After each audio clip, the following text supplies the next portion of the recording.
The Stainless Steel Rat. The Novel. Chapter 1.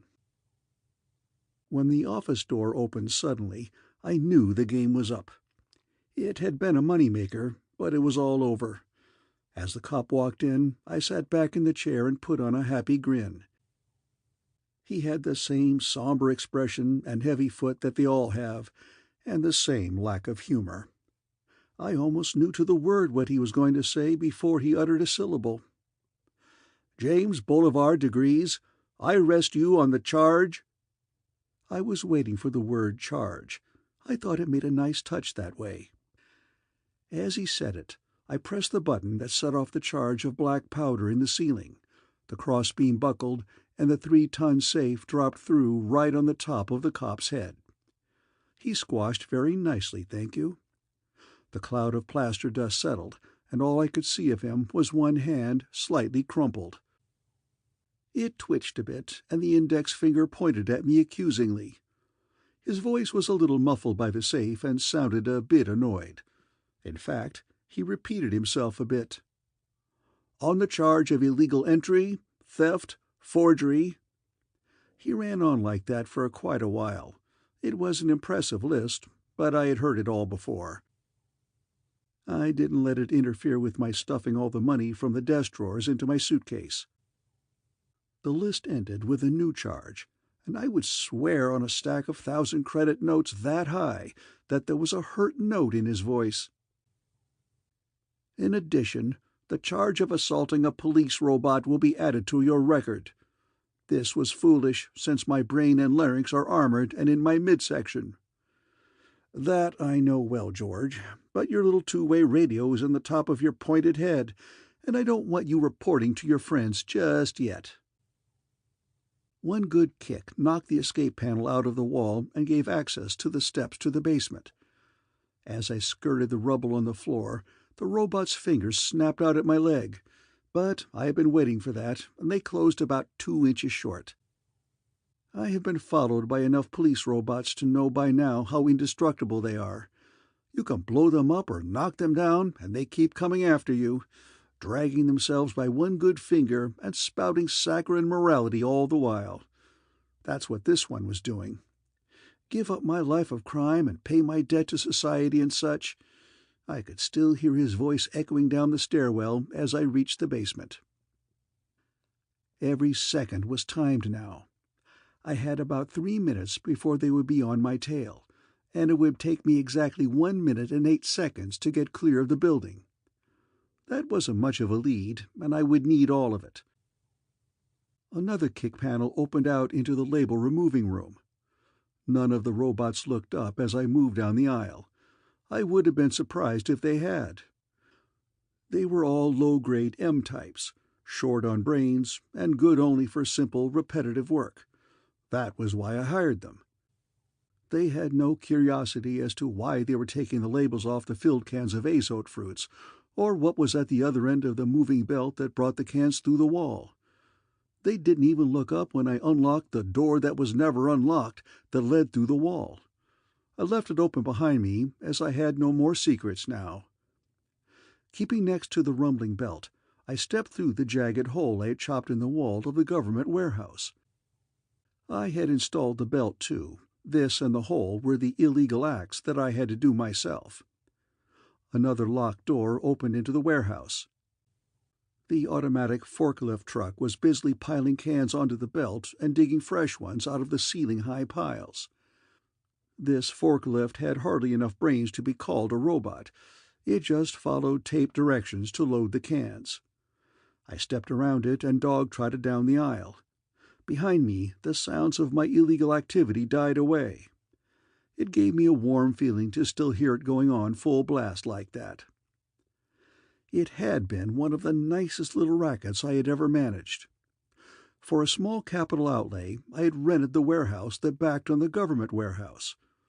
A simple hole in the wall, and I had access to the entire stock of stored goods, long-term supplies that I knew would be untouched for months or years in a warehouse this size. Untouched, that is, until I came along. After the hole had been made and the belt installed, it was just a matter of business. I hired the robots to remove the old labels and substitute the colorful ones I had printed. Then I marketed my goods in a strictly legal fashion. My stock was the best, and due to my imaginative operation, my costs were very low. I could afford to undersell my competitors and still make a handsome profit. The local wholesalers had been quick to sense a bargain, and I had orders for months ahead. It had been a good operation, and could have gone on for quite a while. I stifled that train of thought before it started. One lesson that has to be remembered in my line of business is that when an operation is over, it is over. The temptation to stay just one more day or to cash just one more check can be almost overwhelming. Ah, how well I know. I also know that it is also the best way to get better acquainted with the police. Turn your back and walk away, and live to graft another day. That's my motto, and it's a good one. I got where I am because I stuck to it. And daydreams aren't part of getting away from the police. I pushed all my thoughts from my mind as I reached the end of the aisle. The entire area outside must have been swarming with cops by this time, and I had to move fast and make no mistakes. A fast look right and left. Nobody in sight. 2 steps ahead and press the elevator button. I had put a meter on this back elevator, and it showed that the thing was used once a month on the average. It arrived in about 3 seconds empty, and I jumped in, thumbing the roof button at the same time. The ride seemed to go on forever, but that was just subjective. By the record, it was exactly 14 seconds. This was the most dangerous part of the trip. I tightened up as the elevator slowed. My .75 caliber recoilless was in my hand. That would take care of one cop, but no more. The door shuffled open, and I relaxed. Nothing. They must have the entire area covered on the ground, so they hadn't bothered to put cops on the roof. In the open air now, I could hear the sirens for the first time. A wonderful sound. They must have had half of the entire police force out from the amount of noise they were making. I accepted it as any artist accepts tribute. The board was behind the elevator shaft where I had left it. A little weather-stained, but still strong. A few seconds to carry it to the edge of the parapet and reach it across to the next building. Gently. This was the one dangerous spot where speed didn't count. Carefully onto the end of the board, the suitcase held against my chest to keep my center of gravity over the board. 1 step at a time. 1,000-foot drop to the ground. If you don't look down, you can't fall. Over. Time for speed. The board behind the parapet, if they didn't see it at first, my trail would be covered for a while at least. 10 fast steps, and there was the door to the stairwell. It opened easily, and it better have. I had put enough oil on the hinges. Once inside, I threw the bolt and took a long, deep breath. I wasn't out of it yet, but the worst part, where I ran the most risk, was past. 2 uninterrupted minutes here, and they would never find James Bolivar, alias Slippery Jim DiGriz. The stairwell at the roof was a musty, badly lit cubicle that was never visited. I had checked it carefully a week before for phono and optic bugs, and it had been clear. The dust looked undisturbed except for my own footprints. I had to take a chance that it hadn't been bugged since then. The calculated risk must be accepted in this business. Goodbye, James DiGriz. Weight 98 kilos, age about 45, thick in the middle and heavy in the jowls, a typical businessman whose picture graces the police files of 1,000 planets. Also, his fingerprints. They went first. When you wear them, they feel like a second skin. A touch of solvent, though, and they peel off like a pair of transparent gloves. All my clothes next. And then the girdle in reverse. That lovely paunch that straps around my belly and holds 20 kilos of lead mixed with thermite. A quick wipe from the bottle of bleach, and my hair was its natural shade of brown. The eyebrows, too. The nose plugs and cheek pads hurt coming out, but that only lasts a second. Then the blue-eyed contact lenses. This process leaves me mother naked, and I always feel as if I had been born again. In a sense, it is true.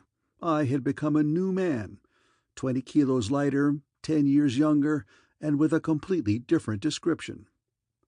The large suitcase held a complete change of clothes and a pair of dark-rimmed glasses that replaced the contact lenses. All the loose money fitted neatly into a briefcase. When I straightened up, I really felt as if 10 years had been stripped from me. I was so used to wearing that weight that I never noticed it, until it was gone. Put a real spring in my step. The thermite would take care of all the evidence. I kicked it all into a heap and triggered the fuse. It caught with a roar, and bottles, clothes, bags, shoes, weights, et al. Burned with a cheerful glare. The police would find a charged spot on the cement, and microanalysis might get them a few molecules off the walls, but that was all they would get. The glare of the burning thermite threw jumping shadows around me as I walked down 3 flights to the 112th floor. Luck was still with me. There was no one on the floor when I opened the door. 1 minute later, the express elevator let me and a handful of other business types out into the lobby. Only one door was open to the street, and a portable TV camera was trained on it. No attempt was being made to stop people from going in and out of the building. Most of them didn't even notice the camera and a little group of cops around it. I walked towards it at an even pace.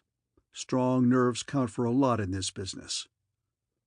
For one instant I was square in the field of that cold glass eye, then I was past. Nothing happened, so I knew I was clear. That camera must have fed directly to the main computer at police headquarters. If my description had been close enough to the one they had on file, those robots would have been notified, and I would have been pinned before I had taken a step. You can't outmove a computer-robot combination, not when they move and react in microseconds, but you can outthink them. I had done it again. A cab took me about 10 blocks away. I waited until it was out of sight, then took another one. It wasn't until I was in the third cab that I felt safe enough to go to the space terminal. The sounds of sirens were growing fainter and fainter behind me, and only an occasional police car tore by in the opposite direction. They were sure making a big fuss over a little larceny, but that's the way it goes on these over-civilized worlds. Crime is such a rarity now that the police really get carried away when they run across some. In a way, I can't blame them. Giving out traffic tickets must be an awfully dull job. I really believe they ought to thank me for putting a little excitement in their otherwise dull lives. End of Chapter 1.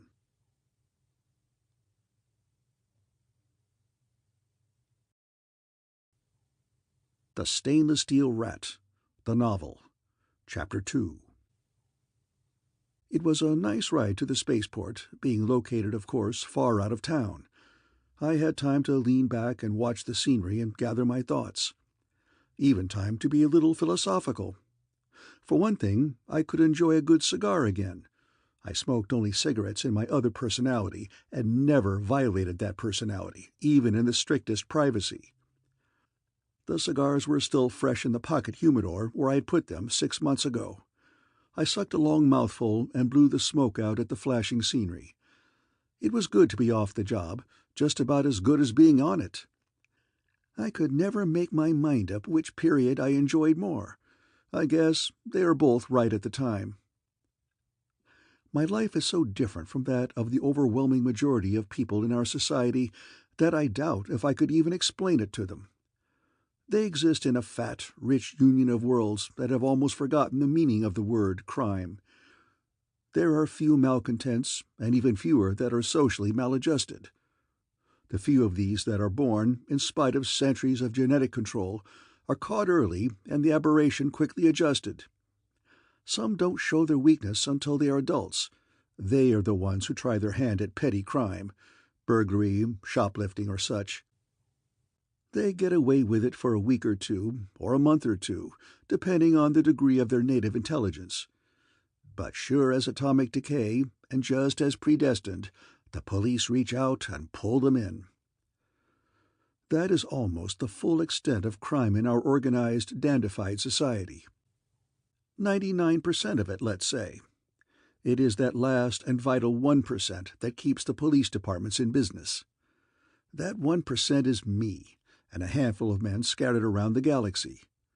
Theoretically, we can't exist, and if we do exist, we can't operate. But we do. We are the rats in the wainscoting of society. We operate outside of their barriers and outside of their rules. Society had more rats when the rules were looser, just as the old wooden buildings had more rats than the concrete buildings that came later. But they still had rats. Now that society is all ferroconcrete and stainless steel, there are fewer gaps between the joints, and it takes a smart rat to find them. A stainless steel rat is right at home in this environment. It is a proud and lonely thing to be a stainless steel rat, and it is the greatest experience in the galaxy if you can get away with it. The sociological experts can't seem to agree why we exist. Some even doubt that we do. The most widely accepted theory says that we are victims of delayed psychological disturbance that shows no evidence in childhood when it can be detected and corrected and only appears later in life. I have naturally given a lot of thought to the topic, and I don't hold with that idea at all. A few years back, I wrote a small book on the subject, under a nom de plume, of course, that was rather well received. My theory is that the aberration is a philosophical one, not a psychological one. At a certain stage, the realization strikes through that one must either live outside of society's bonds or die of absolute boredom. There is no future or freedom in the circumscribed life, and the only other life is complete rejection of the rules. There is no longer room for the soldier of fortune or the gentleman adventurer who can live both within and outside of society. Today, it is all or nothing. To save my own sanity, I chose the nothing. The cab just reached the spaceport as I hit on this negative line of thought, and I was glad to abandon it. Loneliness is the thing to fear in this business. That and self-pity can destroy you if they get the upper hand. Action has always helped me. The elation of danger and escape always clears my mind. When I paid the cab, I shortchanged the driver right under his nose, palming one of the credit notes in the act of handing it to him. He was blind as a riveted bulkhead. His gullibility had me humming with delight.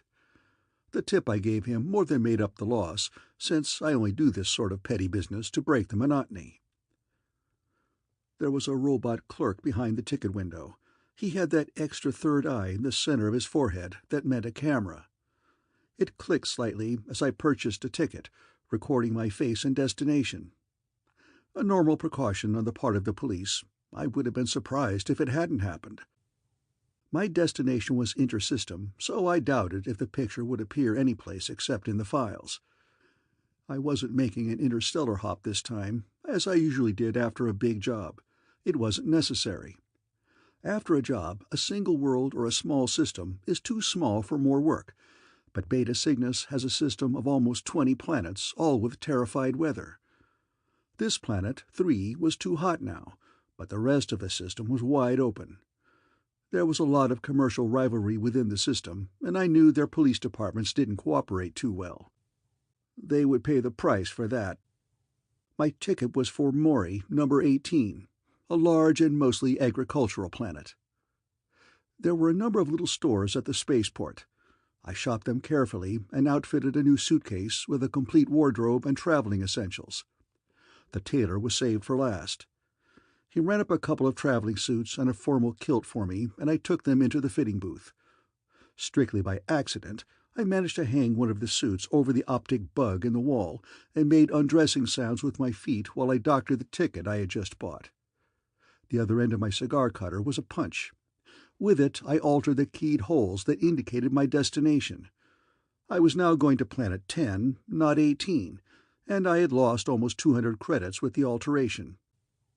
That's the secret of ticket and order changing. Don't raise the face value. There is too good a chance that this will be noticed. If you lower the value and lose money on the deal, even if it is caught, people will be sure it is a mistake on the machine's part. There is never the shadow of a doubt, since why should anyone change a ticket to lose money? Before the police could be suspicious, I had the suit off the bug and tried it on, taking my time. Almost everything was ready now. I had about an hour to kill before the ship left. I spent the time wisely by going to an automatic cleaner and having all my new clothes cleaned and pressed. Nothing interests a customs man more than a suitcase full of unworn clothes.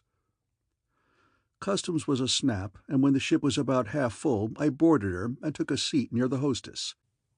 I flirted with her until she walked away, having classified me in the category of male, brash, annoying. An old girl who had the seat next to mine also had me filed in the same drawer, and was looking out of the window with obvious ice on her shoulder.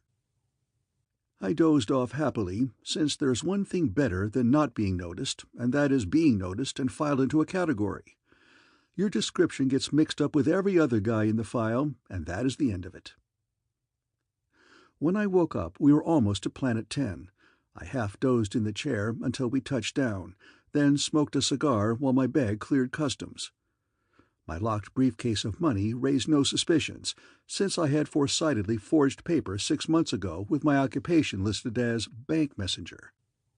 Interplanet credit was almost non-existent in this system, so the customs men were used to seeing a lot of cash go back and forth.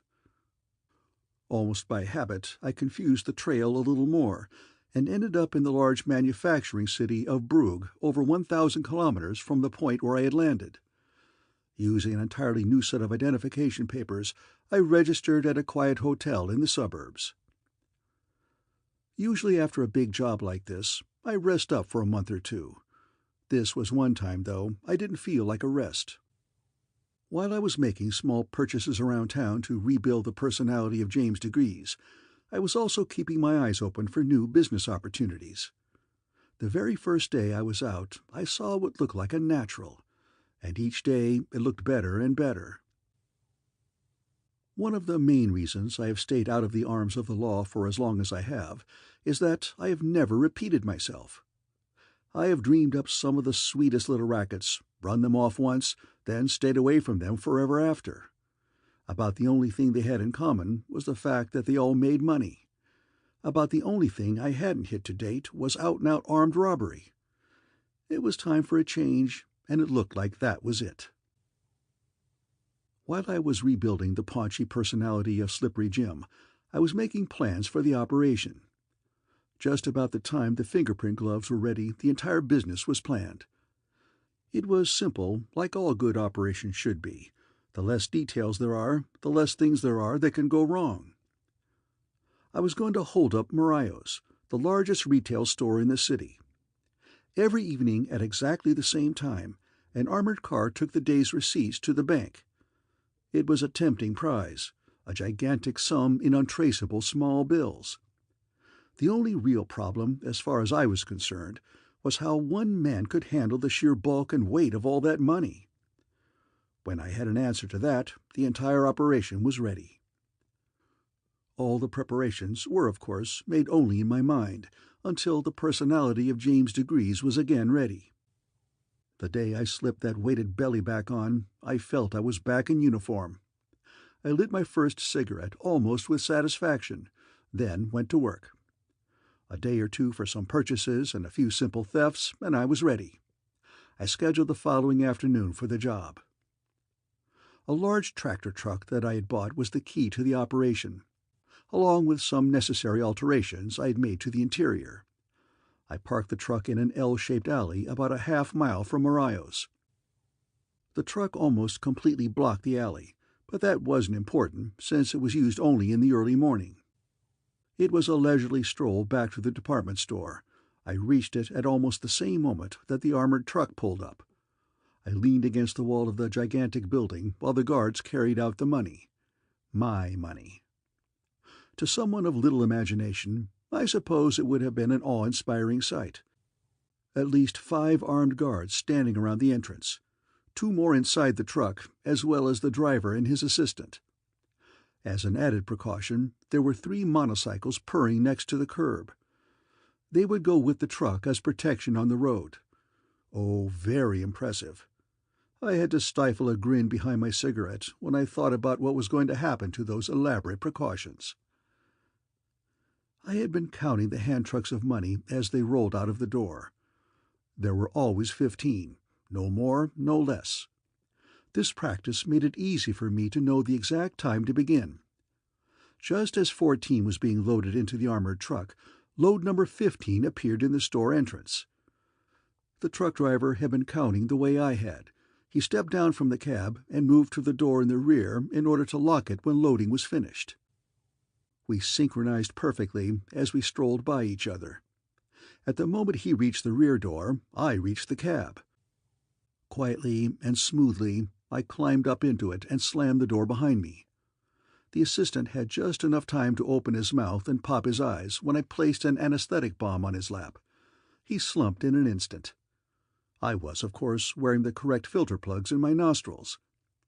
As I started the motor with my left hand, I threw a larger bomb through the connecting window to the rear with my right.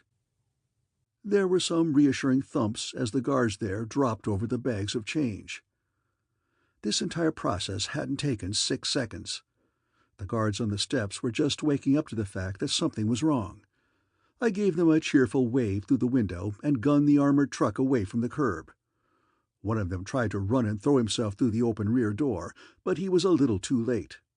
It all had happened so fast that not one of them had thought to shoot. I had been sure there would be a few bullets. The sedentary life on these planets does slow the reflexes. The motorcycle drivers caught on a lot faster. They were after me before the truck had gone 100 feet. I slowed down until they had caught up, then stamped on the accelerator, keeping just enough speed so they couldn't pass me. Their sirens were screaming, of course, and they had their guns working. It was just as I had planned. We tore down the street like jet racers, and the traffic melted away before us. They didn't have time to think and realize that they were making sure the road was clear for my escape. The situation was very humorous, and I'm afraid I chuckled out loud as I tooled the truck around the tight corners. Of course, the alarm had been turned in, and the roadblocks must have been forming up ahead, but that half-mile went by fast at the speed we were doing. It was a matter of seconds before I saw the alley mouth ahead. I turned the truck into it, at the same time pressing the button on my pocket shortwave. Along the entire length of the alley, my smoke bombs ignited. They were, of course, homemade, as was all my equipment. Nevertheless, they produced an adequately dense cloud in that narrow alley. I pulled the truck a bit to the right until the fender scraped the wall, and only slightly reduced my speed. This way, I could steer by touch. The motorcycle drivers, of course, couldn't do this, and had the choice of stopping or rushing headlong into the darkness. I hope they made the right decision, and none of them was hurt. The same radio impulse that triggered the bombs was supposed to have opened the rear door of the trailer truck up ahead and dropped the ramp. It had worked fine when I had tested it. I could only hope now that it did the same in practice. I tried to estimate the distance I had gone in the alley by timing my speed, but I was a little off. The front wheels of the truck hit the ramp with a destructive crash, and the armored truck bounced rather than rolled into the interior of the larger van. I was jarred around a bit and had just enough sense left to jam on the brakes before I plowed right through into the cab. Smoke from the bombs made a black midnight of everything. That and my shaken-up brains almost ruined the entire operation. Valuable seconds went by while I leaned against the truck wall trying to get oriented. I don't know how long it took. When I finally did stumble back to the rear door, I could hear the guards' voices calling back and forth through the smoke. They heard the bent ramp creak as I lifted it, so I threw 2 gas bombs out to quiet them down. The smoke was starting to thin as I climbed up to the cab of the tractor and gunned it into life. A few feet down the alley, and I broke through into sunlight. The alley mouth opened out into a main street a few feet ahead, and I saw 2 police cars tear by. When the truck reached the street, I stopped and took careful note of all witnesses. None of them showed any interest in the truck or the alley. Apparently, all the commotion was still at the other end of the alley. I poured power into the engine and rolled out into the street, away from the store I had just robbed. Of course, I only went a few blocks in that direction, then turned down a side street. At the next corner, I turned again and headed back towards Marios, the scene of my recent crime. The cool air coming in the window soon had me feeling better. I actually whistled a bit as I threaded the big truck through the service roads. It would have been fine to go up the highway in front of Marios and see all the excitement, but that would only have been asking for trouble. Time was still important. I had carefully laid out a route that avoided all congested traffic, and this was what I followed. It was only a matter of minutes before I was pulling into the loading area in the back of the big store. There was a certain amount of excitement here, but it was lost in the normal bustle of commerce. Here and there, a knot of truck drivers or shipping foremen were exchanging views on the robbery. Since robots don't gossip, the normal work was going on. The men were, of course, so excited that no attention was paid to my truck when I pulled into the parking line next to the other vans. I killed the engine and settled back with a satisfied sigh. The first part was complete. The second part of the operation was just as important, though. I dug into my paunch for the kit that I always take on the job, for just such an emergency as this. Normally, I don't believe in stimulants, but I was still groggy from the banging around. 2 cc's of Linotin in my anti-cubital cleared that up quickly enough. The spring was back in my step when I went into the back of the van. The driver's assistant and the guards were still out and would stay that way for at least 10 hours. I arranged them in a neat row in the front of the truck where they wouldn't be in my way and went to work. The armored car almost filled the body of the trailer, as I knew it would. Therefore, I had fastened the boxes to the walls. They were fine, strong shipping boxes with Marios printed all over them. It had been a minor theft from their warehouse that should go unnoticed. I pulled the boxes down and folded them for packing. I was soon sweating and had to take my shirt off as I packed the money bundles into the boxes. It took almost 2 hours to stuff and seal the boxes with tape. Every 10 minutes or so I would check through the peephole in the door. Only the normal activities were going on. The police undoubtedly had the entire town sealed and were tearing it apart building by building looking for the truck. I was fairly sure that the last place they would think of looking was the rear of the robbed store. The warehouse that had provided the boxes had also provided a supply of shipping forms. I fixed one of these on each box, addressed to different pickup addresses, and marked paid, of course, and was ready to finish the operation. It was almost dark by this time. However, I knew that the shipping department would be busy most of the night. The engine caught on the first revolution, and I pulled out of the parking rank and backed slowly up to the platform.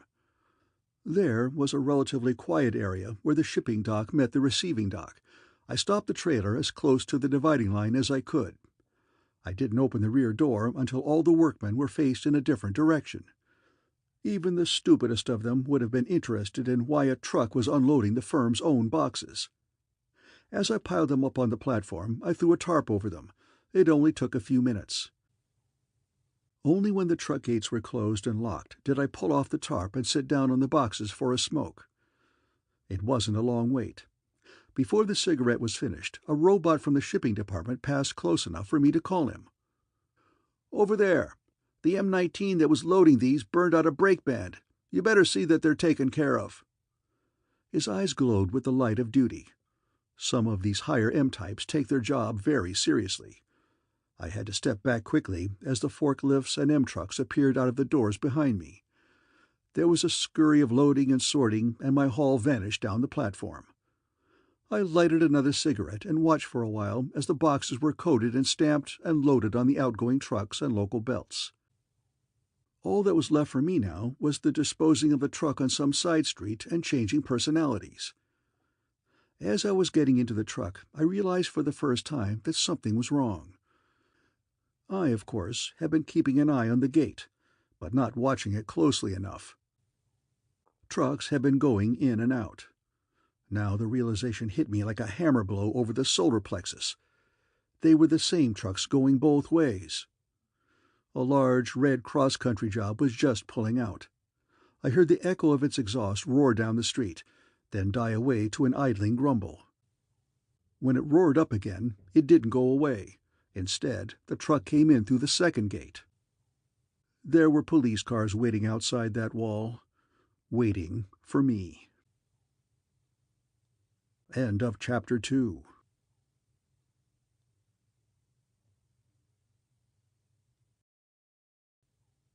The Stainless Steel Rat, the novel, Chapter 3. For the first time in my career, I felt the sharp fear of the hunted man. This was the first time I had ever had the police on my trail when I wasn't expecting them. The money was lost, that much was certain, but I was no longer concerned with that. It was me they were after now. Think first, then act. I was safe enough for the moment. They were, of course, moving in on me, going slowly, as they had no idea of where I was in the giant loading yard. How had they found me? That was the important point. The local police are used to an almost crimeless world. They couldn't have found my trail this quickly. In fact, I hadn't left a trail. Whoever had set the trap here had done it with logic and reason. Unbidden, the words jumped into my mind. The Special Corps. Nothing was ever printed about it, only 1,000 whispered words heard on 1,000 worlds around the galaxy. The Special Corps, the branch of the League that took care of the troubles that individual planets couldn't solve. The Corps was supposed to have finished off the remnants of Haskell's raiders after the peace, of putting the illegal TNZ traders out of business, of finally catching Inskip. And now they were after me. They were out there waiting for me to make a break. They were thinking of all the ways out, just as I was, and they were blocking them. I had to think fast, and I had to think right. Only 2 ways out: through the gates or through the store. The gates were too well covered to make a break. In the store there would be other exits. It had to be that way. Even as I made the conclusion, I knew that other minds had made it too, that men were moving in to cover those doors. That thought brought fear, and made me angry as well. The very idea that someone could outthink me was odious. They could try, all right, but I would give them a run for their money. I still had a few tricks left. First, a little misdirection. I started the truck, left it in low gear, and aimed it at the gate. When it was going straight, I locked the steering wheel with the friction clamp and dropped out the far side of the cab and strolled back to the warehouse. Once inside, I moved faster. Behind me, I heard some shots, a heavy crump and a lot of shouting. That was more like it. The night locks were connected on the doors that led to the store proper. An old-fashioned alarm that I could disconnect in a few moments. My picklocks opened the door, and I gave it a quick kick with my foot and turned away. There were no alarm bells, but I knew that somewhere in the building an indicator showed that the door was opened. As fast as I could run, I went to the last door on the opposite side of the building. This time I made sure the alarm was disconnected before I went through the door. I locked it behind me. It is the hardest job in the world to run and be quiet at the same time. My lungs were burning before I reached the employees' entrance. A few times I saw flashlights ahead and had to double down different aisles. It was mostly luck that I made it without being spotted. There were 2 men in uniform standing in front of the door I wanted to go out of. Keeping as close to the wall as I could, I made it to within 20 feet of them before I threw the gas grenade. For 1 second I was sure that they had gas masks on, and I reached the end of the road. Then they slumped down. One of them was blocking the door. I rolled him aside and slid it open a few inches. The searchlight couldn't have been more than 30 feet from the door. When it flashed on, the light was more pain than glare. I dropped the instant it came on, and the slugs from the machine pistol ate a line of glaring holes across the door. My ears were numb from the roar of the exploding slugs, and I could just make out the thud of running footsteps. My own .75 was in my hand, and I put an entire clip of slugs through the door, aiming high so I wouldn't hurt anyone. It would not stop them, but it should slow them down. They returned the fire. Must have had a whole squad out there. Pieces of plastic flew out of the back wall, and slugs screamed down the corridor. It was good cover. I knew there was nobody coming up behind me. Keeping as flat as I could, I crawled in the opposite direction, out of the line of fire. I turned 2 corners before I was far enough from the guns to risk standing up. My knees were shaky, and great blobs of color kept fogging my vision. The searchlight had done a good job. I could barely see it all in the dim light. I kept moving slowly, trying to get as far away from the gunfire as possible. The squad outside had fired as soon as I had opened the door. That meant standing orders to shoot at anyone who tried to leave the building. A nice trap. The cops inside would keep looking until they found me. If I tried to leave, I would be blasted. I was beginning to feel very much like a trapped rat. Every light in the store came on, and I stopped, frozen. I was near the wall of a large farm goods showroom. Across the room from me were 3 soldiers. We spotted each other at the same time. I dived for the door with bullets slapping all around me. The military was in it too. They sure must have wanted me bad. A bank of elevators was on the other side of the door, and stairs leading up. I hit the elevator in one bounce and punched the sub-basement button, and just got out ahead of the closing doors. The stairs were back towards the approaching soldiers. I felt like I was running right into their guns. I must have made the turn into the stairs a split second ahead of their arrival. Up the stairs and around the first landing before they were even with the bottom. Luck was still on my side. They hadn't seen me and were sure I had gone down. I sagged against the wall, listening to the shouts and whistleblowing as they turned the hunt towards the basement. There was one smart one in the bunch. While the others were all following the phony trail, I heard him start slowly up the stairs. I didn't have any gas grenades left. All I could do was climb up ahead of him, trying to do it without making a sound. He came on slowly and steadily, and I stayed ahead of him. We went up 4 flights that way, me in my stockinged feet with my shoes around my neck, his heavy boots behind me making a dull rasping on the metal stairs. As I started up the 5th flight, I stopped, my foot halfway up a step.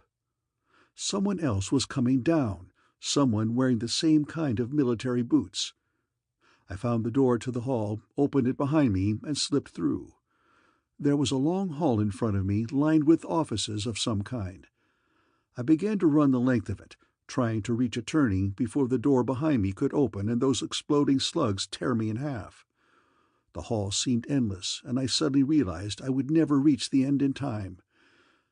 I was a rat looking for a hole, and there was none. The doors were locked, all of them. I tried each as I came to it, knowing I would never make it. That stairwell door was opening behind me, and the gun was coming up. I didn't dare turn and look, but I could feel it. When the door opened under my hand, I fell through before I realized what had happened. I locked it behind me and leaned against it in the darkness, panting like a spent animal. Then the light came on, and I saw the man sitting behind the desk smiling at me. There is a limit to the amount of shock the human body can absorb. I'd had mine. I didn't care if he shot me or offered me a cigarette. I had reached the end of my line. He didn't either.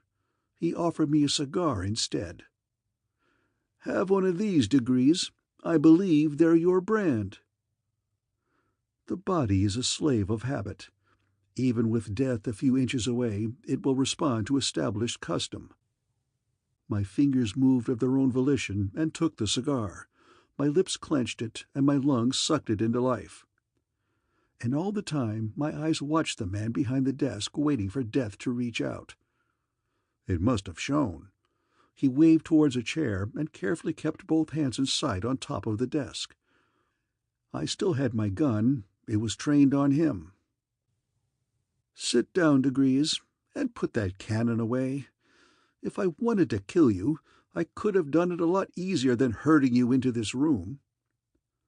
His eyebrows moved up in surprise when he saw the expression on my face.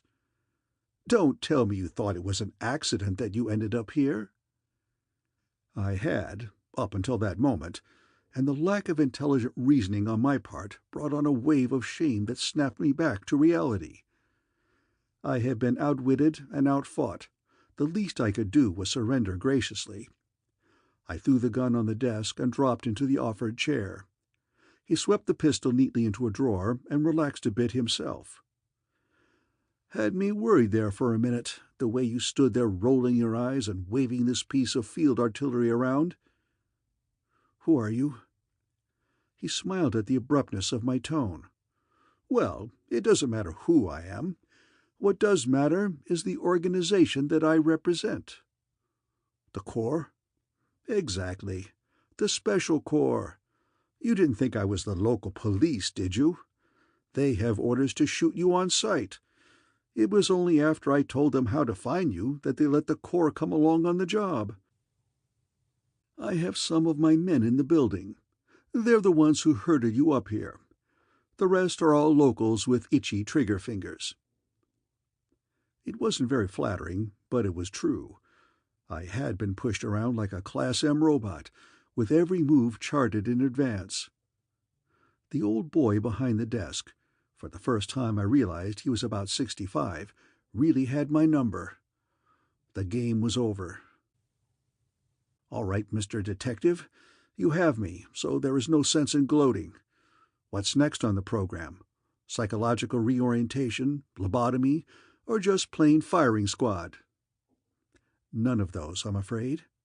I am here to offer you a job on the Corps." The whole thing was so ludicrous that I almost fell out of the chair laughing. Me, James DiGriz, the interplanet thief working as a policeman. It was just too funny. He sat patiently, waiting until I was through. "I will admit it has its ludicrous side, but only at first glance. If you stop to think, you'll have to admit that who is better qualified to catch a thief than another thief?" There was more than a little truth in that, but I wasn't buying my freedom by turning stool pigeon. "An interesting offer, but I'm not getting out of this by playing the rat. There is even a code among thieves, you know." That made him angry. He was bigger than he looked, sitting down, and the fist he shook in my face was as large as a shoe. "What kind of stupidity do you call that? It sounds like a line out of a TV thriller. You've never met another crook in your whole life, and you know it. And if you did, you would cheerfully turn him in if you could make a profit on the deal. The entire essence of your life is individualism, that and the excitement of doing what others can't do. Well, that's over now, and you better start admitting it to yourself. You can no longer be the interplanet playboy you used to be, but you can do a job that will require every bit of your special talents and abilities. Have you ever killed a man?" His change of pace caught me off guard. I stumbled out an answer. "No, not that I know of." "Well, you haven't, if that will make you sleep any better at night. You're not a homicidal. I checked that on your record before I came out after you. That is why I know you will join the Corps and get a great deal of pleasure out of going after the other kind of criminal, who is sick, not just socially protesting. The man who can kill and enjoy it." He was too convincing. He had all the answers. I had only one more argument, and I threw it in with the air of a last-ditch defense. "What about the Corps? If they ever find out you're hiring half-reformed criminals to do your dirty work, we will both be shot at dawn." This time it was his turn to laugh. I could see nothing funny, so I ignored him until he was finished. "In the first place, my boy, I am the Corps, at least the man at the top. And what do you think my name is? Harold Peters Inskip, that's what it is." "Not the Inskip that—" "The same. Inskip the Uncatchable, the man who looted the Farsidian II in mid-flight and pulled all those other deals I'm sure you read about in your misspent youth. I was recruited just the way you were." He had me on the ropes and knew it. He moved in for the kill. "And who do you think the rest of our agents are? I don't mean the bright-eyed grads of our technical schools like the ones on my squad downstairs. I mean the full agents, the men who plan the operations, do the preliminary field work, and see that everything comes off smoothly. They're crooks. All crooks. The better they were on their own, the better a job they do for the Corps. It's a great big brawling universe, and you'll be surprised at some of the problems that come up. The only men we can recruit to do the job are the ones who have already succeeded at it. Are you on? It had happened too fast, and I hadn't had time to think. I would probably go on arguing for an hour. But way down in the back of my mind, the decision had been made. I was going to do it. I couldn't say no. I was losing something, and I hoped I wouldn't miss it.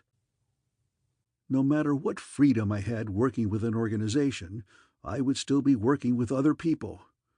The old carefree, sole responsibility days were over. I was joining the ranks of society again. There was the beginning of a warm feeling at the thought. It would at least be the end of loneliness.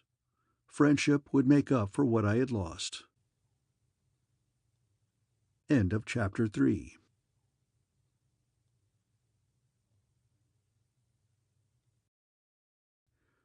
The Stainless Steel Rat, the Novel, Chapter 4. I have never been more wrong. The people I met were dull to the point of extinction. They treated me like just another cog going around with the rest of the wheels.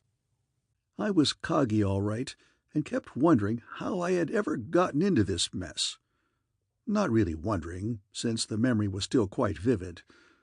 I was carried along with the rest of the gears, their teeth sunk into mine. We ended up on a planetoid, that much was obvious. But I hadn't the dimmest idea of what planets we were near, or even what solar system we were in. Everything was highly secret and hush-hush, as this place was obviously the super-secret headquarters and main base of the Corps school, too. This part I liked. It was the only thing that kept me from cracking out. Dull as the cubes were who taught the courses, the material was something I could really sink my teeth into and shake. I began to see how crude my operations had been. With the gadgetry and techniques I soaked up, I could be 10 times the crook I had been before. Pushing the thought firmly away helped for a while, but it had a way of sneaking back and whispering nastily in my ear during periods of depression and gloom. Things went from dull to dead.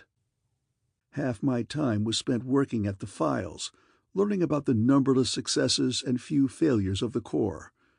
I contemplated cracking out, yet at the same time couldn't help but wonder if this wasn't part of a testing period, to see if I had enough stick-to-itiveness to last. I swallowed my temper, muffled my yawns, and took a careful look around. If I couldn't crack out, I could crack in. There had to be something I could do to terminate this term of penal servitude. It wasn't easy, but I found it. By the time I tracked everything down, it was well into sleep period, but that was all right. In some ways, it even made it more interesting. When it comes to picking locks and cracking safes, I admit to no master. The door to Inskip's private quarters had an old-fashioned tumbler drum that was easier to pick than my teeth.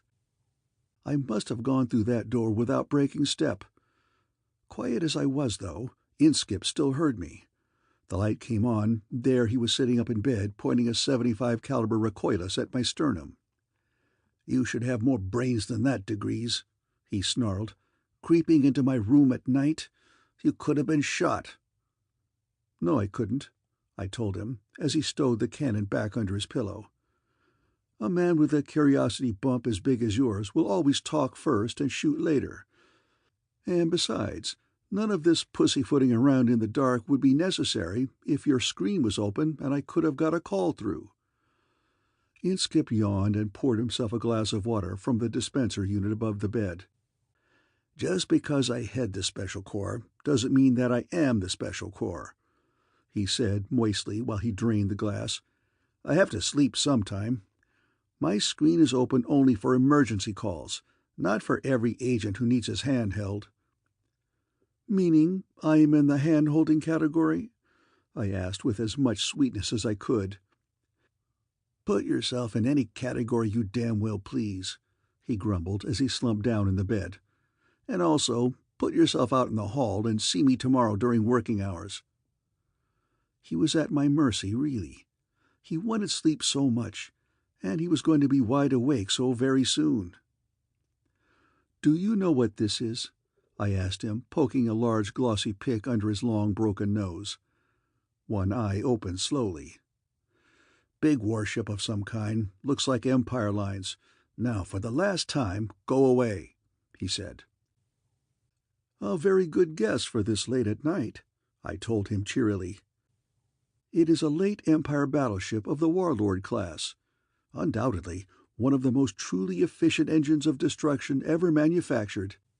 Over a half-mile of defensive screens and armament that could probably turn any fleet existent today into fine radioactive ash. Except for the fact that the last one was broken up for scrap over 1,000 years ago," he mumbled. I leaned over and put my lips close to his ear, so there would be no chance of misunderstanding, speaking softly but clearly. "True, true," I said. "But wouldn't you be just a little bit interested if I was to tell you that one is being built today?" Oh, it was beautiful to watch. The covers went one way and Inskip went the other. In a single unfolding, concerted motion, he left the horizontal and recumbent and stood tensely vertical against the wall, examining the pick of the battleship under the light. He apparently did not believe in pajama bottoms, and it hurt me to see the goosebumps rising on those thin shanks. But if the legs were thin, the voice was more than full enough to make up for the difference. "Talk, blast you, DiGriz, talk!" he roared. "What is this nonsense about a battleship? Who's building it?" I had my nail file out and was touching up a cuticle, holding it out for inspection before I said anything. From the corner of my eye I could see him getting purple about the face, but he kept quiet. I savored my small moment of power. "Put DiGriz in charge of the record room for a while, you said. That way he can learn the ropes. Burrowing around in century-old dusty files will be just the thing for a free spirit like Slippery Jim DiGriz. Teach him discipline. Show him what the Corps stands for. At the same time, it will get the records in shape. They have been needing reorganization for quite a while." Inskip opened his mouth, made a choking noise, then closed it. He undoubtedly realized that any interruption would only lengthen my explanation, not shorten it. I smiled and nodded at his decision, then continued. "So, you thought you had me safely out of the way, breaking my spirit under the guise of giving me a little background in the Corps' activities. In this sense, your plan failed. Something else happened instead. I nosed through the files and found them most interesting, particularly the C&M setup, the categorizer and memory. That building full of machinery that takes in and digests news and reports from all the planets in the galaxy, indexes it to every category it can possibly relate, then files it. Great machine to work with. I had it digging out spaceship info for me, something I have always been interested in." "You should be," Inskip interrupted rudely. "You've stolen enough of them in your time." I gave him a hurt look and went on, slowly. "I won't bore you with all the details, since you seem impatient, but eventually I turned up this plan." He had it out of my fingers before it cleared my wallet. "What are you getting at?" he mumbled as he ran his eyes over the blueprints. "This is an ordinary heavy cargo and passenger job. It's no more a warlord battleship than I am." It is hard to curl your lips with contempt and talk at the same time, but I succeeded. "Of course, you don't expect them to file warship plans with the League Registry, do you? But as I said, I know more than a little bit about ships. It seems to me this thing was just too big for the use intended. Enough old ships are fuel wasters. You don't have to build new ones to do that." This started me thinking, and I punched for a complete list of ships that size that had been constructed in the past. You can imagine my surprise when, after 3 minutes of groaning, the C&M only produced 6. One was built for self-sustaining colony attempt at the second galaxy. For all we know, she is still on the way. The other 5 were all D-class colonizers, built during the expansion when large populations were moved. Too big to be practical now. I was still teased, as I had no idea what a ship this large could be used for. So I removed the time meter lock on the C&M and let it pick around through the entire history of space to see if it could find a comparison. It sure did. Right at the golden age of Empire expansion, the giant warlord battleship. The machine even found a blueprint for me. Inskip grabbed again and began comparing the 2 prints. I leaned over his shoulder and pointed out the interesting parts.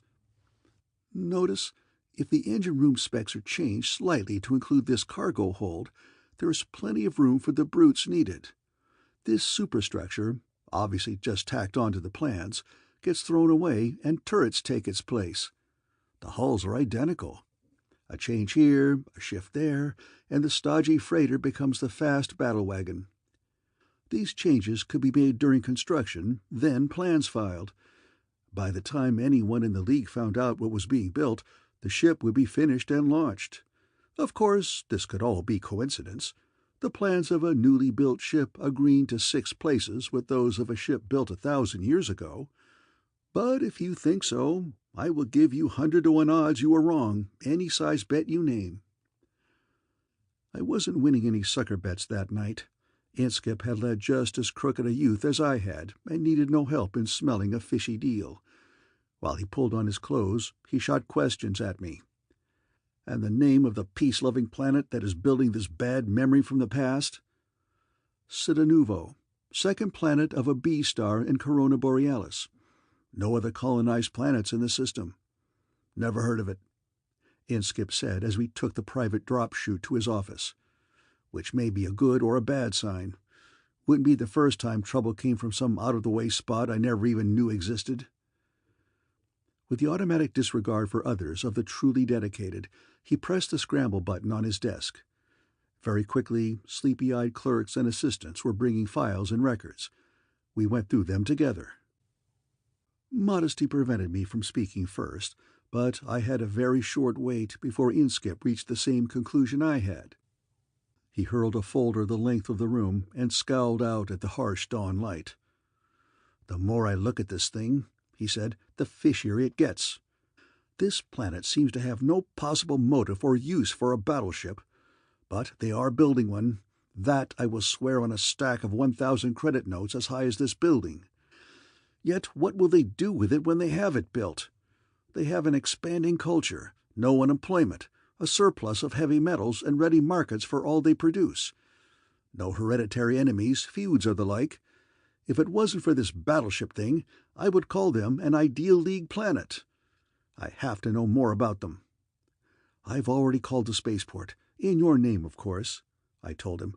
"Ordered a fast courier ship. I'll leave within the hour." "Aren't you getting a little ahead of yourself, DiGriz?" he said, voice chill as the ice cap.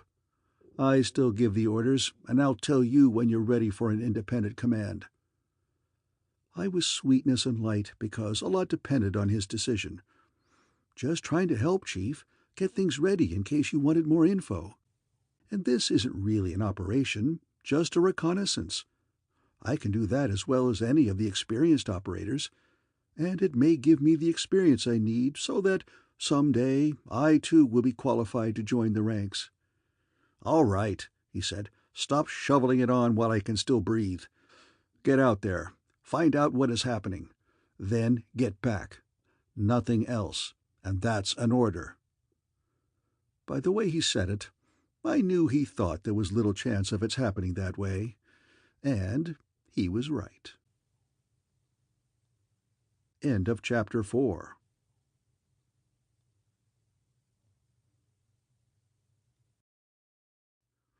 The Stainless Steel Rat, the novel. Chapter 5. A quick stop at supply and record sections gave me everything I needed. The sun was barely clear of the horizon when the silver barb of my ship lifted in the gray field, then blasted into space. The trip took only a few days, more than enough time to memorize everything I needed to know about Cittanuvo. And the more I knew, the less I could understand their need for a battleship. It didn't fit. Cittanuvo was a secondary settlement out of the Selene system, and I had run into these settlements before. They were all united in a loose alliance and bickered a lot among themselves, but never came to blows. If anything, they shared a universal abhorrence of war. Yet they were secretly building a battleship. Since I was only chasing my tail with this line of thought, I put it out of my mind and worked on some tri-D chess problems. This filled the time until Cittanuvo blinked into the bow screen. One of my most effective mottos has always been, "Secrecy can be an obviosity," what the magicians call misdirection. Let people very obviously see what you want them to see, then they'll never notice what is hidden. This was why I landed at midday on the largest field on the planet, after a very showy approach. I was already dressed for my role and out of the ship before the landing braces stopped vibrating. Buckling the fur cape around my shoulders with the platinum clasp, I stamped down the ramp. The sturdy little M3 robot rumbled after me with my bags. Heading directly towards the main gate, I ignored the scurry of activity around the customs building. Only when a uniformed under-official of some kind ran over to me did I give the field any attention. Before he could talk, I did. Foot in the door and stay on top. Beautiful planet you have here. Delightful climate. Ideal spot for a country home. Friendly people, always willing to help strangers and all that I imagine. That's what I like. Makes me feel grateful. Very pleased to meet you. I am the Grand Duke Sant'Angelo. I shook his hand enthusiastically at this point and let a 100-credit note slip into his palm. Now, I added, I wonder if you would ask the customs agent to look at my bags here.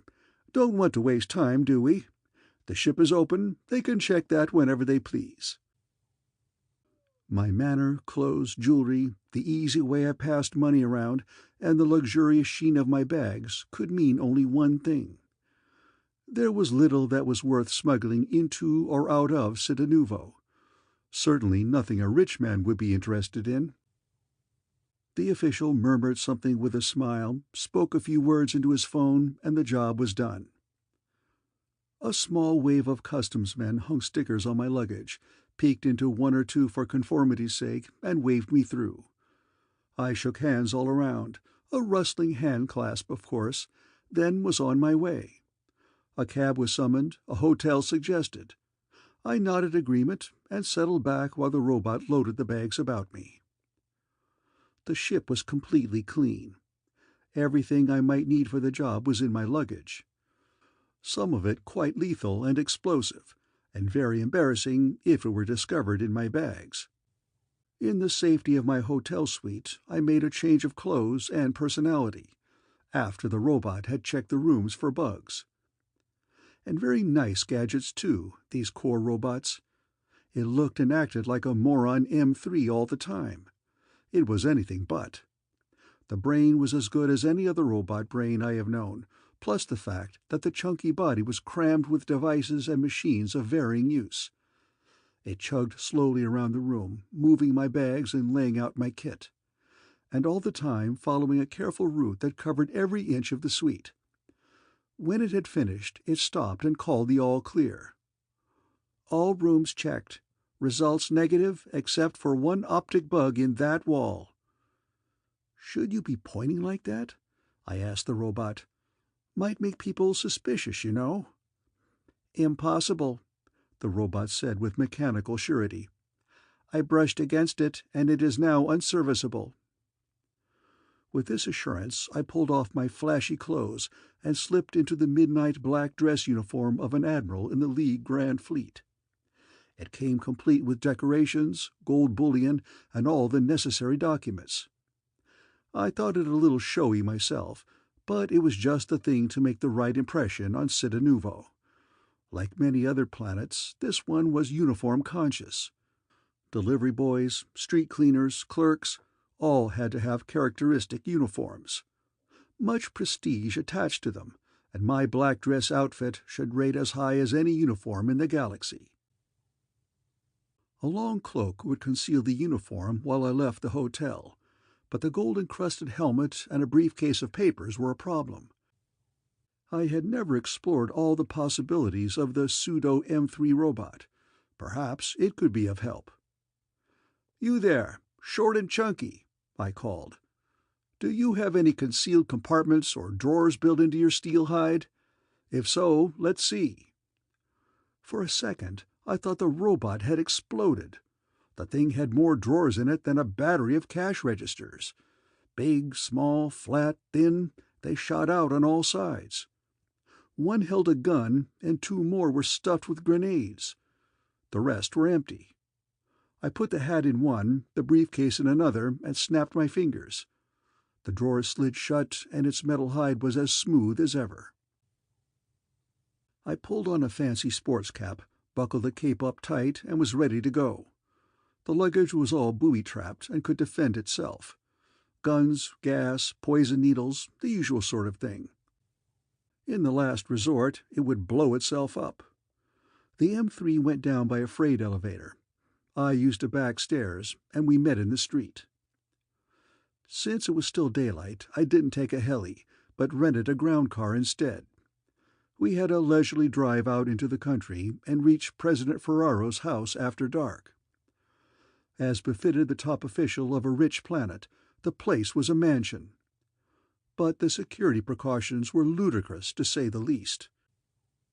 I took myself and a 350-kilo robot through the guards and alarms without causing the slightest stir. President Ferraro, a bachelor, was eating his dinner. This gave me enough undisturbed time to search his study. There was absolutely nothing. Nothing to do with wars or battleships, that is. If I had been interested in blackmail, I had enough evidence in my hand to support me for life. I was looking for something bigger than political corruption, however. When Ferraro rolled into his study after dinner, the room was dark. I heard him murmur something about the servants and fumble for the switch. Before he found it, the robot closed the door and turned on the lights. I sat behind his desk, all his personal papers before me, weighted down with a pistol, and as fierce a scowl as I could raise smeared across my face. Before he got over the shock, I snapped an order at him. "Come over here and sit down. Quick." The robot hustled him across the room at the same time, so he had no choice except to obey. When he saw the papers on the desk, his eyes bulged and he just gurgled a little. Before he could recover, I threw a thick folder in front of him.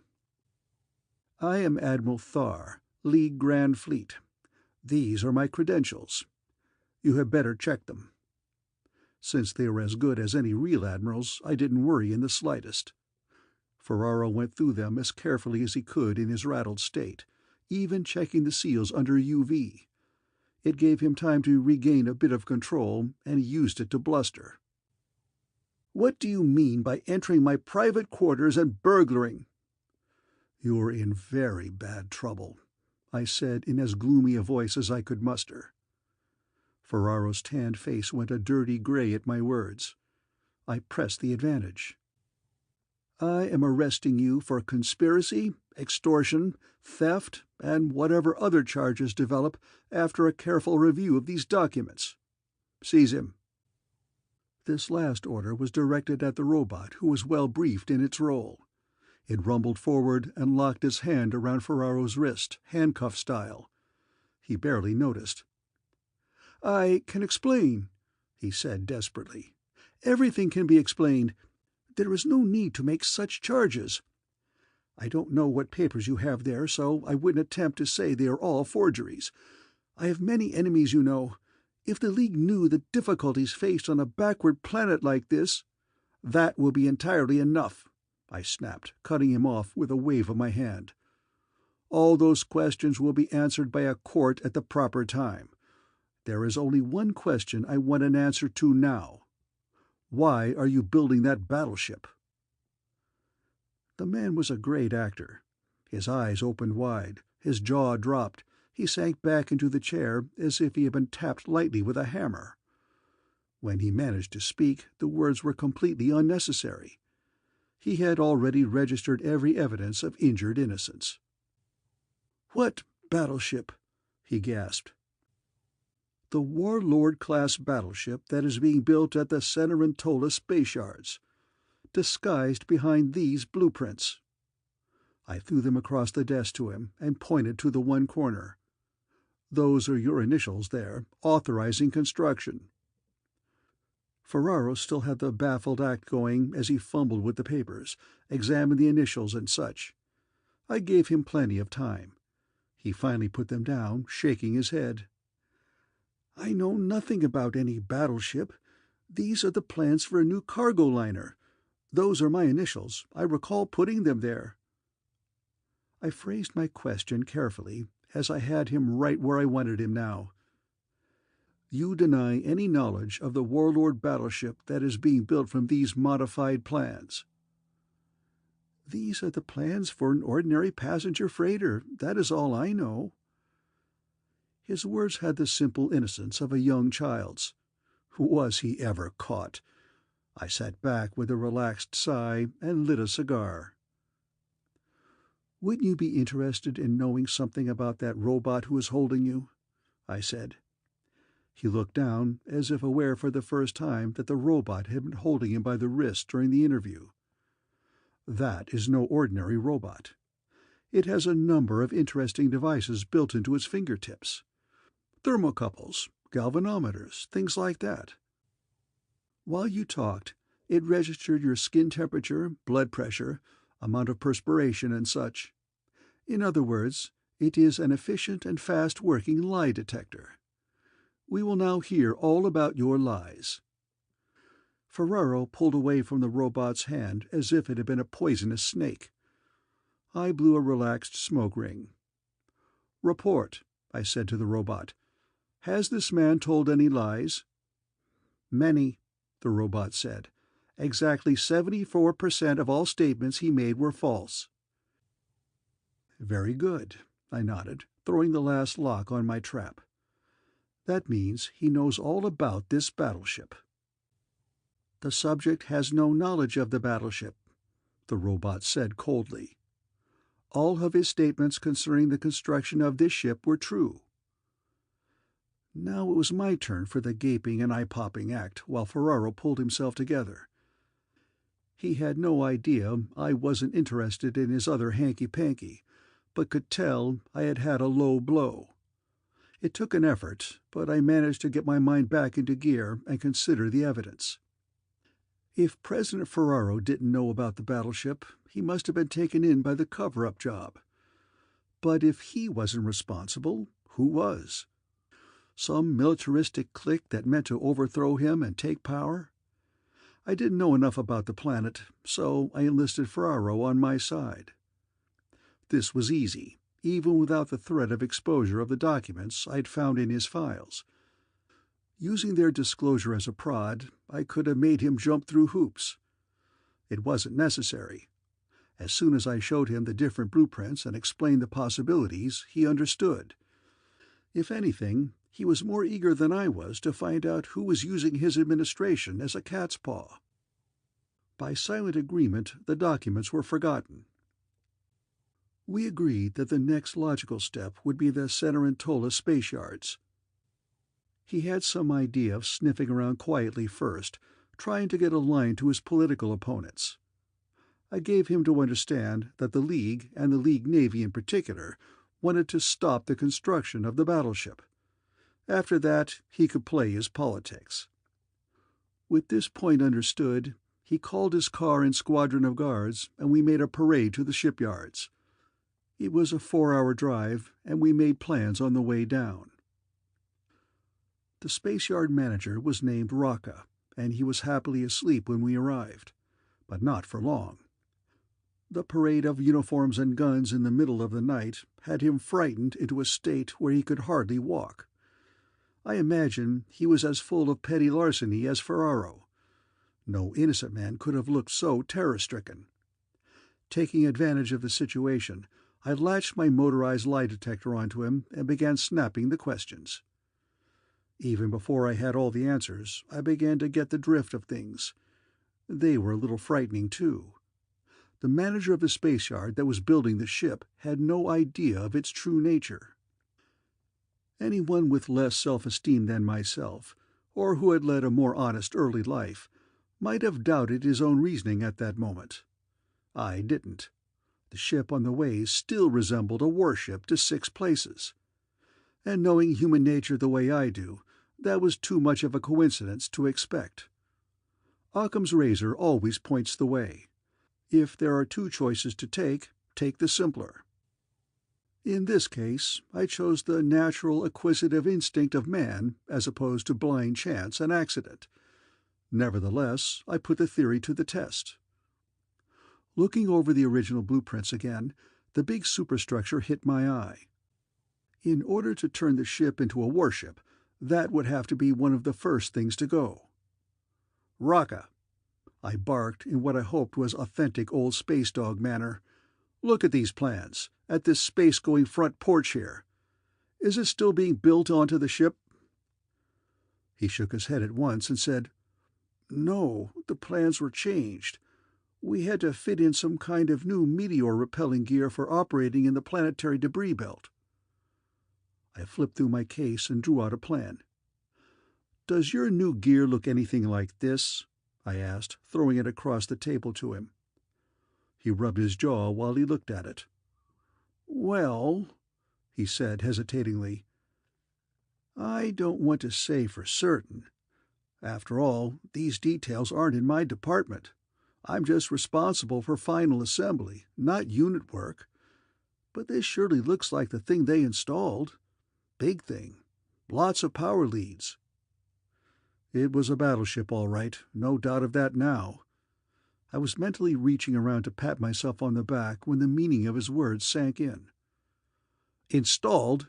I shouted. "Did you say installed?" Rocket collapsed away from my roar and gnawed his nails. "Yes," he said, "not too long ago. I remember there was some trouble." "And what else?" I interrupted him. Cold moisture was beginning to collect along my spine now. "The drives, controls, are they in too?" "Why, yes," he said. "How did you know? The normal scheduling was changed around, causing a great deal of unnecessary trouble." The cold sweat was now a running river of fear. I was beginning to have the feeling that I had been missing the boat all along the line. The original estimated date of completion was nearly a year away, but there was no real reason why that couldn't be changed too. "Cars! Guns!" I bellowed. "To the space yard!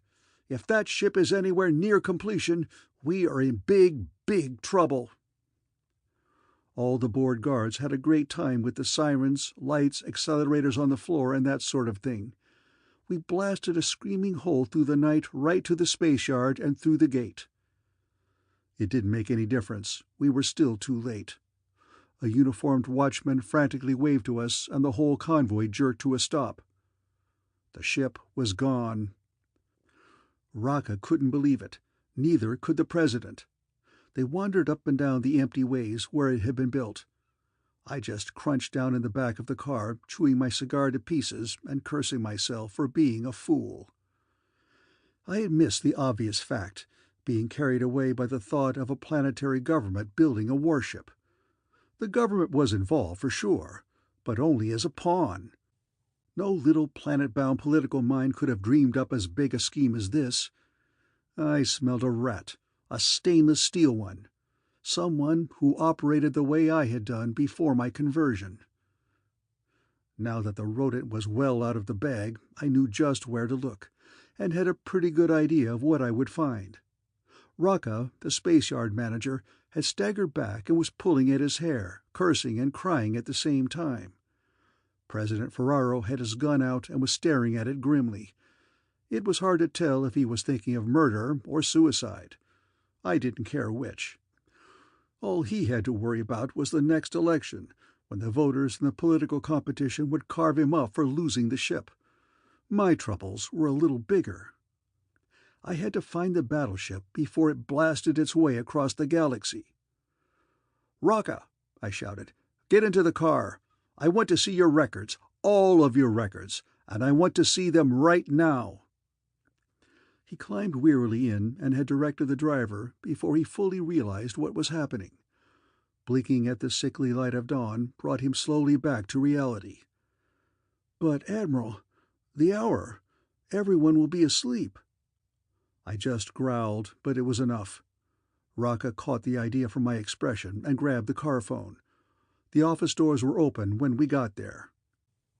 Normally, I cursed the paper tangles of bureaucracy, but this was one time when I blessed them all. These people had it down to a fine science. Not a rivet fell but that its fall was noted in quintuplicate, and later followed up with a memo, rivet, wastage, query. The facts I needed were all neatly tucked away in their paper catacombs. All I had to do was sniff them out. I didn't try to look for first causes. This would have taken too long. Instead, I concentrated my attention on the recent modifications, like the gun turret, that would quickly give me a trail to the guilty parties. Once the clerks understood what I had in mind, they hurled themselves into their work, urged on by the fires of patriotism and the burning voices of their superiors. All I had to do was suggest a line of search, and the relevant documents would begin appearing at once. Bit by bit, a pattern started to emerge. A delicate webwork of forgery, bribery, chicanery, and falsehood. It could only have been conceived by a mind as brilliantly crooked as my own. I chewed my lip with jealousy. Like all great ideas, this one was basically simple. A party or parties unknown had neatly warped the ship construction program to their own ends. Undoubtedly, they had started the program for the giant transport. That would have to be checked later. And once the program was underway, it had been guided with a skill that bordered on genius. Orders were originated in many places, passed on, changed, and shuffled. I painfully traced each one to its source. Many times the source was a forgery. Some changes seemed to be unexplainable, until I noticed the officers in question had a temporary secretary while their normal assistants were ill.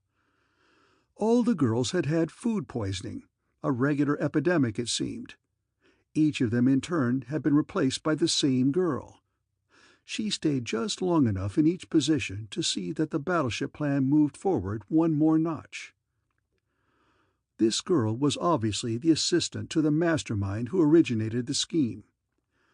He sat in the center of the plot, like a spider on its web, pulling the strings that set things into motion. My first thought that a gang was involved proved wrong.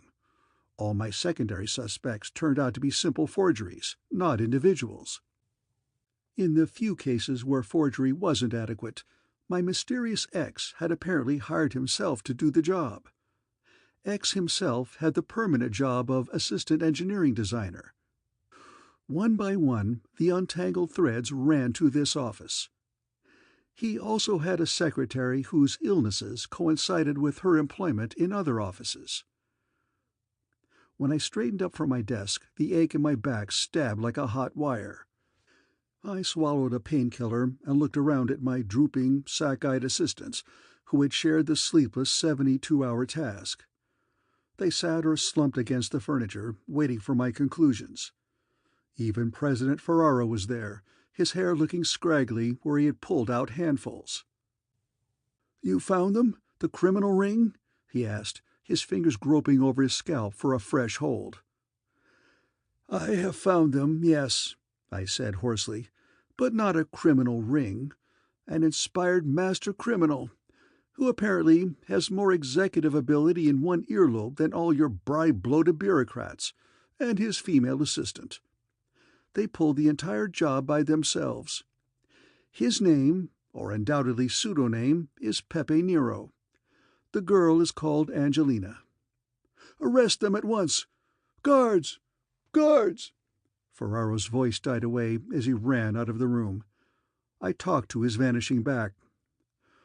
"That is just what we intend to do, but it's a little difficult at the moment, since they are the ones who not only built the battleship, but undoubtedly stole it as well." It was fully automated, so no crew is necessary." "What do you plan to do?" one of the clerks asked. "I shall do nothing," I told him, with the snapped precision of an old space veteran. "The League fleet is already closing in on the renegades, and you will be informed of the capture. Thank you for your assistance." End of Chapter 5.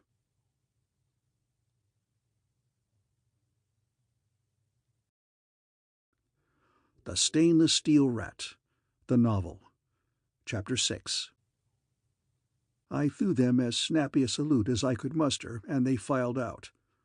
Staring gloomily at their backs, I envied for one moment their simple faith in the League Navy, when in reality the vengeful fleet was just as imaginary as my admiral's rating. This was still a job for the Corps. Inskip would have to be given the latest information at once.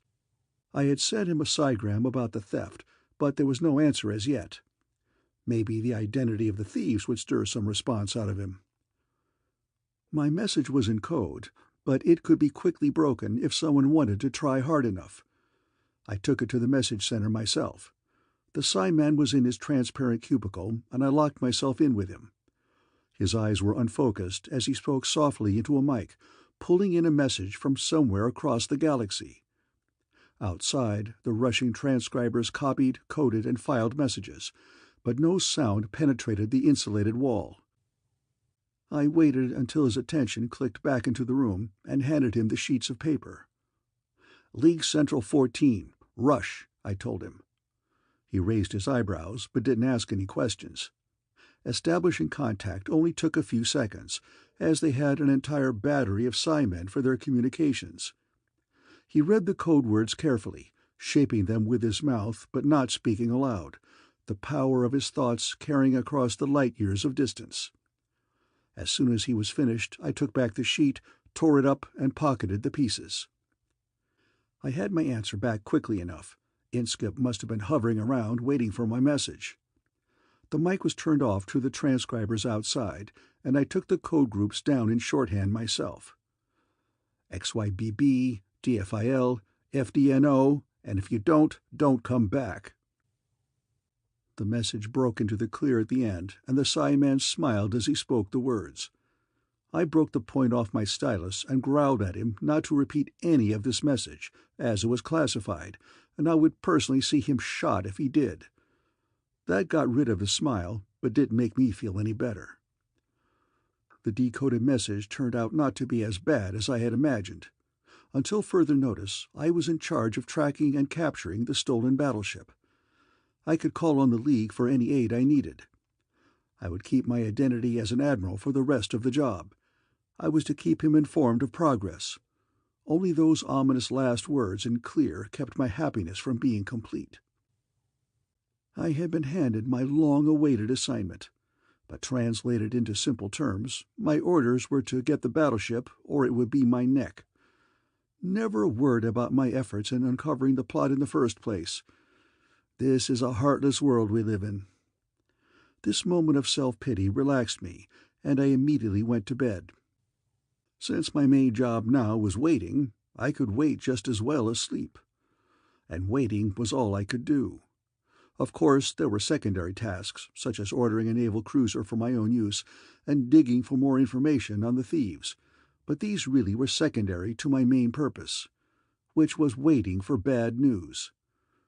There was no place I could go that would be better situated for the chase than Cittanuvo. The missing ship could have gone in any direction. With each passing minute, the sphere of probable locations grew larger by the power of the squared cube. I kept the on-watch crew of the cruiser at duty stations and confined the rest within a 100-yard radius of the ship. There was a little more information on Pepe and Angelina. They had covered their tracks well. Their backgrounds were unknown, though the fact they both talked with a slight accent suggested an off-world origin. There was one dim picture of Pepe, chubby but looking too grim to be a happy fat boy. There was no picture of the girl. I shuffled the meager findings, controlled my impatience, and kept the ship's Psi-man busy pulling in all the reports of any kind of trouble in space. The navigator and I plotted their locations in his tank, comparing the positions in relation to the growing sphere that enclosed all the possible locations of the stolen ship. Some of the disasters and apparent accidents hid inside this area, but further investigation proved them all to have natural causes. I had left standing orders that all reports falling inside the danger area were to be brought to me at any time. The messenger woke me from a deep sleep, turning on the light and handing me the slip of paper. I blinked myself awake, read the first 2 lines, and pressed the action station alarm over my bunk. I'll say this, the Navy boys know their business. When the siren screamed, the crew secured ship and blasted off before I'd finished reading the report. As soon as my eyeballs unsquashed back into focus, I read it through, then once more carefully from the beginning. It looked like the one we had been waiting for. There were no witnesses to the tragedy, but a number of monitor stations had picked up the discharge static of a large energy weapon being fired. Triangulation had led investigators to the spot where they found a freighter, August's Dream, with a hole punched through it as big as a railroad tunnel. The freighter's cargo of plutonium was gone. I read Pepe in every line of the message. Since he was flying an undermanned battleship, he had used it in the most efficient way possible. If he attempted to negotiate or threaten another ship, the element of chance would be introduced.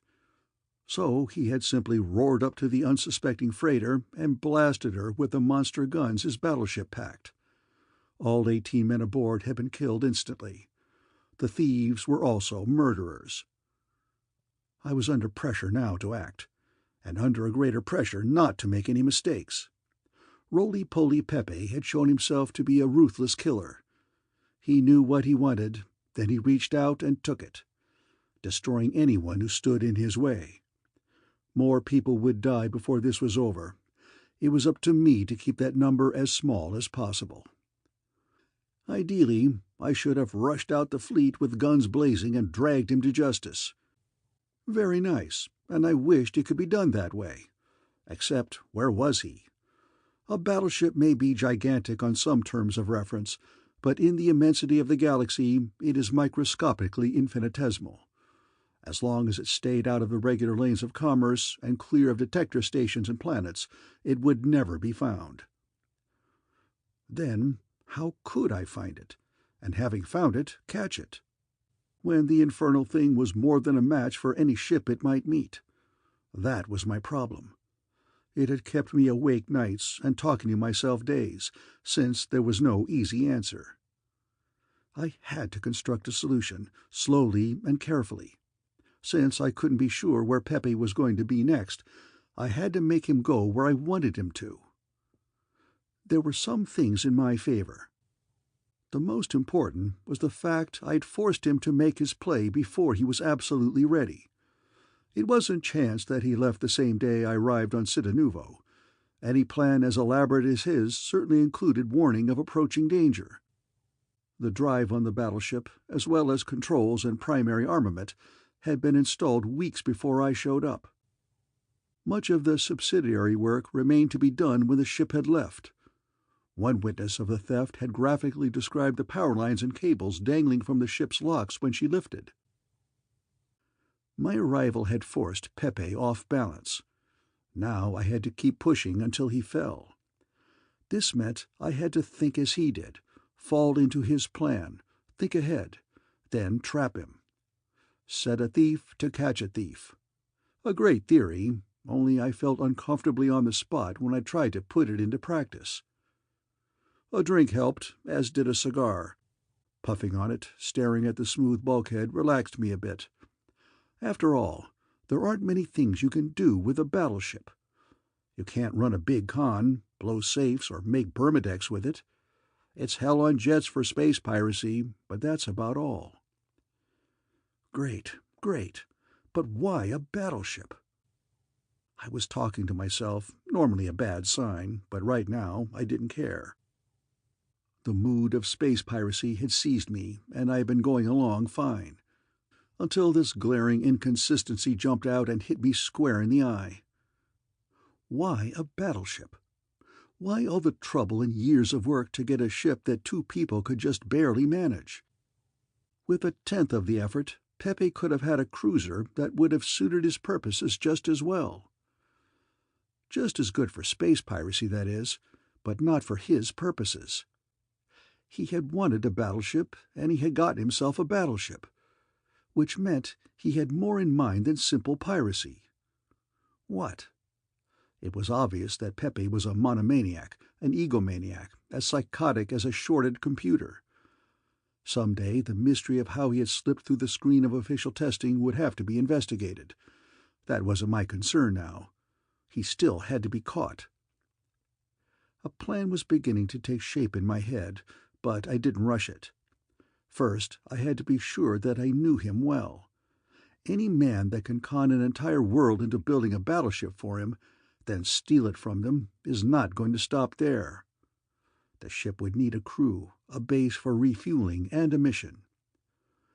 Fuel had been taken care of first. The gutted hull of Ogget's Dream was silent witness to that. There were countless planets that could be used as a base. Getting a crew would be more difficult in these peaceful times, although I could think of a few answers to that one, too. Raid the mental hospitals and jails. Do that often enough, and you would have a crew that would make any pirate chief proud. Though piracy was, of course, too mean an ambition to ascribe to this boy. Did he want to rule a whole planet, or maybe an entire system, or more? I shuddered a bit as the thought hit me. Was there really anything that could stop a plan like this once it got rolling? During the Kingly Wars, any number of types with a couple of ships and less brains than Pepe had set up just this kind of empire. They were all pulled down in the end, since their success depended on one-man rule, but the price that had to be paid first. This was the plan, and I felt in my bones that I was right. I might be wrong on some of the minor details. They weren't important. I knew the general outline of the idea, just as when I bumped into a mark I knew how much he could be taken for and just how to do it. There are natural laws in crime, as in every other field of human endeavor. I knew this was it. "Get the communications officer in here at once," I shouted at the intercom. "Also a couple of clerks with transcribers. And fast. This is a matter of life or death." This last had a hollow ring, and I realized my enthusiasm had carried me out of character. I buttoned my collar, straightened my ribbons, and squared my shoulders. By the time they knocked on the door, I was all Admiral again. Acting on my orders, the ship dropped out of warp drive so our Psi-man could get through to the other operators. Captain Sting grumbled as we floated there with the engine silent, wasting precious days, while half his crew was involved in getting out what appeared to be insane instructions. My plan was beyond his understanding, which is, of course, why he is a captain and I'm an admiral, even a temporary one. Following my orders, the navigator again constructed a sphere of speculation in his tank. The surface of the sphere contacted all the star systems a day's flight ahead of the maximum flight of the stolen battleship. There weren't too many of these at first, and the Psi-man could handle them all, calling each in turn and sending news releases to the naval public relations officers there. As the sphere kept growing, he started to drop behind, steadily losing ground. By this time I had a general release prepared, along with directions for use and follow-up, which he sent to Central 14.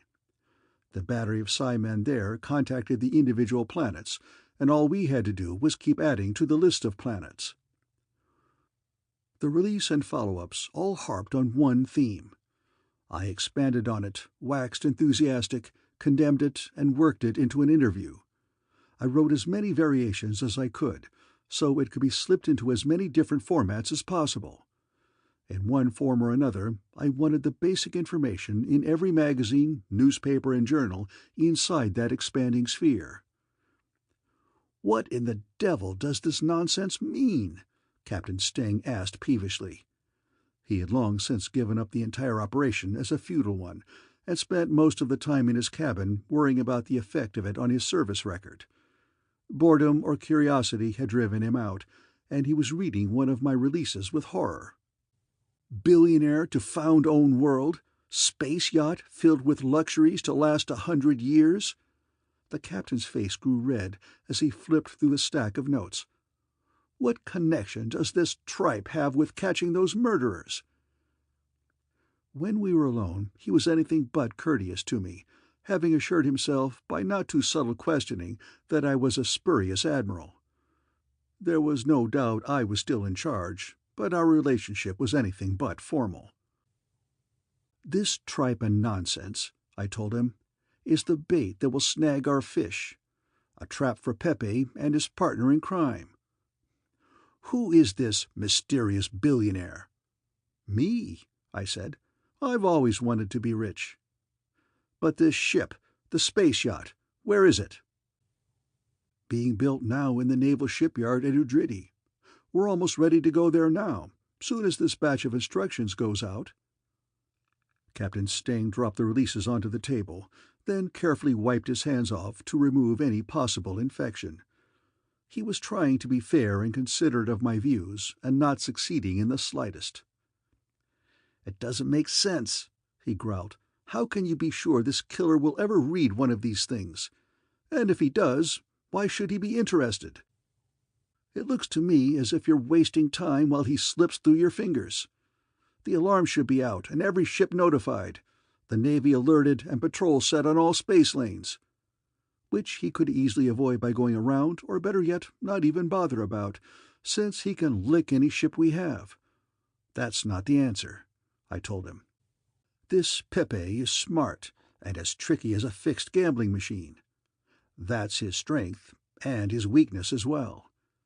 Characters like that never think it possible for someone else to outthink them, which is what I'm going to do." "Modest, aren't you?" Steng said. "I try not to be," I told him. "False modesty is the refuge of the incompetent. I'm going to catch this thug, and I'll tell you how I'll do it. He's going to hit again soon, and wherever he hits there will be some kind of a periodical with my plant in it. Whatever else he is after, he is going to take all of the magazines and papers he can find, partly to satisfy his own ego, but mostly to keep track of the things he is interested in, such as ship sailings." "You're just guessing. You don't know all this."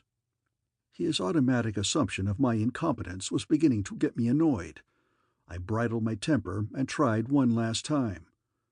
"Yes, I'm guessing, an informed guess, but I do know some facts as well.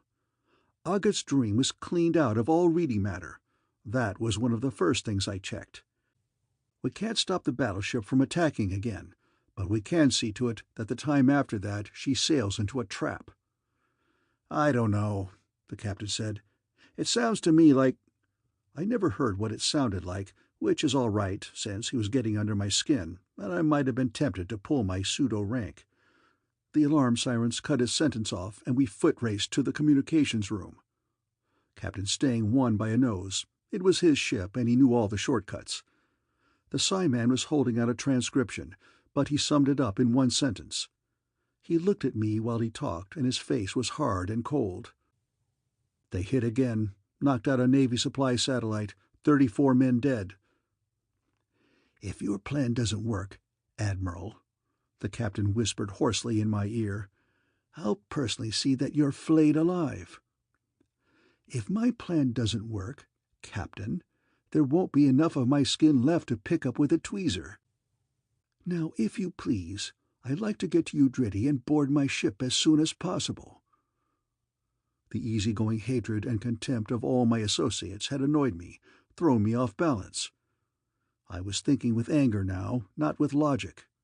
Forcing a bit of control, I ordered my thoughts, checking off a mental list. "Belay that last command," I shouted, getting back into my old space dog mood. "Get a call through first, and find out if any of our plants were picked up during the raid." While the Psi-man unfocused his eyes and mumbled under his breath, I rifled some papers, relaxed and cool. The ratings and officers waited tensely, and made some slight attempt to conceal their hatred of me. It took about 10 minutes to get an answer. "Affirmative," the Psi-man said. "A store ship docked there 20 hours before the attack. Among other things, it left newspapers containing the article." "Very good," I said calmly. "Send a general order to suspend all future activity with the planted releases. Send it by Psi-men only, No mention on other naval signaling equipment. There's a good chance now it might be overheard. I strolled out slowly, in command of the situation, keeping my face turned away so they couldn't see the cold sweat. It was a fast run to Udrity, where my billionaire's yacht, the Eldorado, was waiting. The dockyard commander showed me the ship and made a noble effort to control his curiosity. I took a sadistic revenge on the Navy by not telling him a word about my mission. After checking out the controls and special apparatus with the technicians, I cleared the ship. There was a tape in the automatic navigator that would put me on the course mentioned in all the articles. Just a press of a button, and I would be on my way. I pressed the button. It was a beautiful ship, and the dockyard had been lavish with their attention to detail. From bow to rear tubes she was plated in pure gold. There are other metals with higher albedo, but none that give a richer effect. All the fittings, inside and out, were either machine-turned or plated. All this work could not have been done in the time allotted. The Navy must have adapted a luxury yacht to my needs. Everything was ready. Either Pepe would make his move, or I would sail on to my billionaire's paradise planet. If that happened, it would be best if I stayed there. Now that I was in space, past the point of no return, all the doubts that I had dismissed fought for attention. The plan that had seemed so clear and logical now began to look like a patched and crazy makeshift. "Hold on there, sailor," I said to myself, using my best admiral's voice. "Nothing has changed. It's still the best and only plan possible under the circumstances." Was it? Could I be sure that Pepe, flying his mountain of a ship and eating Navy rations, would be interested in some of the comforts and luxuries of life? Or if the luxuries didn't catch his eye, would he be interested in the planetary homesteading gear? I had loaded the cards with all the things he might want, and planted the information where he could get it. He had the bait now, but would he grab the hook? I couldn't tell, and I could work myself into a neurotic state if I kept running through the worry cycle. It took an effort to concentrate on anything else, but it had to be made. The next 4 days passed very slowly. End of Chapter 6.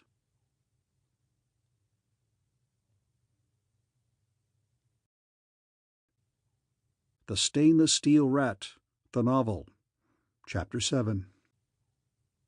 When the alarm blew off, all I felt was an intense sensation of relief. I might be dead and blasted to dust in the next few minutes, but that didn't seem to make much difference. Pepe had swallowed the bait. There was only one ship in the galaxy that could knock back a blip that big at such a distance. It was closing fast, using the raw energy of the battleship engines for a headlong approach. My ship bucked a bit as the tug beams locked on at maximum distance. The radio bleeped at me for attention at the same time. I waited as long as I dared, then flipped it on. The voice boomed out. "That you are under the guns of a warship. Don't attempt to run, signal, take evasive action, or in any other way—" "Who are you, and what the devil do you want?" I spluttered into the mic. I had my scanner on, so they could see me, but my own screen stayed dark. They weren't sending any picture. In a way, it made my act easier. I just played to an unseen audience. They could see the rich cut of my clothes, the luxurious cabin behind me. Of course, they couldn't see my hands. "It doesn't matter who we are," the radio boomed again. "Just obey orders if you care to live. Stay away from the controls until we have tied on. Then do exactly as I say." There were 2 distant clangs as magnetic grapples hit the hull. A little later the ship lurched, drawn home against the battleship. I let my eyes roll in fear, looking around for a way to escape, and taking a peek at the outside scanners. The yacht was flush against the space-filling bulk of the other ship. I pressed the button that sent the torch-wielding robot on his way. "Now let me tell you something," I snapped into the mic, wiping away the worried billionaire expression. "First, I'll repeat your own warning. Obey orders if you want to live. I'll show you why." When I threw the big switch, a carefully worked-out sequence took place. First, of course, the hull was magnetized and the bombs fused. A light blinked as the scanner in the cabin turned off, and the one in the generator room came on. I checked the monitor screen to make sure, then started into the spacesuit. It had to be done fast. At the same time, it was necessary to talk naturally. They must still think of me as sitting in the control room. "That's the ship's generators you're looking at," I said. 98% of their output is now feeding into coils that make an electromagnet of this ship's hull. You will find it very hard to separate us, and I would advise you not to try."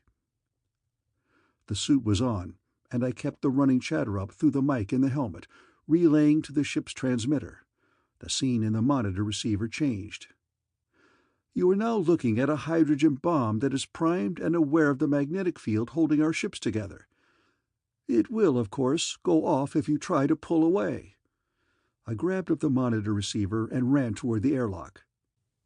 "This is a different bomb now," I said, keeping one eye on the screen and the other on the slowly opening outer door. "This one has receptors on the hull. If you attempt to destroy any part of this ship, or even gain entry to it, this one will detonate." I was in space now, leaping across to the gigantic wall of the other ship. "What do you want?" These were the first words Pepe had spoken since his first threats. "I want to talk to you, arrange a deal, something that would be profitable for both of us. But let me first show you the rest of the bombs, so you won't get any strange ideas about cooperating." Of course, I had to show him the rest of the bombs. There was no getting out of it. The scanners in the ship were following a planned program. I made light talk about all my massive armament that would carry us both to perdition, while I climbed through the hole in the battleship's hull. There was no armor or warning devices at this spot. It had been chosen carefully from the blueprints. Yeah, I take your word for it. You're a flying bomb. So stop with this roving reporter bit and tell me what you have in mind." This time I didn't answer him, because I was running and panting like a dog, and had the mic turned off. Just ahead, if the blueprints were right, was the door to the control room. Pepe should be there. I stepped through, gun out, and pointed it at the back of his head. Angelina stood next to him, looking at the screen. "The game's over," I said. "Stand up slowly and keep your hands in sight." "What do you mean?" he said angrily, looking at the screen in front of him. The girl caught wise first. She spun around and pointed.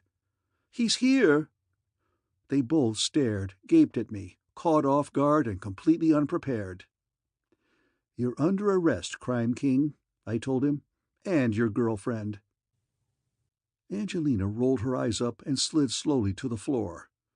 Real or faked, I didn't care.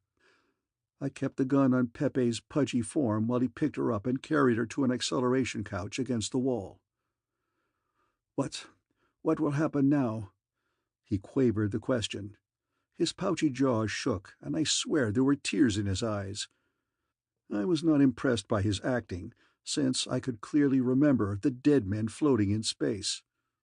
He stumbled over to a chair, half dropping into it. "Will they do anything to me?" Angelina asked. Her eyes were open now. "I have no idea of what will happen to you," I told her truthfully. "That is up to the courts to decide." "But he made me do all those things," she wailed. She was young, dark, and beautiful. The tears did nothing to spoil this. Pepe dropped his face into his hands, and his shoulders shook. I flicked the gun his way and snapped at him. "Sit up, Pepe. I find it very hard to believe that you are crying. There are some naval ships on the way now. The automatic alarm was triggered about a minute ago. I'm sure they'll be glad to see the man who—" "Don't let them take me, please." Angelina was on her feet now, her back pressed to the wall. "They'll put me in prison, do things to my mind." She shrunk away as she spoke, stumbling along the wall. I looked back at Pepe, not wanting to have my eyes off him for an instant. "There's nothing I can do," I told her. I glanced her way, and a small door was swinging open, and she was gone. "Don't try to run," I shouted after her. "It can't do any good." Pepe made a strangling noise, and I looked back to him quickly. He was sitting up now, and his face was dry of tears. In fact, he was laughing, not crying. "So she caught you too, Mr. Wisecup. Poor little Angelina with the soft eyes." He broke down again, shaking with laughter. "What do you mean?" I growled. "Don't you catch yet? The story she told you was true, except she twisted it around a bit. The whole plan, building the battleship, then stealing it, was hers. She pulled me into it, played me like an accordion. I fell in love with her, hating myself and happy at the same time. Well, I'm glad now it's over. At least I gave her a chance to get away. I owe her that much. Though I thought I would explode when she went into that innocence act." The cold feeling was now a ball of ice that threatened to paralyze me. "You're lying," I said hoarsely, and even I didn't believe it. "Sorry, that's the way it is. Your brain boys will pick my skull to pieces and find out the truth anyway. There's no point in lying now." "We'll search the ship. She can't hide for long." "She won't have to," Pepe said. "There's a fast scout we picked up, stowed in one of the holds. That must be it leaving now." We could feel the vibration distantly through the floor. "The Navy will get her," I told him, with far more conviction than I felt. "Maybe," he said, suddenly slumped and tired, no longer laughing. "Maybe they will. But I gave her her chance. It is all over for me now, but she knows that I loved her to the end." He bared his teeth in sudden pain. "Not that she would care in the slightest." I kept the gun on him, and neither of us moved while the Navy ships pulled up and their boots stamped outside. I had captured my battleship, and the raids were over. And I could be blamed if the girl had slipped away. If she evaded the Navy ships, that was their fault, not mine. I had my victory all right, but I wasn't too happy about it. I had a premonition that I wasn't finished with Angelina yet. End of Chapter 7.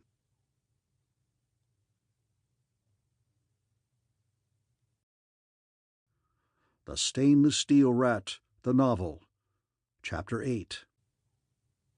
Life would have been much sweeter if my uneasy hunch hadn't proven to be true. You can't blame the Navy for being taken in by Angelina. They were neither the first nor the last to underestimate the mind that lay behind those melting eyes. And I try not to blame myself either. After my first mistake in letting Angelina slip out, I tried not to make a second. I wasn't completely convinced yet that Pepe was telling the truth about her. The entire story might be a complicated lie to confuse and throw me off guard. I have a very suspicious mind. Playing it safe, I kept the muzzle of my gun aimed exactly between his eyes, with my fingers resting lightly on the trigger. I kept it there until a squad of Space Marines thundered in and took over. As soon as they put the grab on Pepe, I sent an all-ships alarm about Angelina, with a special take-all-precautions priority. Even before all the ships had acknowledged receipt, her scout rocket was sighted on the detector screen. I sighed with a great deal of relief. If she did turn out to be the brains of the operation, I didn't want her slipping away. She, Pepe, and the battleship made a nice package to turn over to Inskip. There was no chance of her escaping now, with ships closing in on her from every direction. They were experienced at this sort of thing, and it was only a matter of time before they had her. Turning over the battleship to the Navy, I went back to the luxury yacht and tapped the stores for a large glass of Scotch whiskey that had never been within 20 light-years of Earth, and a long cigar. Sitting comfortably in front of the screen, I monitored the chase. Angelina wriggled painfully on the hook, making high G turns to avoid capture. She'd be black and blue from head to foot after some of those 15G accelerations. It was all for nothing, because in the end they still caught her in a tractor web and closed in. All the thrashing around had just gained her a little time. None of us realized how important this time really was until the boarding party cracked into the ship. It was empty, of course. Fully 10 days went by before we pieced together what had really happened. It was ruthless and ugly, and even if the psych docs hadn't assured me that Pepe had told the truth, I would have recognized the manner in which the escape was carried out. Angelina was one step ahead of us all the way.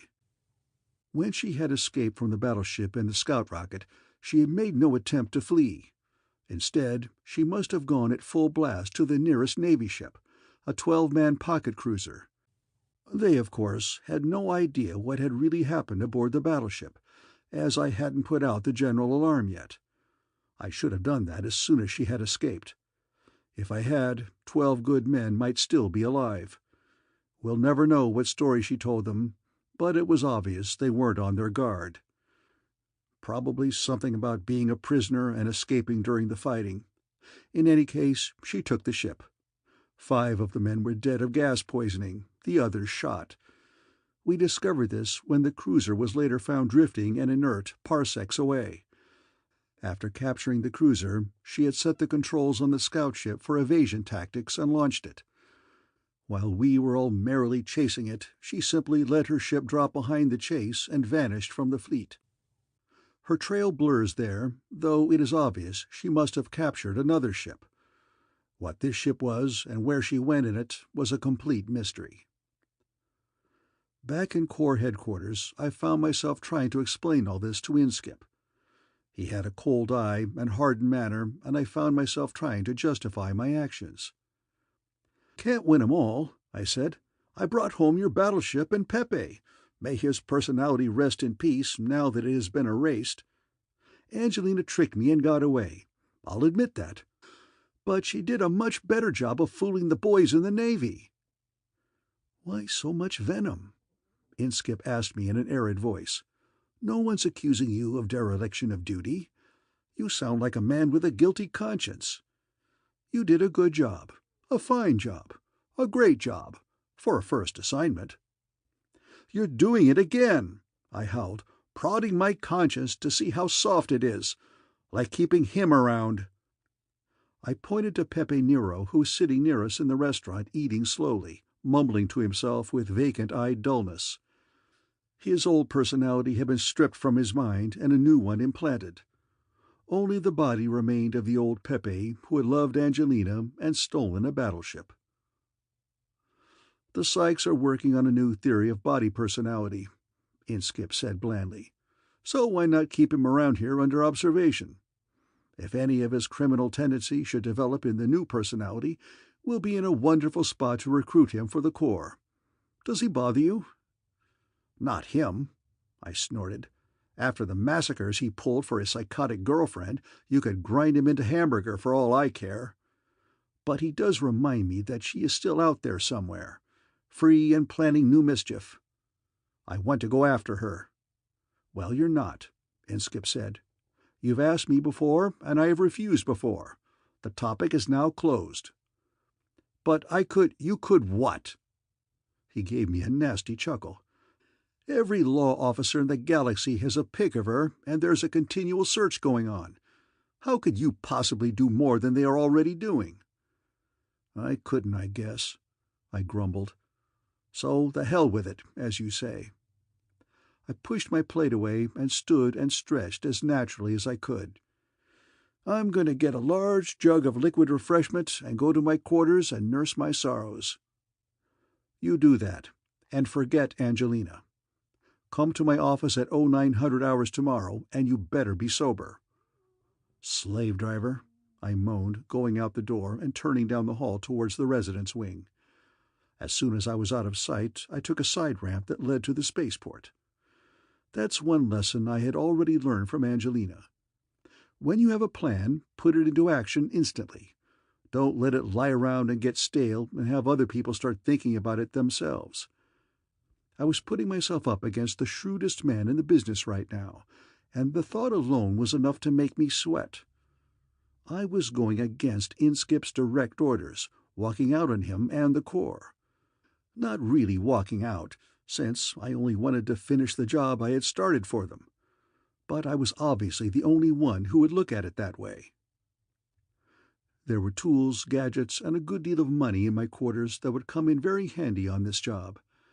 I would just have to do it without them. When Inskip started to think about my sudden conversion to his point of view, I wanted to be well away in space. A mechanic with a drag robot was pulling an agent ship into place on the launching ramp. I stamped over and used my official voice. "Is that my ship?" "No, sir. It's for Full Agent Nielsen. There he is coming up now." "Check with Control Central, will you? It's going to be rushed no matter how we handle it." "New job, Jimmy?" Ovi asked as he came up. I nodded and watched the mechanic until he vanished around the corner. "Same old business," I said. "And how's your tennis game coming?" I asked, lifting my hand with an imaginary racket. "Getting better all the time," he said, turning his head to look at his ship. "I'll teach you a new stroke," I said, bringing my hand down sharply and catching him on the side of the neck with the straightened edge. He folded without a sound, and I lowered him gently to the deck and dragged him out of sight behind a row of lubrication drums. I gently pried the box with the course tapes from his limp fingers. Before the mechanic could return, I was in the ship and had the lock sealed. I fed the course tape into the controls and punched the tower combination for clearance. There was a subjective century of waiting, during which eternal period of time I produced a fine beading of sweat all over my head. Then the green light came on. Step 1, and still in the clear.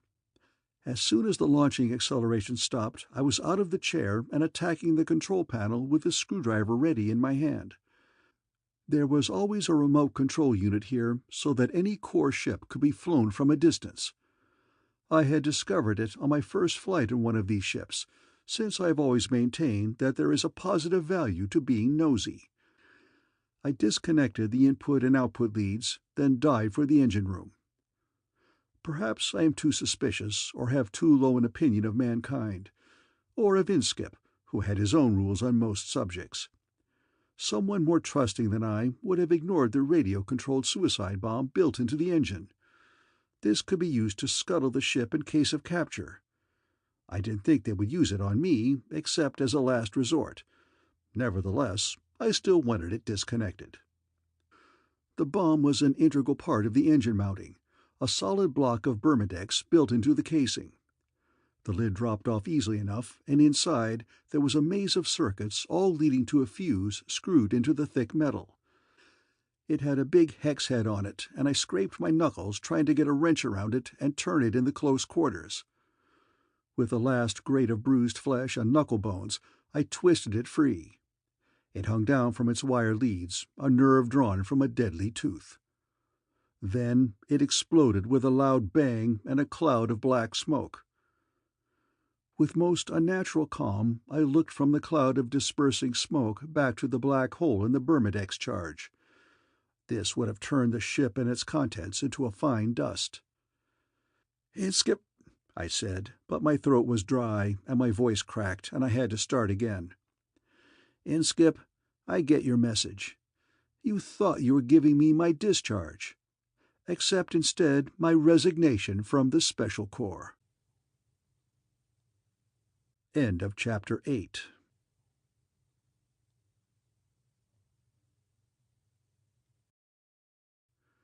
The Stainless Steel Rat, the Novel. Chapter 9. My most overwhelming feeling was one of relief. I was on my own again, and responsible to no man. I actually hummed a bit as I dropped the ship out of warp drive long enough to slip in a course tape chosen at random from the file. There would be no chance of an intercept this way, and I could cut a new tape for a new course once I was well clear of the headquarters station.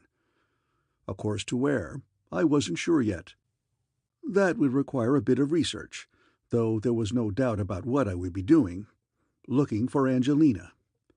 At first thought, it seemed a little stupid to be taking on a job the Corps had refused me. It was still their job. On second thought, I realized that it had nothing to do with the Corps now. Angie had pulled a fast one on me, pinned on the prize chump medal. That is something that you just don't do to Slippery Jim DiGriz. Call it ego if you like, But ego is the only thing that keeps a man in my profession operating. Remove that, and you have removed everything. I had no real idea of what I would do with her when I found her. Probably turn her over to the police, since people like her gave the business a bad name. Better to worry about cooking the fish after I had caught it. A plan was necessary, so I prepared all the plan-producing ingredients. For one terrible moment, I thought there were no cigars in the ship. Then the service unit groaned and produced a box from some dark corner of the deep freeze. Not the recommended way to store cigars, but much better than having none at all. Nielsen always favored a rare brand of potent aquavit, and I had no objections to drinking it. Feet up, throat lubricated, and cigars smoking, I put the think box to work on the project. To begin with, I had to put myself in Angelina's place at the time of her escape. I would like to have gone back physically to the scene, but I'm not that thick. There was guaranteed to be a trigger-happy Navy ship or two sitting there. However, this is the kind of problem they build computers to solve, so I fed in the coordinates of the space action where it all had happened. There was no need for notes on this. Those figures were scratched inside my forehead in letters of fire. The computer had a large memory store and a high-speed scan. It hummed happily when I asked for the stars nearest to the given position. In under 13 seconds, it flipped through its catalogs, counted on its fingers, and rang its little computation finished bell for me. I copied off the numbers of the first dozen stars, then pressed the cancel when I saw the distances were getting too great to be relevant anymore. Now I must think like Angelina. I had to be hunted, hurried, or murderous with 12 fresh corpses of my own manufacture piled around me. In every direction rode the enemy. She would have the same list, ground out by the computer on the stolen cruiser. Now, where to? Tension and speed.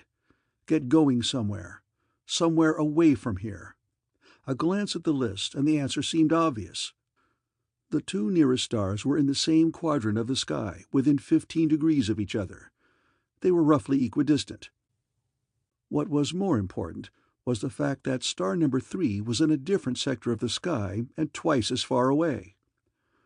That was the way to go, toward the first two stars. It was the sort of decision that can be made in a hurry and still be sound.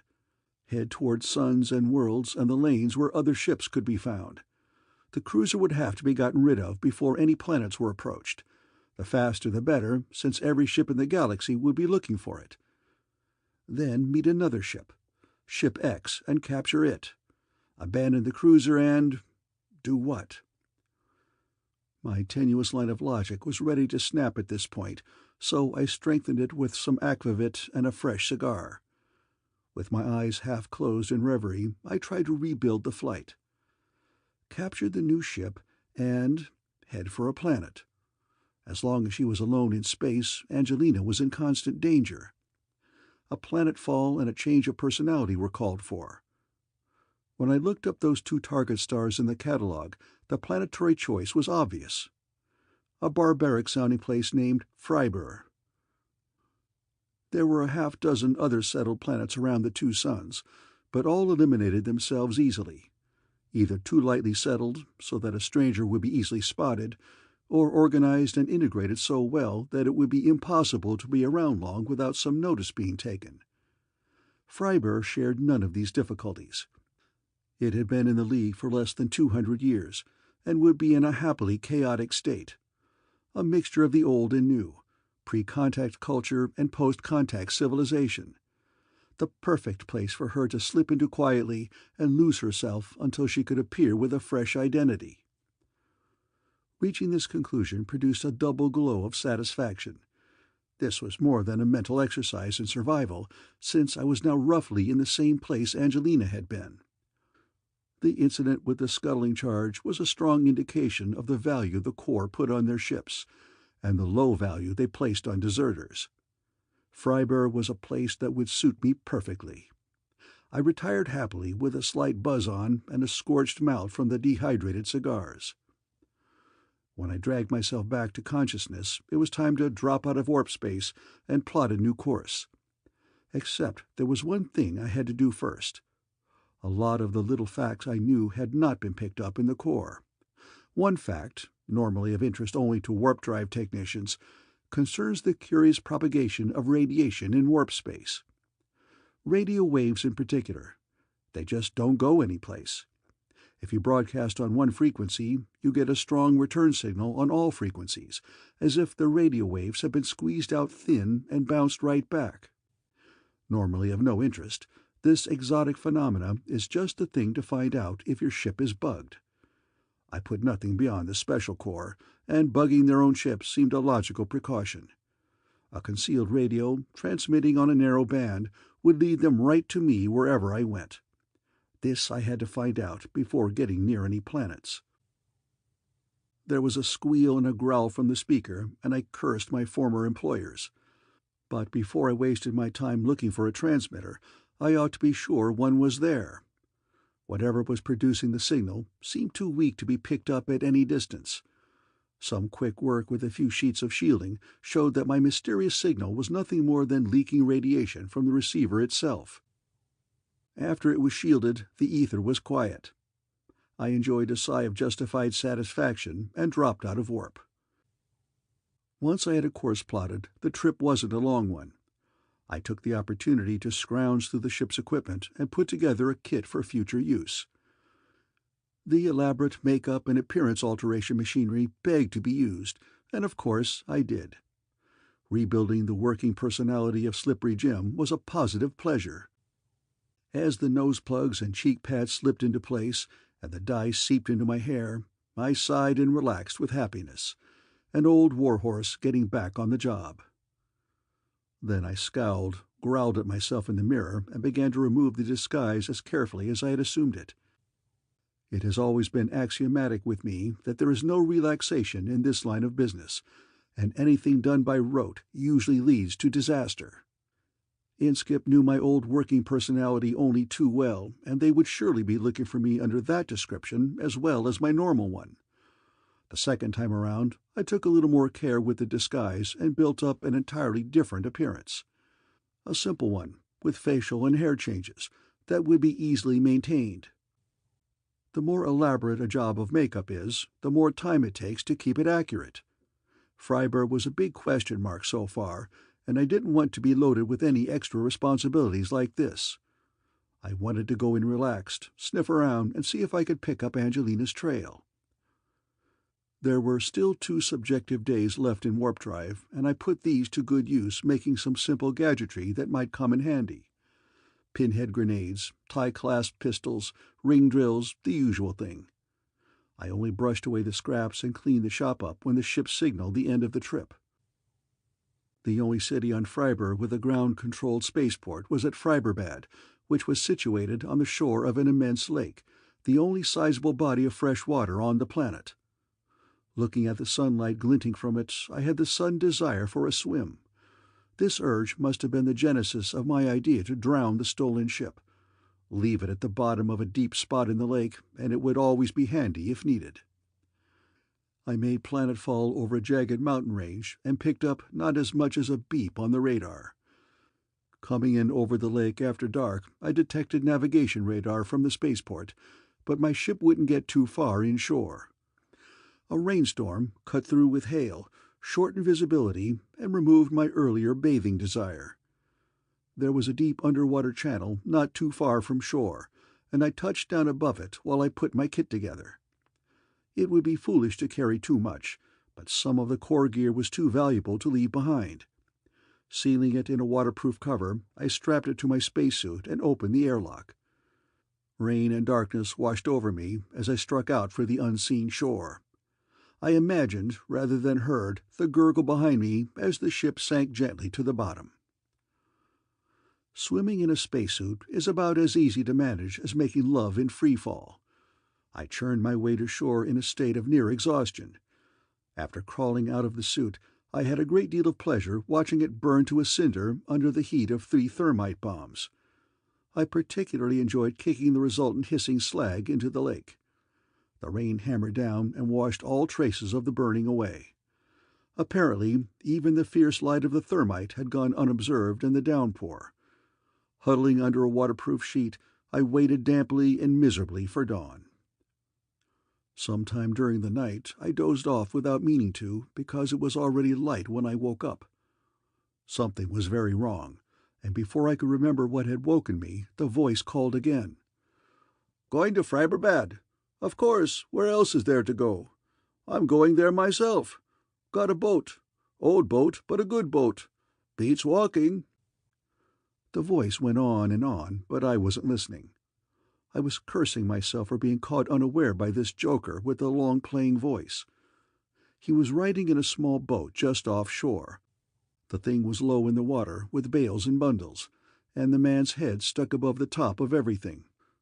While his jaw kept moving, I had a chance to look at him and draw my sleep-sodden wits together.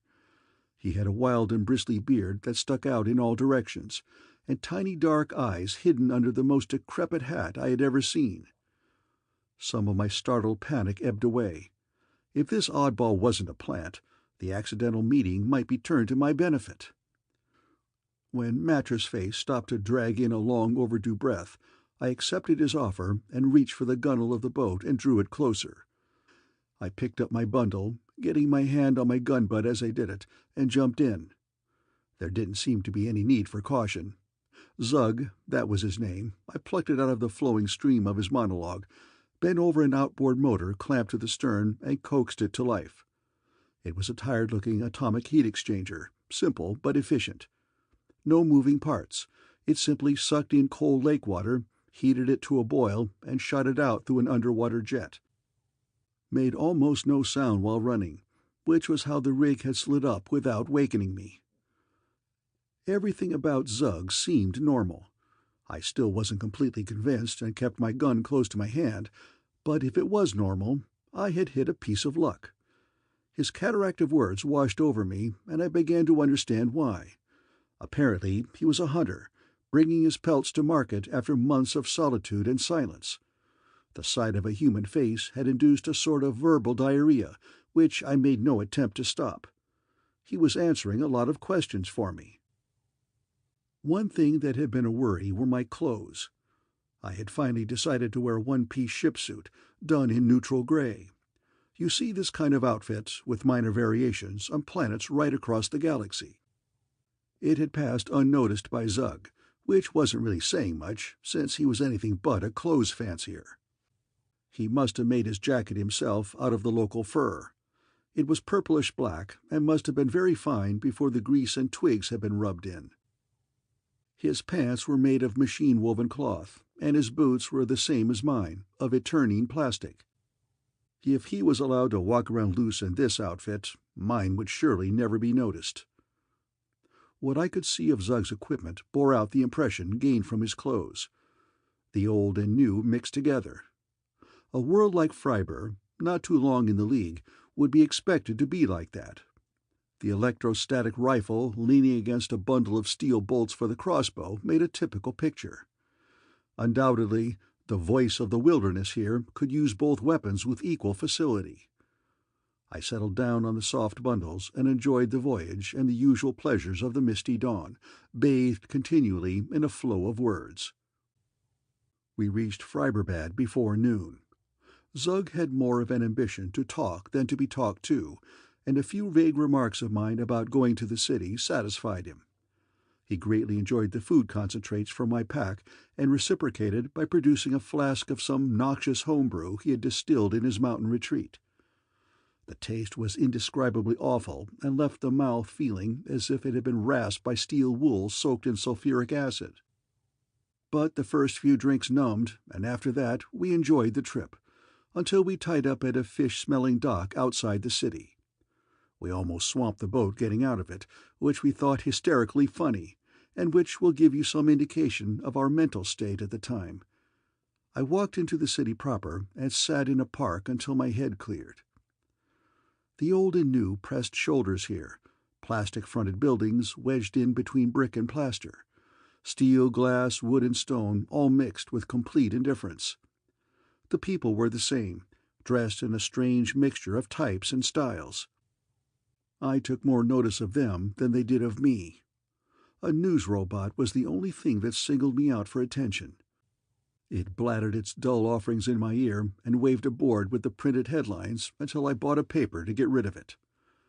League currency was in circulation here, as well as local money, and the robot made no protest when I slipped a credit in its chest slot, though it did give me change in Freiburg Gulden, undoubtedly at a ruinous rate of exchange. At least that's the way I would have done it if I were programming the thing. All of the news was unimportant and trivial. The advertisements were of much more interest. Looking through the big hotels, I compared their offered pleasures and prices. It was this that set me to trembling and sweating with terror. How quickly we lose the ingrained habits of a lifetime. After a month on the side of law and order, I was acting like an honest man. "You're a criminal," I muttered through clenched teeth and spat on a no-spitting sign. "You hate the law and live happily without it. You are a law unto yourself, and the most honest man in the galaxy. You can't break any rules since you make them up yourself and change them whenever you see fit." All of this was true, and I hated myself for forgetting it. That little period of honesty in the Corps was working like a blight to destroy all of my best antisocial tendencies. "Think dirty!" I cried aloud, startling a girl who was walking by on the path. I leered to prove that she had heard correctly, and she hurried quickly away. Better. I left myself at the same time in the opposite direction, looking for an opportunity to do bad. I had to re-establish my identity before I could even consider finding Angelina. Opportunity was easy to find. Within 10 minutes, I had spotted my target. I had all the equipment I might need in my sack. What I would use for the job I stowed in my pockets and waist wallet, and then checked my bag in a public locker. Everything about the First Bank of Freiburg begged to be cracked. It had 3 entrances, 4 guards, and was busily crowded. 4 human guards. No bank in existence would pay all those salaries if they had electronic protection. It was an effort not to hum with happiness as I stood in line for one of the human clerks. Fully automated banks aren't hard to rob, they just require different techniques. This mixture of man and machine was the easiest of all. "Change a League 10 star for Gildan," I said, slapping the shiny coin on the counter before him. "Yes, sir," the cashier said, only glancing at the coin and feeding it into the accounting machine next to him. His fingers had already set up the amount for me in Gildan, even before the currency valid signal blinked on. My money rattled down into the cup before me, and I counted it slowly. This was done mechanically, because my mind was really on the 10-credit coin, now rolling and clinking down inside the machine's innards. When I was sure it had finished its trip and landed in the vault, I pressed a button on my wrist transmitter. It was beautiful. That was the only word for it. The kind of thing that leaves a warm glow lodged in the memory, that produces a twinge of happiness for years after whenever it is nudged. That little 10-credit coin had taken hours to construct, and every minute was worth it. I had sliced it in half, hollowed it out, loaded it with lead back to its original weight, built in a tiny radio receiver, a fuse, and a charge of Bermudex, which now went off with an incredibly satisfactory explosion. A grinding thump deep in the bank's entrails was followed by a tremendous amount of clanking and banging. The rear wall containing the vault split open and disgorged a torrent of money and smoke. Some last effort of the expiring accounting machine gave me an unexpected dividend. The money dispensers at every cashier's station burst into frantic life. A torrent of large and small coins poured out on the startled customers, who quickly mastered their surprise and began grabbing. Their moment of pleasure was brief, because the same radio cue had set off the smoke and gas bombs I had thoughtfully dropped in all the waste baskets. Unnoticed in the excitement, I threw a few more gas bombs in with the cashiers. This gas is an effective mixture of my own concoction, a sinister brew of regurgitants and lacrimatories. Its effect was instantaneous and powerful. There were, of course, no children in the bank, since I don't believe in being cruel to those too young to protect themselves. Within seconds, the clients and employees found themselves unable to see, and too preoccupied to take any notice of me. As the gas rolled towards me, I lowered my head and slipped the goggles over my eyes. When I looked up, I was the only person in the bank that was able to see. I was, of course, careful to breathe through the filter plugs in my nose, so I could enjoy the continued digestion of my last meal. My teller had vanished from sight, and I did a neat dive through the opening, sliding across the counter on my stomach. After this, it was just a matter of pick and choose. There was certainly no shortage of money rolling around loose.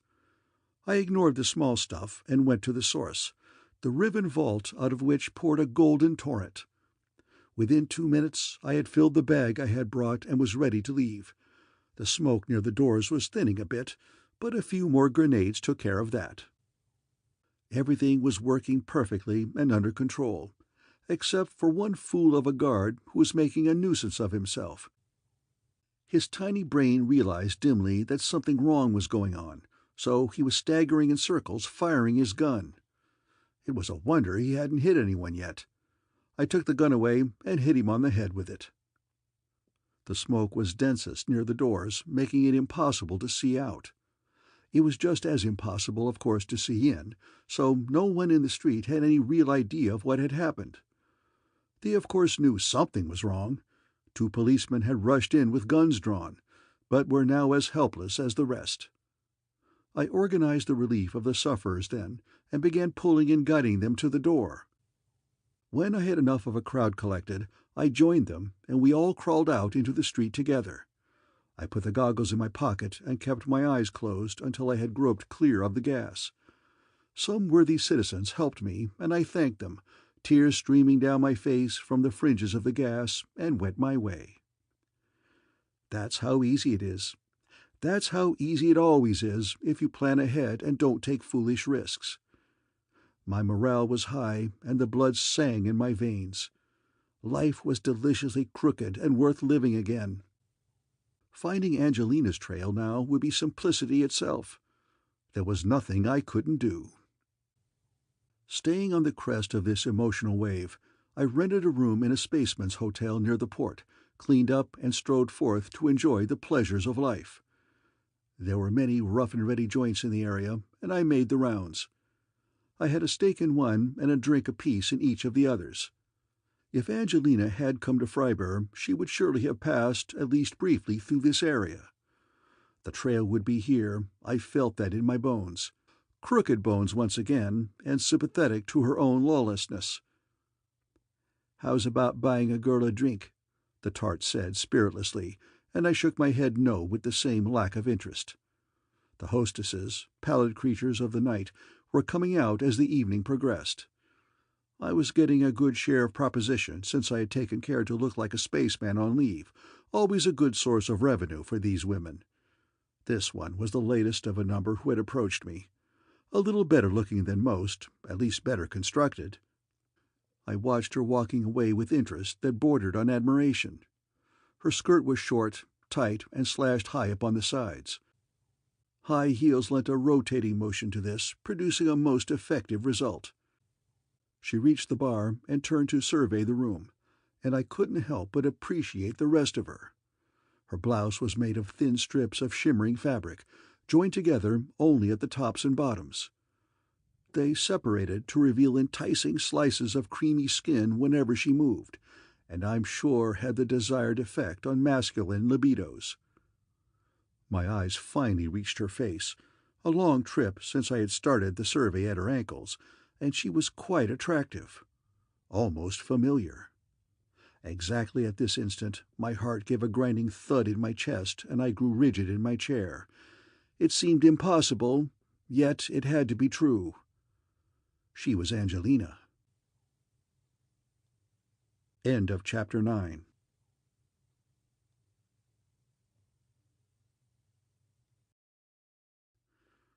The Stainless Steel Rat, the Novel, Chapter 10. Her hair had been bleached, and there were some simple and obvious changes in her features. They had been altered just enough so it would be impossible to identify her from a photograph or a description. She could never be recognized. Except by me, that is. I had seen her in the stolen battleship and I had talked to her. And the nice part was, I could identify her, and she would have no idea of who I was. She had seen me only briefly, in a spacesuit with a tinted faceplate, and I'm sure had plenty of other things to think about at the time. This was the climax of the most successful day of my life. The fetid air of the dive was like wine in my nostrils. I relaxed and savored every last drop of irony in the situation. You had to give the girl credit, though. She had adopted a perfect cover. I myself had never imagined she would stay here, and I thought I'd weighed all of the possibilities. Because she had taken a good bit of the stolen cash with her, I had never considered she would be living like a penniless tramp. The girl had guts, you had to give her credit. She had adopted an almost perfect disguise and blended neatly into the background. If only she wasn't so damned kill-happy, what a team we would make. My heart gave the second grinding thump of the evening when I realized the dead-end trail down which my emotions were leading me. Angelina was disaster to anyone she came near. Inside that lovely head squatted a highly intelligent but strangely warped brain. For my own sake, I would be better off thinking about the corpses she had piled up, not about her figure. There was only one thing to be done. Get her away from here and turn her over to the Corps. I didn't even consider how I felt about the Corps, or how they felt about me. This was an entirely different affair that had to be done neatly and with dispatch before I changed my mind. I joined her at the bar and ordered 2 double shots of the local battery acid. Being careful, I deepened my voice and changed my accent and manner of speaking. Angelina had heard enough of my voice to identify it easily. That was the one thing I had to be aware of. "Drink up, doll," I said, raising my drink and leering at her. "Then we go up to your place. You got a place, don't you?" "I got a place. You got a League 10 spot in hard change?" "Of course," I grumbled, feigning insult. "You think I'm buying this bilge juice on the arm?" "I ain't no cafeteria pay on your way out," she said with a bored lack of interest that was magnificent. "Pay now, and then we go." When I flipped the 10 credits her way, she speared it neatly out of the air, weighed it, bit it, and vanished it inside her belt.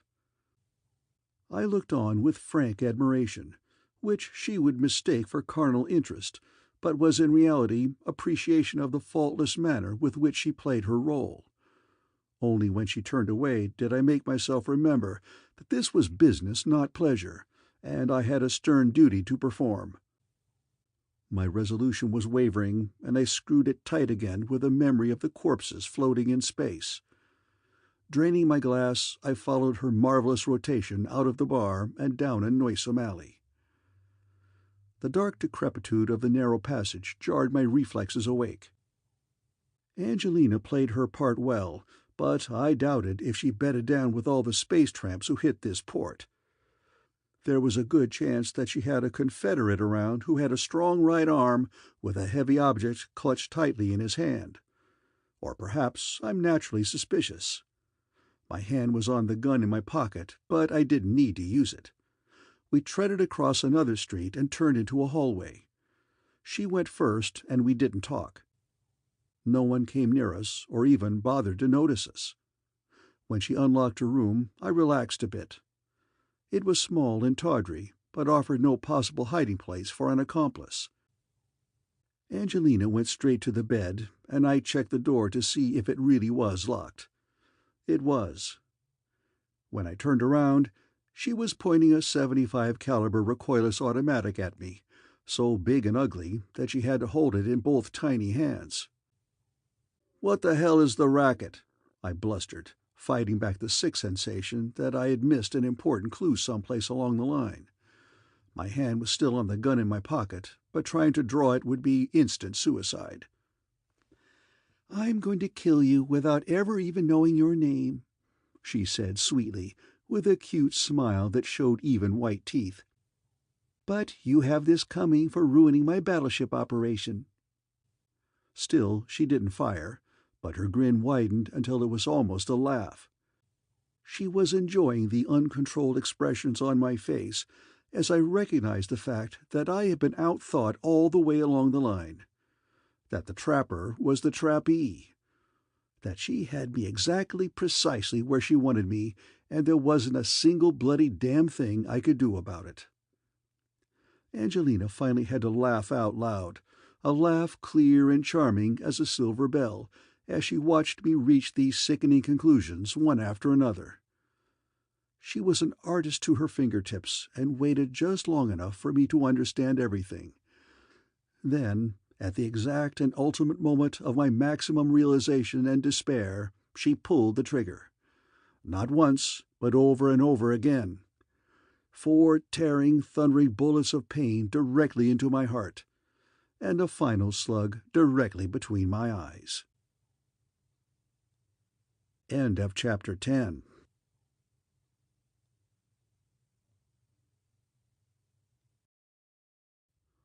The Stainless Steel Rat, the Novel, Chapter 11. It wasn't really consciousness, but a sort of ruddy, pain-filled blur. A gut-gripping nausea fought with the pain, but the pain won easily. Part of the trouble was that my eyes were closed, yet opening them was incredibly difficult. I finally managed it and could make out a face swimming in a blur above me. "What happened?" the blur asked.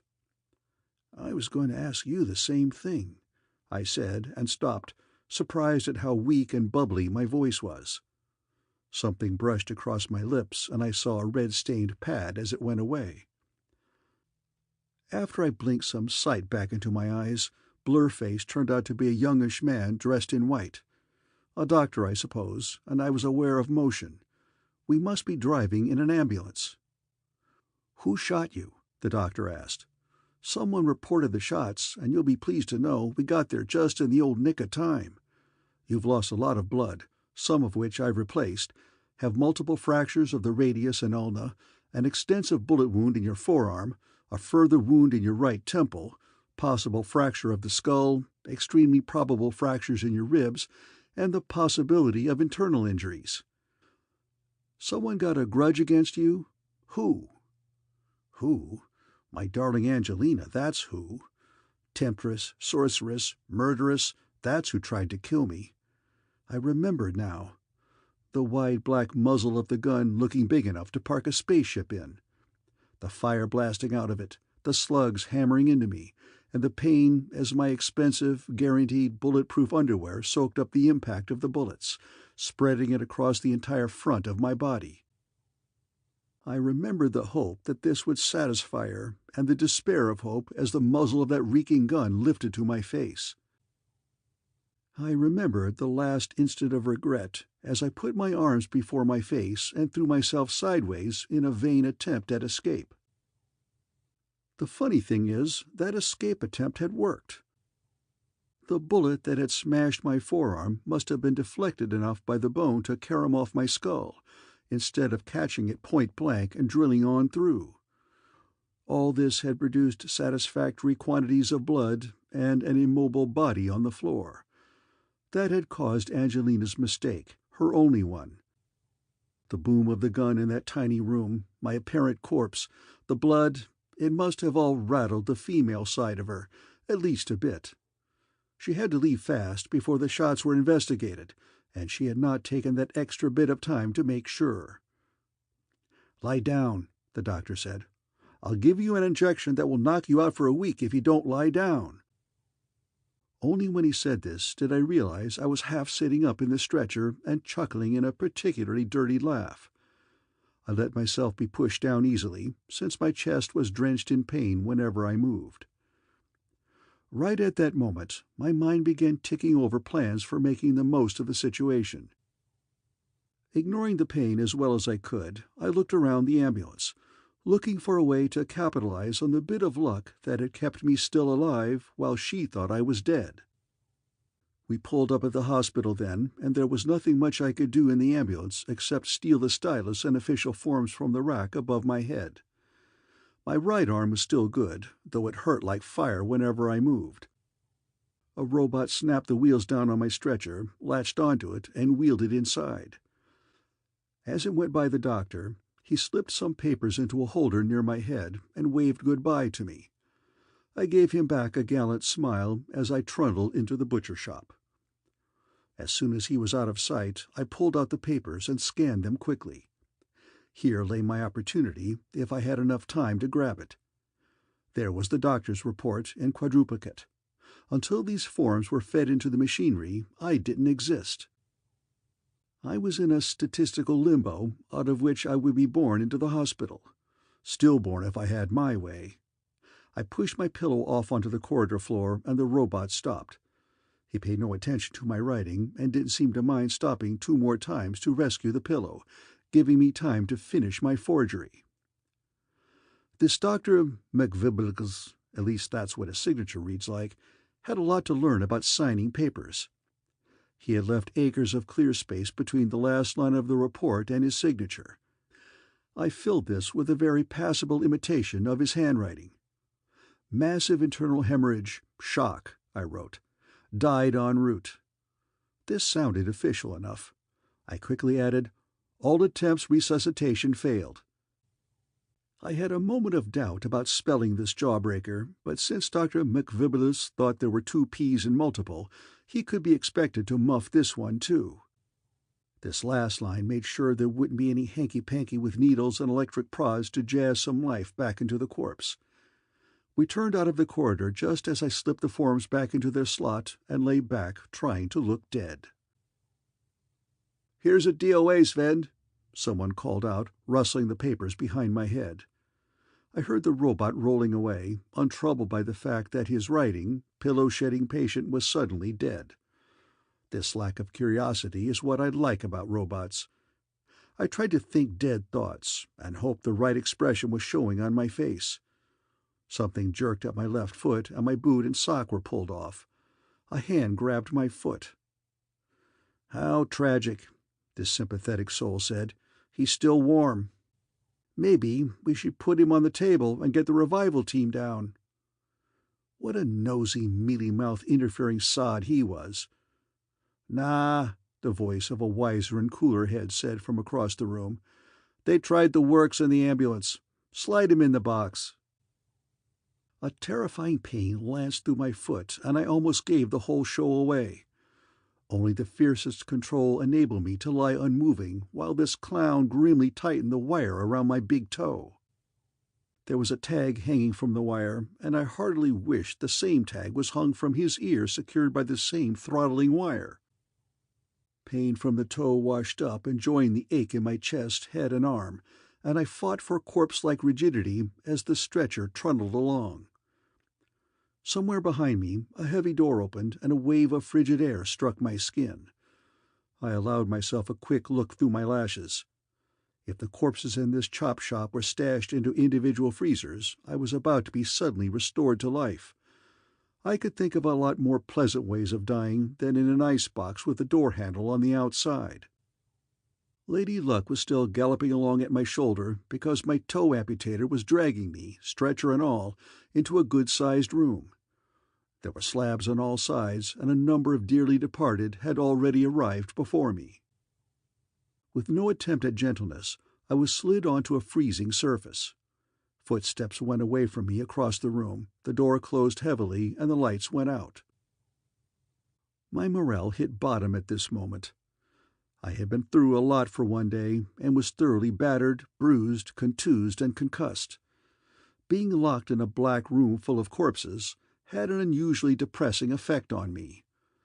In spite of the pain in my chest and the tag trailing from my toe, I managed to slide off the slab and hobble to the door. Panic grew as I lost my direction, easing off only when I walked square into the wall. My fingers found a switch and the lights came back on. And, of course, my moral fibers stiffened at the same moment. The door was perfectly designed. I couldn't have done better myself, with no window and a handle on the inside. There was even a bolt so that it could be locked from this side, though for what hideous reason I couldn't possibly imagine. It gave me some needed privacy, though, so I slipped it into place.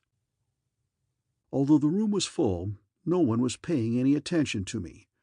The first thing I did was unwind the wire and massage some life back into my numb toe. On the yellow tag were the large black letters DOA and a handwritten number, the same one that had been on the form I had altered. This was too good an opportunity to miss. I took the tag off the toe of the most badly battered male corpse and substituted mine. His tag I pocketed, then spent a merry few minutes changing around all the other tags. During this process, I took a right shoe from the corpse with the biggest feet and jammed my frozen left foot into it. All the tags were hung from the left big toe, and I loudly cursed such needless precision. My chest was bare where my ship suit and bulletproof cover had been cut away. One of my silent friends had a warm shirt he didn't need, so I borrowed that too. Don't think for a second that all this was easy. I was staggering and mumbling to myself while I did it. When it was finished, I slapped off the light and cracked the door of the freezer. The air from the hall felt like a furnace. There wasn't a soul in sight, so I closed the vault and staggered over to the nearest door. It was to a storeroom, and the only thing there that I could use was a chair. I sat on this as long as I dared, then went looking again.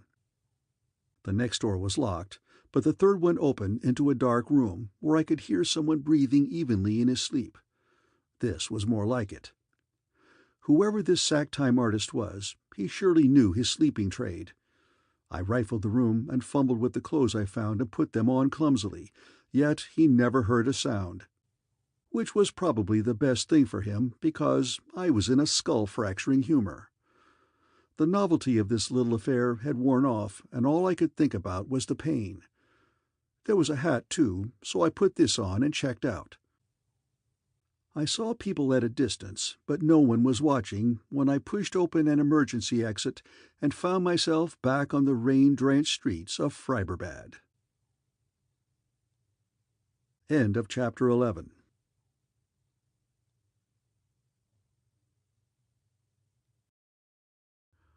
The Stainless Steel Rat, the Novel, Chapter 12. That night and the next few days are hazy in the memory for obvious reasons. It was a risk to go back to my room, but a calculated one. The chances were good that Angelina didn't know of its existence, or even if she had found out, that she wouldn't have done anything about it. I was dead, and she had no further interest in me. This appeared to be true, because I wasn't bothered after I was in the room. I had the management send up some food and at least 2 bottles of liquor a day, so it would look like I was on an extended and solitary bender. The rot gut went down the drain, and I picked a bit at the food while my body slowly recovered. I kept my aching flesh drenched in antibiotics and loaded with painkillers, and counted myself lucky. On the third morning I felt weak but almost human. My arm in the cast throbbed when I moved it. The black and blue marks on my chest were turning gorgeous shades of violet and gold, but my headache was almost gone. It was time to plan for the future. I sipped some of the liquor I had been using to flesh out the plumbing and called down for the newspapers of the past 3 days. The ancient delivery tube wheezed and disgorged them onto the table. Going through them carefully, I was pleased to discover that my plan had worked much better than should have been expected. The day after my murder, there had been items in every paper about it, grubbed from the hospital records by the slothful newshounds who hadn't even bothered to glance at the corpse. That was all. Nothing later about big hospital scandal and missing corpse, or suit brought because that's not Uncle Frim in the coffin. If my jiggery-pokery in the frozen meat locker had been uncovered, it was being kept a hospital family secret, and heads were rolling in private. Angelina, my sharpshooting sweetheart, must then think of me as securely dead, a victim of her own murderous trigger finger. Nothing could be better. As soon as I was able to, I would be getting back on her trail again. The job of tracking her made immensely simpler by her believing me to be a wisp of greasy smoke in the local crematorium. There was plenty of time now to plan this thing and plan it right. No more funny business about who was hunting whom. I was going to get as much pleasure out of arresting Angelina as she had derived from blasting away at me with her portable artillery. It was a humiliating but true fact that she had outmaneuvered me all the way down the line. She had stolen the battleship from under my nose, torn a wide swath through galactic shipping, then escaped neatly right under my gun. What made the situation most embarrassing was that she had set a trap for me, when I thought I was hunting her. Hindsight is a great revealer of obviosities, and this one was painfully clear now. While escaping from the captured battleship, she had not been hysterical in the slightest. That role had been feigned. She had been studying me, every bit of my face that could be seen, every intonation of my voice. Hatred had seared my picture in her memory, and while escaping, she must have considered constantly how I would be thinking when I followed her. At the safest and least obvious spot in her flight she had stopped and waited, knowing I would come and knowing that she would be more prepared for the encounter than I was. This was all past history. It was now my turn to deal the cards. All kinds of schemes and plans trotted through my head to be weighed and sampled. Top priority, before anything else was attempted, would be a complete physical change for me. This would be necessary if I wanted to catch up with Angelina. It was also required if I were to stay out of the long reach of the Corps. The fact had not been mentioned during my training, but I was fairly sure the only way one left the Special Corps was feet first. Though I was physically down and out, there was nothing wrong with the old think box, and I put it to use. Facts were needed, and I gave a small endowment to the city library in the form of rental fees. Fortunately, there were film copies of all the local newspapers available, going back for years. I made the acquaintance of an extremely yellowish journal endearingly called Hot News. Hot News aimed at a popular readership, with a vocabulary I estimated at approximately 300 words, who relished violence in its multiform aspects. Most of the time these were just copter accidents and such, with full-color photos, of course. But very often there were juicy muggings, sluggings, and such, which proved the quieting hand of galactic civilization still hadn't throttled Freiburg completely. In among these exaggerated tales of violence lay the murky crime I was searching for. Mankind has always been capricious in its lawmaking, inventing such intriguingly different terms as manslaughter, justified homicide, and such, as if dead wasn't dead. Though fashions in both crime and sentencing come and go, there is one crime that will always bring universal detestation. That is the crime of being a bungling doctor. I have heard tell that certain savage tribes used to slaughter the physician if his patient died, a system that is not without merit.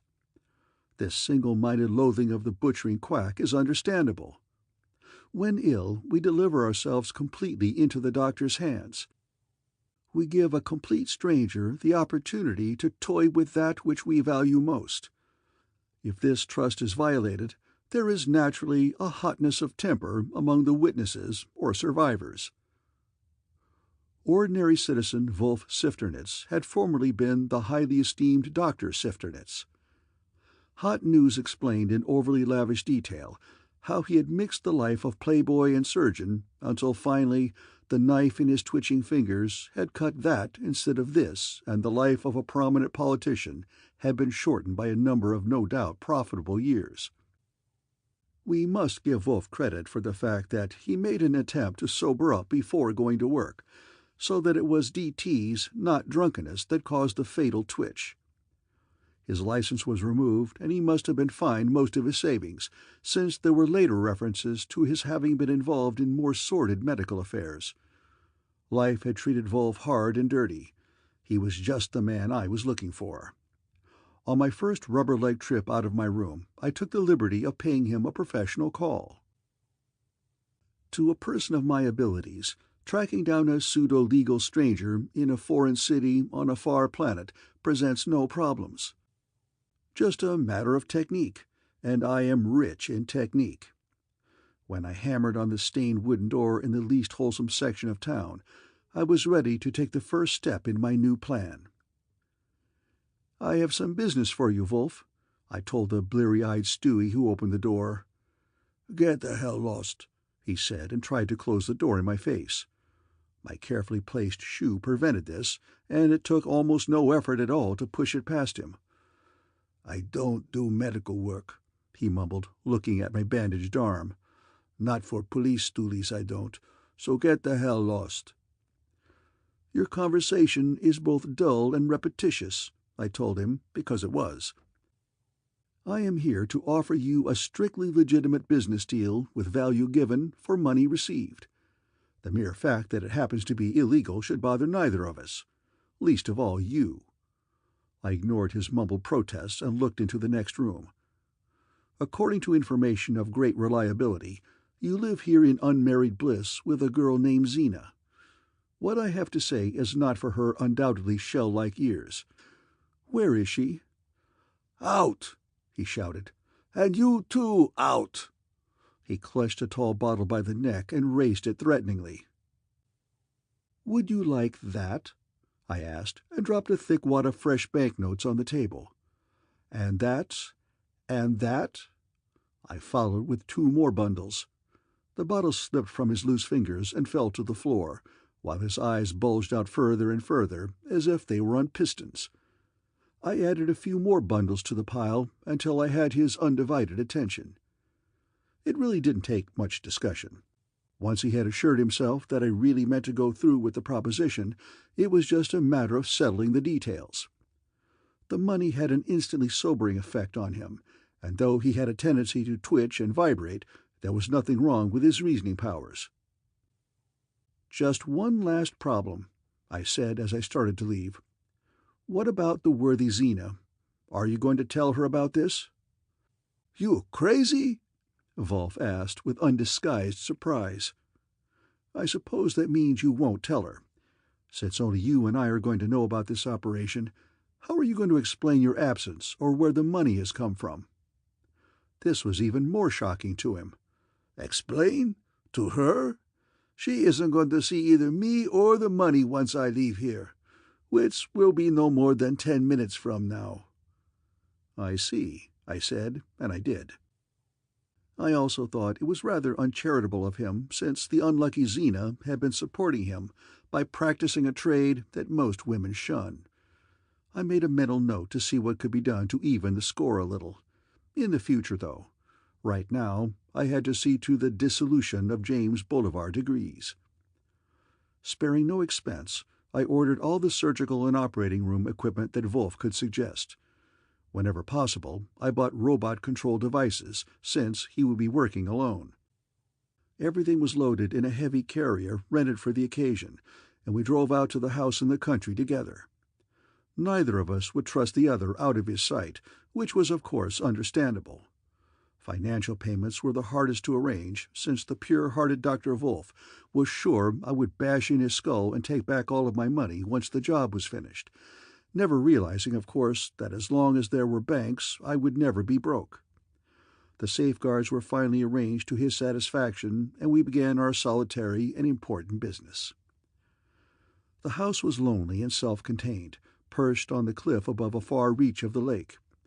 What fresh food we needed was delivered once a week, along with the mail, which consisted of drugs and other medical supplies. The operations began. Modern surgical techniques being what they are, there was, of course, no pain or shock. I was confined to bed, and at times was loaded with so much sedation that days passed in a dreamy fog. Between 2 periods of radical surgery, I took the precaution of seeing that a sleeping pill was included in Wolf's evening drink. This drink was, of course, non-alcoholic, since his traveling this entire course mounted on the water wagon was one of the conditions of our agreement. Whenever he found it difficult, I restored his resolution with a little more money. All this continence had his nerves on edge, and I thought he would appreciate a good night's sleep. I also wanted to do a little investigating. When I was sure he was deeply under, I picked the lock of his door and searched his room. I suppose the gun was there as a matter of insurance, but you can never tell with these nervous types. My days of being a target were over, if I had anything to say about it. The gun was a pocket model of a recoilless .50 caliber, neat and deadly. The mechanism worked fine, and the cartridges still held all their deadly power, but there would be some difficulty in shooting the thing after I filed off the end of the firing pin. Finding the camera was no shock, since I have very little faith left in the basic wholesomeness of mankind. That I was his benefactor and financer wasn't enough for Wolf. He was lining up some blackmail just in case. There was plenty of exposed film, no doubt filled with studies of my unconscious face before and after. I put all the film, including the unexposed rolls, under the X-ray machine for a nice long treatment, and that settled that. Wolf did a good job in the times when he wasn't moaning about the absence of spirituous beverages or nubile females. Bending and shortening my femurs altered my height and walk. Hands, face, skull, ears, all of these were changed permanently to build a new individual. Skillful use of the correct hormones caused a change in the pigment cells, darkening the natural color of my skin and hair, even altering the hair pattern itself. The last thing done, when Wolf's skill was at its peak, was a delicate touch on my vocal cords that deepened and roughened my speech. When it was all finished, Slippery Jim DiGriz was dead, and Hans Schmidt was born. Not a very inspired name, I admit, but it was just designed to cover the period before I shed Wolf and began my important enterprise. Very good indeed, I said, looking into the mirror and watching my fingers press a stranger's face. God, I could use a drink, Wolf gasped behind me, sitting on his already packed bags. He had been hitting the medical alcohol the last few days, until I had spiked it with my favorite regurgitant, and he was nervously anxious to get back to some heavy drinking. Give me the balance of the money that's due, and let's get out of here. Patience, doctor, I murmured, and slipped him the pocket of bills. He broke the bank wrapper and began to count them with quick, caressing touches of his fingers. Waste of time doing that, I told him, but he kept right on. I have taken the liberty of writing "stolen" on each bill, with ink that will fluoresce when the bank puts it under the ultraviolet. This stopped the counting all right, and drained him white at the same instant. I ought to warn him about that old ticker. That's the way he would pop off if he didn't watch out. What do you mean, stolen? He choked after a bit. Well, they were, you know. All of the money I paid you with was stolen. His face went even whiter, and I was sure he would never reach 50, not with circulation like that. You shouldn't let it worry you. The other stuff was all in old bills.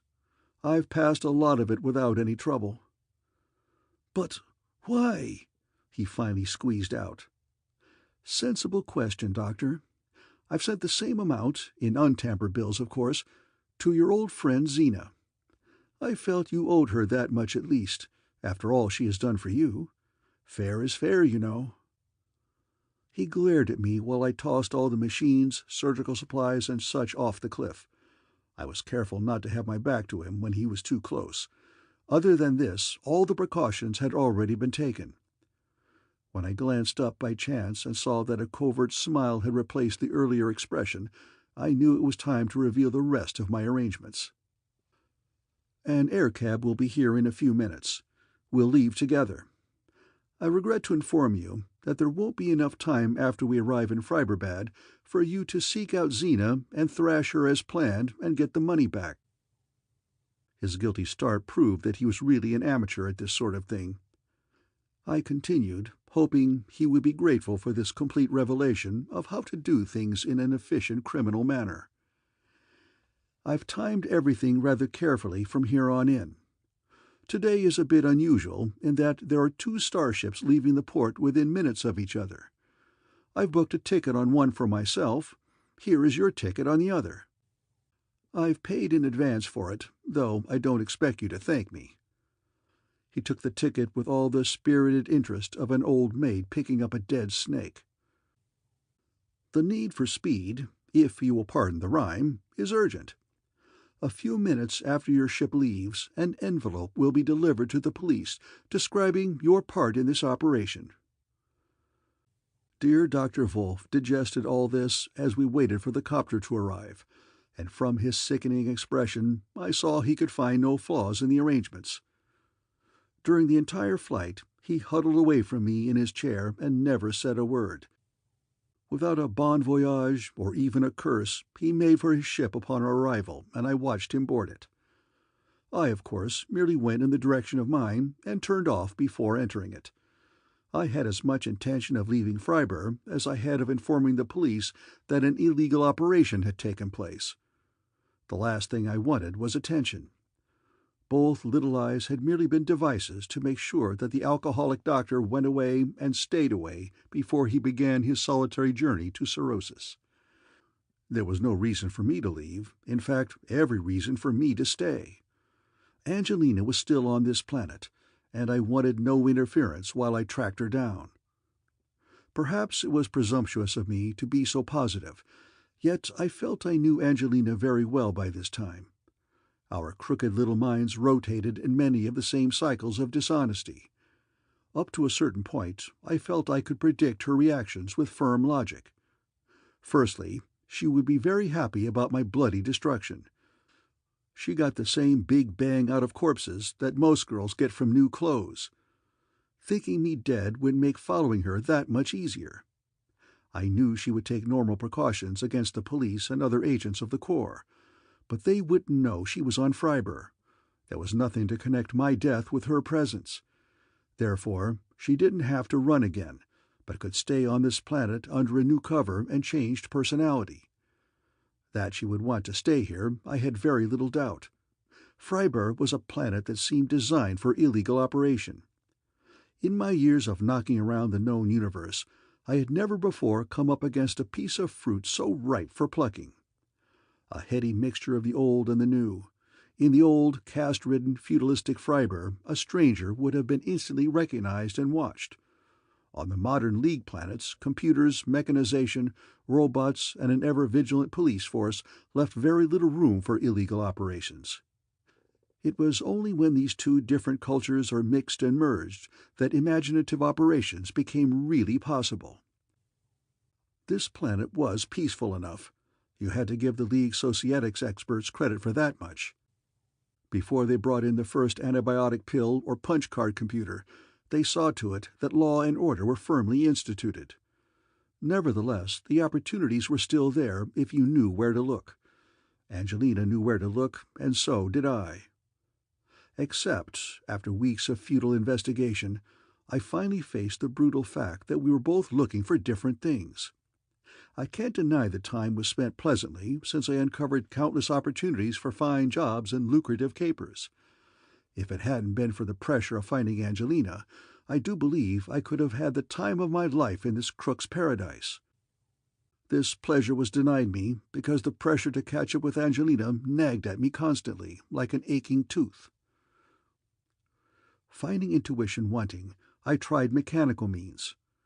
Hiring the best computer available, I fed entire libraries into its memory circuits and set it countless problems. In the course of this kilowatt-consuming business, I became an expert on the economy of Freiburg, but in the end was no closer to finding Angelina than I had been when I started. She had a driving urge for power and control, but I had no idea in what way it would find its outlet. There were many economic solutions I turned up for grabbing the reins of Freiburg society, but investigation showed that she was involved in none of these. The king, Wilhelm IX, seemed the obvious pressure point for actual physical control of the planet. A complete investigation of Will, his family, and close royal relatives turned up some juicy scandal, but no Angelina. I was stopped dead. While drowning my sorrows in a bottle of distilled spirits, the solution to this dilemma finally struck me. Admittedly, I was sodden with drink at the time, yet the paralysis of my neural axons was undoubtedly the source of the idea. Any man that says he thinks better drunk than sober is a fool. But this was a different case altogether. I was feeling, not thinking, and my anger at her escape cracked the lid off my more civilized impulses. I choked a pillow to death imagining it was her neck, and finally shouted, "Crazy! Crazy! That's her trouble! All the way round the bend and dotty as polka dots!" When I fell onto the bed, everything swooped around and around in sickening circles, and I mumbled, "Just plain crazy. I would have to be crazy myself to figure out which way she will jump next." With this, my eyes closed and I fell asleep, while the words swam down through the alcohol-saturated layers until they reached a deeper level where a spark of rationality still dwelled. When they hit bottom, I was wide awake and sitting up in bed, struck dumb by the ghastly truth. It would require all the conviction I had, and a little more, to do it. I would have to follow her down the path of insanity if I wanted to find her.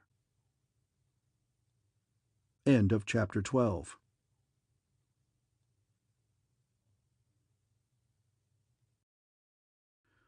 The Stainless Steel Rat, the Novel. Chapter 13. In the cold light of morning, the idea didn't look any more attractive or any less true. I could do it or not do it as I chose. There could be no doubting the wild tinge of insanity that colored Angelina's life. Every one of our contacts had been marked by a ruthless indifference to human life. She killed with coldness or with pleasure, as when she had shot me, but always with a total disregard for people. I doubt if even she had any idea of how many murders she had committed in her lifetime. By her standards, I was a rank amateur. I hadn't killed more than— That kind of violence was rarely necessary in my type of operation. Surely no more than— none? Well, well, old Chicken-Hearted revealed at last. Rough and tough DiGriz the killer who never killed. It was nothing to be ashamed of. Quite the opposite, in fact. I placed a value on human life, the one unchanging value in existence. Angelina valued herself and her desires, and nothing else. To follow her down the twisted path of her own making, I would have to place myself in the same mental state that she lived in. This is not as difficult as it sounds, at least in theory.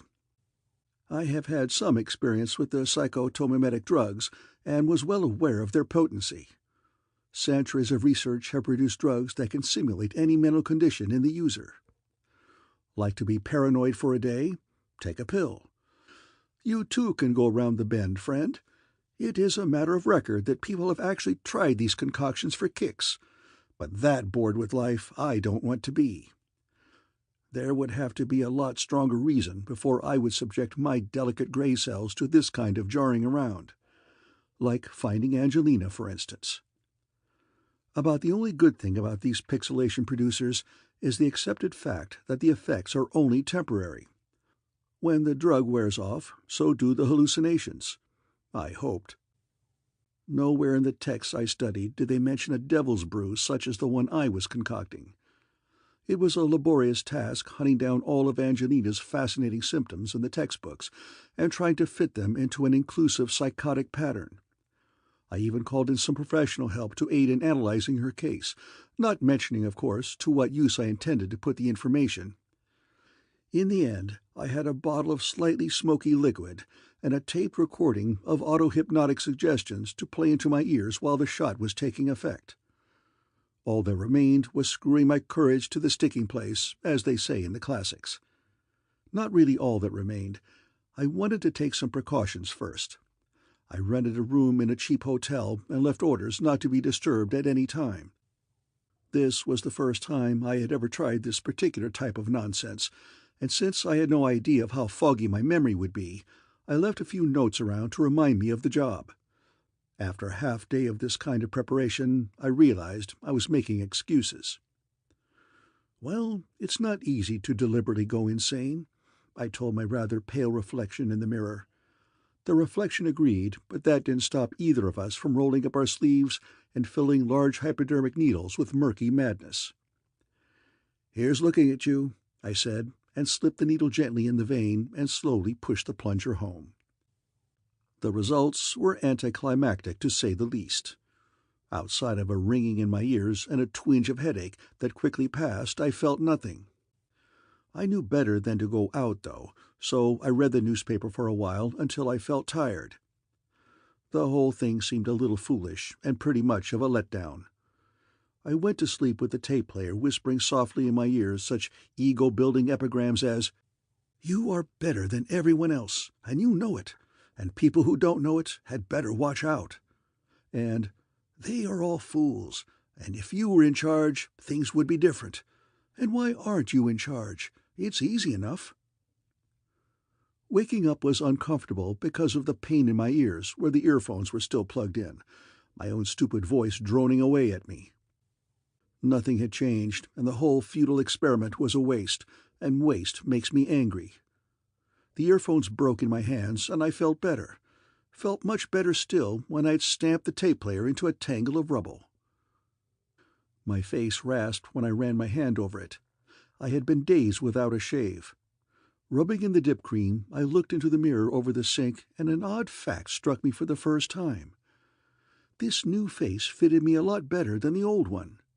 A fault of birth, or the ugliness of my parents, whom I hated deeply, the only right thing they ever did was to produce me, had given me a face that didn't fit my personality. The new one was better, handsomer for one thing, and a lot stronger. I should have thanked that fumble-fingered quack Wolf for producing a masterpiece. I should have thanked him with a bullet. That would guarantee that no one would ever be able to trace me through him. It must have been a warm day, and I was suffering a fever, when I let him get safely away like that. On the table was a piece of paper with a single word written on it, my own handwriting, though I can't imagine why the hell I left it there. Angelina, it said. Angelina, how I would love to get that tender white throat between my hands and squeeze until your eyeballs popped. Ha! I had to laugh at the thought. Made a funny picture indeed.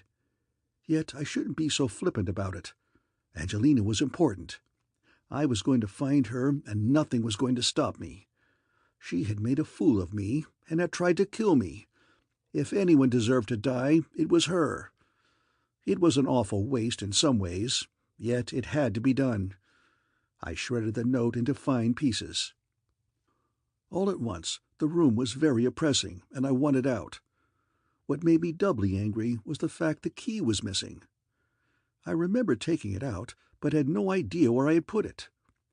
The slob at the desk was slow at answering, and I was tempted to tell him just what I thought of the service, but I refrained. There was only one permanent cure for these types. A spare key rattled into the basket of the pneumo, and I let myself out. I needed some food, and I needed some drink, and most of all, I needed a quiet place for some thought.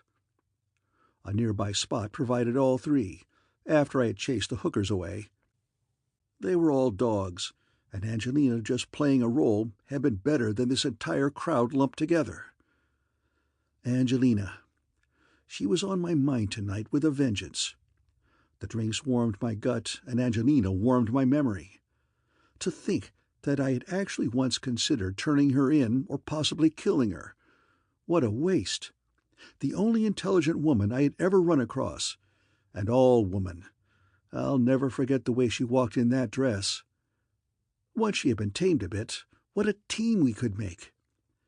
This thought was so mentally aphrodisiac that my skin burned and I drained my glass at a single swallow. Something had to be done. I had to find her. She would never have left a ripe plum of a planet like this one. A girl with her ambition could go right to the top here. Nothing could stop her. And that's, of course, where she would be, eventually, if not now. She must spend her life feeling damned because she was a woman, knowing she was better than the rest of the cruds around, then proving it to herself and them over and over again. My arrival would be the biggest favor Angelina could have. I didn't have to prove myself better than the hicks on this rubified planet. Just one look did that. When Angelina hooked up with me, she could stop fighting, relax, and take orders. The contest would be over for all time. I sat there. Something was nagging at me, some vital fact I had to remember, yet couldn't.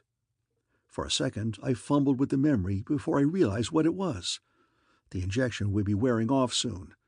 I had to get back to the room quickly. There had been some fear about the danger of this business, but I realized now that it was just my earlier cowardice.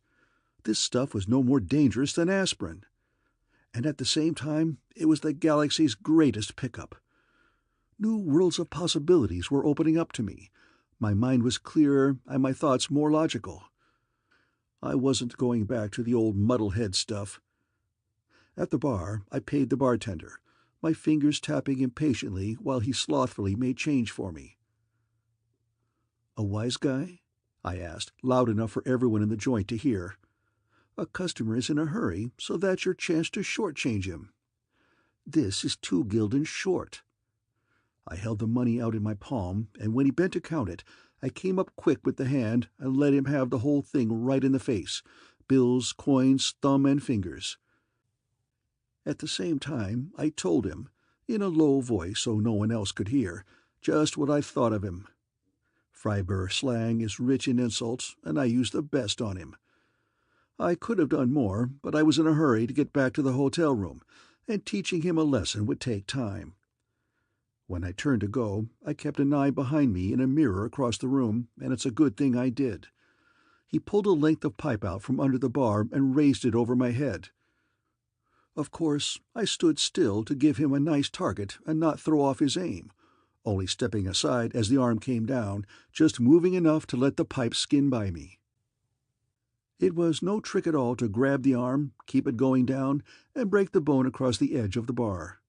The screams were heart-warming, to say the least, and I only wish I had time to stay and really give him something to scream about. There was just no time left. "You saw him viciously attack me," I told the stunned customers as I headed for the door. Rough and Tough had slumped down and was moaning out of sight somewhere behind the bar. "I'm going to call the police now. See that he doesn't leave." Of course he had as much intention of leaving as I had of calling the law. I was out the door long before any of them had made up their minds as to just what was going on. Of course, I couldn't run and draw any attention to myself. Getting back to the hotel at a fast walk was the best I could do, but I was sweating all over from the tension. Inside the room, the first thing I saw was the container on the table, with a needle wrapped in cloth beside it. My hands didn't shake, but they would have if I had let them. This was a very close thing. Collapsed in a chair afterwards, I held up the jar and saw that there was less than a millimeter of juice left. The very next thing on the agenda was the necessity of laying in a supply of the stuff. I could remember the formula clearly and would have no trouble rebuilding it. Of course, there would be no drug suppliers open at this time of night, but that made things a lot easier. There is a law of history that says weapons were invented before money. In my suitcase was a recoilless .75 caliber that could get me more of the galaxy's goods than all of the money in existence. That was my mistake. Some nagging worry gnawed me then, but I ignored it. The tension and the relief after getting the shot had me all loosened up. On top of that was the need to hurry, the limited time I had to find what I needed and get back to the hotel room. My thoughts were on the job and how best to do it as I unlocked the suitcase and reached for my gun, lying right there on top of the clothes. At this point, the thin voice in my memory was screaming inaudibly to me, but this only made me reach faster for the gun. Something was badly wrong, and this was the thing that would fix it. As I grabbed the butt, the memory broke through, just a little bit too slow. Dropping the gun, I dived for the door, too late by far. Behind me, I heard a pop as the sleep gas grenade I had put under the gun let go. Even as I fell forward into darkness and wondered how I could ever have possibly done such a stupid thing as that. End of Chapter 13.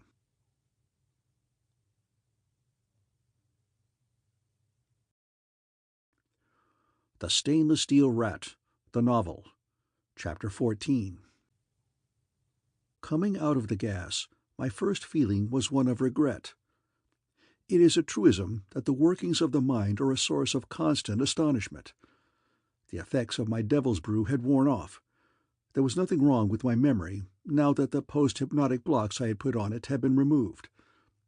All too vividly, I could recall the details of my interlude of madness. Though I sickened at the things I had thought and done, I simultaneously felt a twinge of regret that could not be abolished. There had been a terrible freedom in standing so alone that even the lives of other men meant less than nothing. Undoubtedly a warped sensation, but still a tremendously attractive one. Like taking drugs. Even while detesting the thought, I felt the desire for more of the same. In spite of my 12 hours of forced sleep, I was exhausted. It took all of my energy to drag over to the bed and collapse on it. Forsyte had provided a bottle of stimulating spirits, and I poured a glassful. Sipping at this, I tried to put my mental house in order, not a very easy task. I have read many times about the cesspool of dark desires that lies in our subconscious minds, but this was the first time I had ever had mine stirred up. It was quite revealing to examine some of the things that had floated to the surface. My attitude towards Angelina needed a good looking at. The most important fact I had to face was the strong attraction I felt for her. Love? Put any name to it you want. I suppose love will do as well as any, though this was no throbbing adolescent passion. I wasn't blind to her faults. In fact, I rather detested them, now that I knew her murderously amoral existence had an echo in my own mind. But logic and convictions had very little to do with emotions. Hating this side of her didn't remove the attraction of a personality so similar to my own. I echoed my psychotic self's attitude. What a team we might have made! This was, of course, impossible, but that didn't stop me from wanting it. Love and hate are reputed to be very close, and in my case they were actually rubbing shoulders. And the whole confused business wasn't helped in the slightest by the fact that Angelina was so damnably attractive. I took a long drag at my drink. Finding her should be easy now. The carelessness with which I took this for granted was a little shocking. I had gained no new information while mentally aberrant. Just a great chunk of insight into the tortured grooves that my Angelina's mind trundled along. There could be no doubt that raw power was what she desired. This couldn't be obtained through influencing the king. I saw this now. Violence was the way. A power putsch, perhaps assassination, certainly revolution and turmoil of some kind. This had been the pattern in the old days on Freiburg when sovereignty had been the prize of battle. Any of the nobility could be crowned, and whenever the old king's grip weakened, it was a cue for a power struggle that would produce the new monarch. Of course, that sort of thing had stopped as soon as the societics specialists from the League worked their little tricks. The old days were on the way back. That was clear. Angelina was going to see this world bathed in blood and death to satisfy her own ambition. She was out there now, somewhere, grooming the man for the job. One of the counts, still very important in the semi-feudal economy, was having his ego inflated and guided by a new power behind the throne. This was the pattern Angelina had used before, and would be sure to use again. There could be no doubt. Only one small factor was missing. Who was the man? My dive into the depths of self-analysis had left a definitely unwholesome taste in my mouth that no amount of liquor could wash away. What I needed was a little touch of action to tone up my drooping nerve ends and accelerate my sluggish blood. Tracking down Angelina's front man would be just the charge my battery needed. Merely thinking about it helped, and it was with eagerness that I searched the newspaper for the court news column. There was a grand ball just 2 days distant, the perfect cover for this operation. For these 2 days I was kept busy on the many small tasks that put the polish of perfection on a job like this. Any boob can crash a party, in fact, usually does, since that is all one seems to meet at this kind of affair.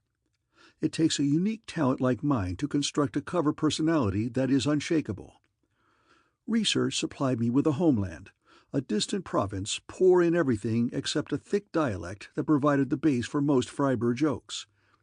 Because of these inherent handicaps, the populace of Misseldras was noted for its pugnacity and general bullheadedness. There were minor nobility there who no one took much notice of, or kept any records about, enabling me to adopt the cover of Graf Bent Diebstahl. The family name meant either bandit or tax-gatherer in the local dialect, which gives you an idea of the kind of economy they had had, as well as the source of the family title. A military tailor cut me a dress uniform, and while I was being fitted, I memorized great chunks of the family history to bore people with. I saw where I could be the life of any party. Another thing I did was to send off a thick wad of money to the maimed bartender, who was now working with the handicap of having his arm in a cast. He really had shortchanged me, but his suffering was entirely out of proportion to this minor crime. My anonymous gift was strictly conscience money, and I felt much better after having done it. A moonlight visit to the royal printer supplied an invitation to the party. My uniform fitted like a sausage skin, my boots gleamed enthusiastically, and I was one of the first guests to arrive since the royal table had a tremendous reputation, and work had increased my appetite. I crashed and clattered wonderfully when I bowed to the king. Spurs and sword, they go all the way with the archaic nonsense on Freiburg, and looked at him closely while he mumbled something inaudible. His eyes were glassy and unfocused, and I realized there was some truth in the rumor that he always got stoned on his private bottle before coming to one of these affairs. Apparently, he hated crowds and parties, and much preferred to putter with his bugs. He was an amateur entomologist of no small talents. I passed on to the Queen, who was much more receptive. She was 20 years his junior, and attractive in a handsomely inflated, bovine way.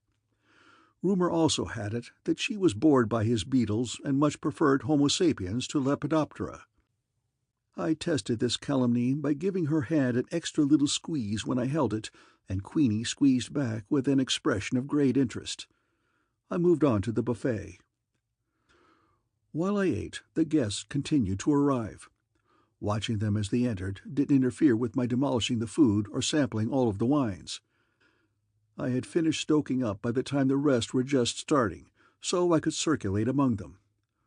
All of the women were subjected to my very close scrutiny, and most of them enjoyed it, because, if I say so myself, with my new face and the fit of the uniform I cut a mean swath through the local types. I really wasn't expecting to run across Angelina's trail this easily, but there was always the chance.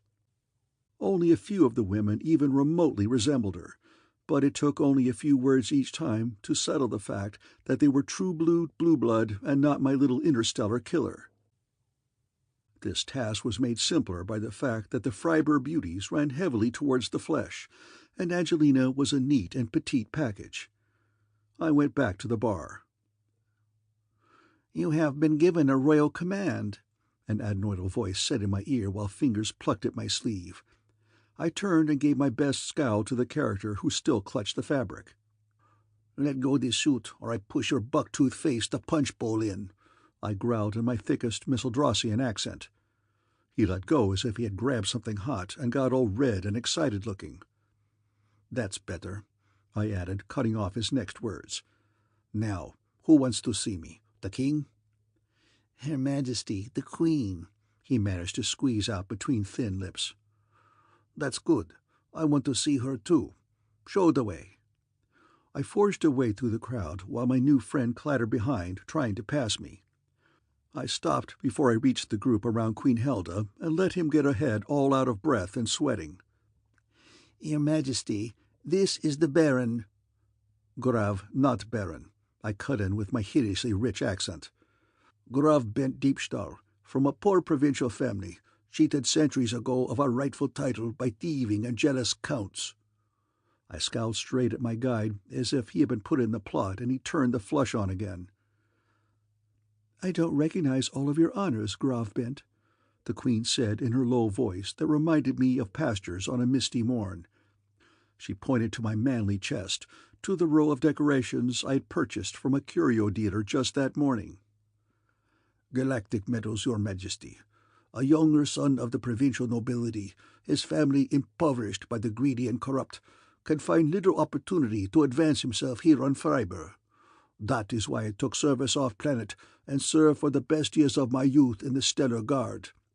These are for commonplace happenings such as battles, invasions, and spaceboardings. But this is the one I really take pride in." I fingered through the jingling hardware until I came to an unsightly thing, all comets, novas, and sparkling lights. "This is the Stellar Star, the most prized award in the Guards." I took it in my hand and gave it a long look. In fact, I think it was a guard decoration, given out for re-enlisting or 5 years of KP or some such. "It's beautiful," the Queen said. Her taste in metals was no better than her taste in clothes, but what can you expect on these backward planets? "It is that," I agreed. "I don't enjoy describing the metal's history, but if it is a royal command—" It was, and given very coyly indeed. I lied about my exploits for a while and kept them all interesting. There would be plenty of talk about me in the morning, and I hoped some of it would trickle down to Angelina's ears, wherever she was hiding. Thinking of her took the edge off my fun, and I managed to excuse myself and go back to the bar. I spent the rest of the evening talking up the wonders of my imaginary history to everyone I could nail. Most of them seemed to enjoy it, since the court was normally short on laughs. The only one who didn't seem to be getting a charge out of it was myself. Though the plan had seemed good at first, the more I became involved with it, the slower it appeared. I might flutter around the fringe of these fantastically dull court circles for months without finding a lead to Angelina. The process had to be accelerated. There was one idea drifting in and out of my head, but it bordered on madness. If it misfired, I would be either dead or barred from these noble circles forever. This last was a fate I could easily stand, but it wouldn't help me find my lovely quarry. However, if the plan did work, it would shortcut all the other nonsense. I flipped a coin to decide, and of course won, since I had palmed the coin before the toss. It was going to be action. Before coming, I had pocketed a few items that might come in handy during the course of the evening. One of them was a surefire introduction to the king in case I felt that getting nearer to him might be of some importance. I slipped this into an outer pocket, filled the largest glass I could find with sweet wine, and trundled through the cavernous rooms in search of my prey. If King Wilhelm had been crocked when he arrived, he was now almost paralyzed. He must have had a steel bar sewn in the back of his white uniform jacket, because I swear his own spine shouldn't have held him up. But he was still drinking and swaying back and forth, his head bobbing as though it were loosely attached. He had a crowd of old boys around him, and they must have been swapping off-color stories, because they gave me varying degrees of get-lost looks when I trundled up and snapped to attention. I was bigger than most of them, and must have made a nice blob of color, because I caught Villy's eye, and the head slowly slewed around in my direction. One of his octogenarian cronies had met me earlier in the evening, and was forced to make the introduction. "A very great pleasure to meet your Majesty," I droned with a bit of a drunken blur to my voice. Not that the king noticed, but some of the others did, and scowled. "I am by way of being a bit of an entomologist myself, if you will pardon the expression, hoping to follow in your royal footsteps. I am keen on this, and feel that greater attention should be paid on Freiburg, more respect given, I should say, and more opportunity taken to utilize the advantageous aspects of the Foraminifera, Lepidoptera, and all the others. Heraldry, for instance. The flags might utilize the more visual aspects of insects." I babbled on like this for a while, the crowd getting impatient with the unwanted interruption. The king, who wasn't getting in more than 1 word in 10, got tired of nodding after a while, and his attention began to wander. My voice thickened and blurred, and I could see them wondering how to get rid of the drunk. When the first tentative hand reached out for my elbow, I played my trump card. "Because of your Majesty's interest," I said, fumbling in my pocket, "I carefully kept this specimen, carrying it across countless light-years to reach its logical resting place, your Highness's collection." Pulling out the flat plastic case, I held it under his nose. With an effort, he blinked his watery eyes back into focus and let out a little gasp. The others crowded around, and I gave them a few seconds to enjoy the thing. Well, it was a beautiful bug, I can't deny that. However, it had not traveled across countless light-years, because I had just made it myself that morning. Most of the parts were assembled from other insects, with a few pieces of plastic thrown in where nature had let me down. Its body was as long as my hand, and it had 3 sets of wings, each set in a different color. There were a lot of legs underneath, Pretty mismatched, I'm afraid, since they came from a dozen other insects, and a lot of them got mashed or misplaced during construction. Some other nice touches, like a massive stinger, 3 eyes, a corkscrew tail, and such like, were not lost on my rapt audience. I had had the foresight to make the case of tinted plastic, which blurred the contents nicely and hinted at rather than revealed them. "But you must see it more closely, Your Highness," I said, snapping open the case while both of us swayed back and forth. This was a difficult juggling act, as I had to hold the case in the same hand as my wine-glass, leaving my other hand free to grasp the monstrosity. I plucked it out between thumb and forefinger, and the king leaned close, the drink in his own glass slopping back and forth in his eagerness. I squeezed just a bit with my thumb, and the bug popped forward in a lively fashion and dived into the king's glass. "Save it! Save it!" I cried. "A valuable specimen!" I plunged my fingers in after it and chased it around and around. Some of the drink slopped out, staining Wilhelm's gilt-edged cuff. A gasp went up and angry voices sounded. Someone pulled hard at my shoulder. "Leave off, you title-stealing klutz!" I shouted, and pulled away roughly from the grasp. The drowned insect flew out of my fingers and landed on the king's chest, from where it fell slowly to the floor, shedding wings, legs, and other parts on the way. I must have used a very inferior glue.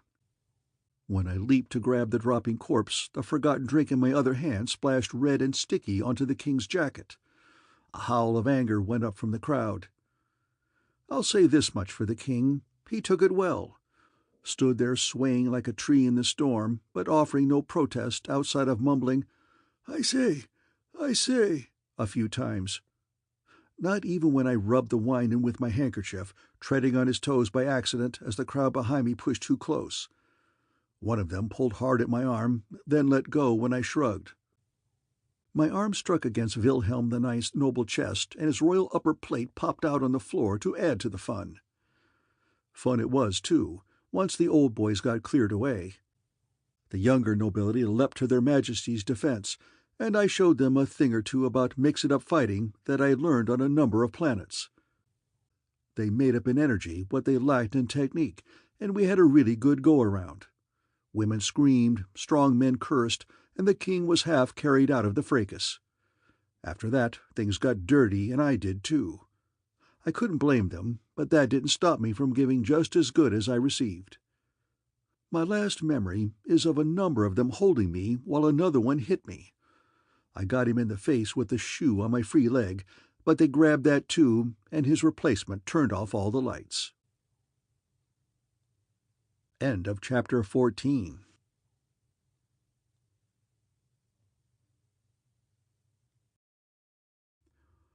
The Stainless Steel Rat, the novel, Chapter 15. Uncivilized as my behavior had been, the jailers persisted in treating me in a most civilized fashion. I grumbled about this and made their job as hard as possible.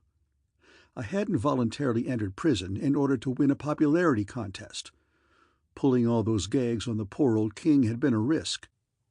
Lèse-majesté is the sort of crime that is usually punishable by death. Happily, the civilizing influences of the League had penetrated darkest Freiburg, and the locals now fell over backwards to show me how law-abiding they were. I would have none of it. When they brought me a meal, I ate it, then destroyed the dishes to show my contempt for this unlawful detention. This was the bait. The bruises I had suffered would be a small enough price to pay if my attempt at publicity paid off in the right quarters. Without a doubt, I was being discussed. A figure of shame, a traitor to my class, a violent man in a peaceful world, and a pugnacious, combative, uncompromising one at that. In short, I was all the things a good Freiburgian detested, and the sort of a man Angelino should have a great deal of interest in. In spite of its recent bloody past, Freiburg was woefully short of roughneck manpower. Not at the very lowest levels, of course. The port-side drinkeries were stuffed with muscle-bound apes with pinhead brains. Angelina would be able to recruit all of those she needed. But strong-arm squads alone wouldn't win her a victory. She needed allies and aid from the nobility, and from what I had seen, this sort of talent was greatly lacking. In my indirect manner, I had displayed all the traits she would be interested in, doing it in such a way that she wouldn't know the show had been arranged only for her. The trap was open, all she had to do was step into it. Metal boomed as the turnkey rapped on the door. "You have visitors, Graf Diebstahl," he said, opening the inner grille. "Tell them to go to hell," I shouted. "There's no one on this boxy planet I want to see." Paying no attention to my request, he bowed in the governor of the prison and a pair of ancient types wearing black clothes and severe looks. I did my best I could to ignore them. They waited grimly until the guard had gone. Then the skinniest opened a folder he was carrying and slowly drew out a sheet of paper with his fingertips. "I will not sign a suicide note so you can butcher me in my sleep," I snarled at him. This rattled him a bit, but he tried to ignore it. "That is an unfair suggestion," he intoned solemnly. "I am the royal attorney, and would never condone such an action." All three of them nodded together, as though they were pulled by one string, and the effect was so compulsive that I almost nodded myself. "I will not commit suicide voluntarily," I said harshly to break the spell of agreement. "That is the last word that will be said on this subject." The royal attorney had been around the courts long enough not to be thrown off his mark by this kind of obliquity. He coughed, rattled the paper, and got back to basics. "There are a number of crimes you could be charged with, young man," he droned, with an intensely gloomy expression draped on his face. I yawned, unimpressed.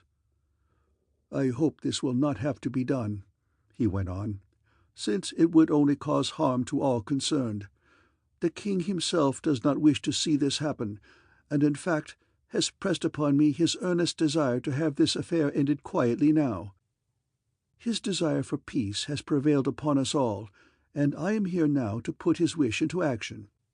If you will sign this apology, you will be placed aboard a starship leaving tonight. The matter will be ended." "Trying to get rid of me to cover up your drunken brawls at the palace, eh?" I sneered. The attorney's face purpled, but he controlled his temper with a magnificent effort. If they threw me off the planet now, everything was wasted. "You are being insulting, sir," he snorted. "You are not without blame in this matter, remember. I heartily recommend that you accept the king's leniency in this tragic affair and sign the apology." He handed the paper to me, and I tore it to pieces. "Apologize? Never!" I shouted at them.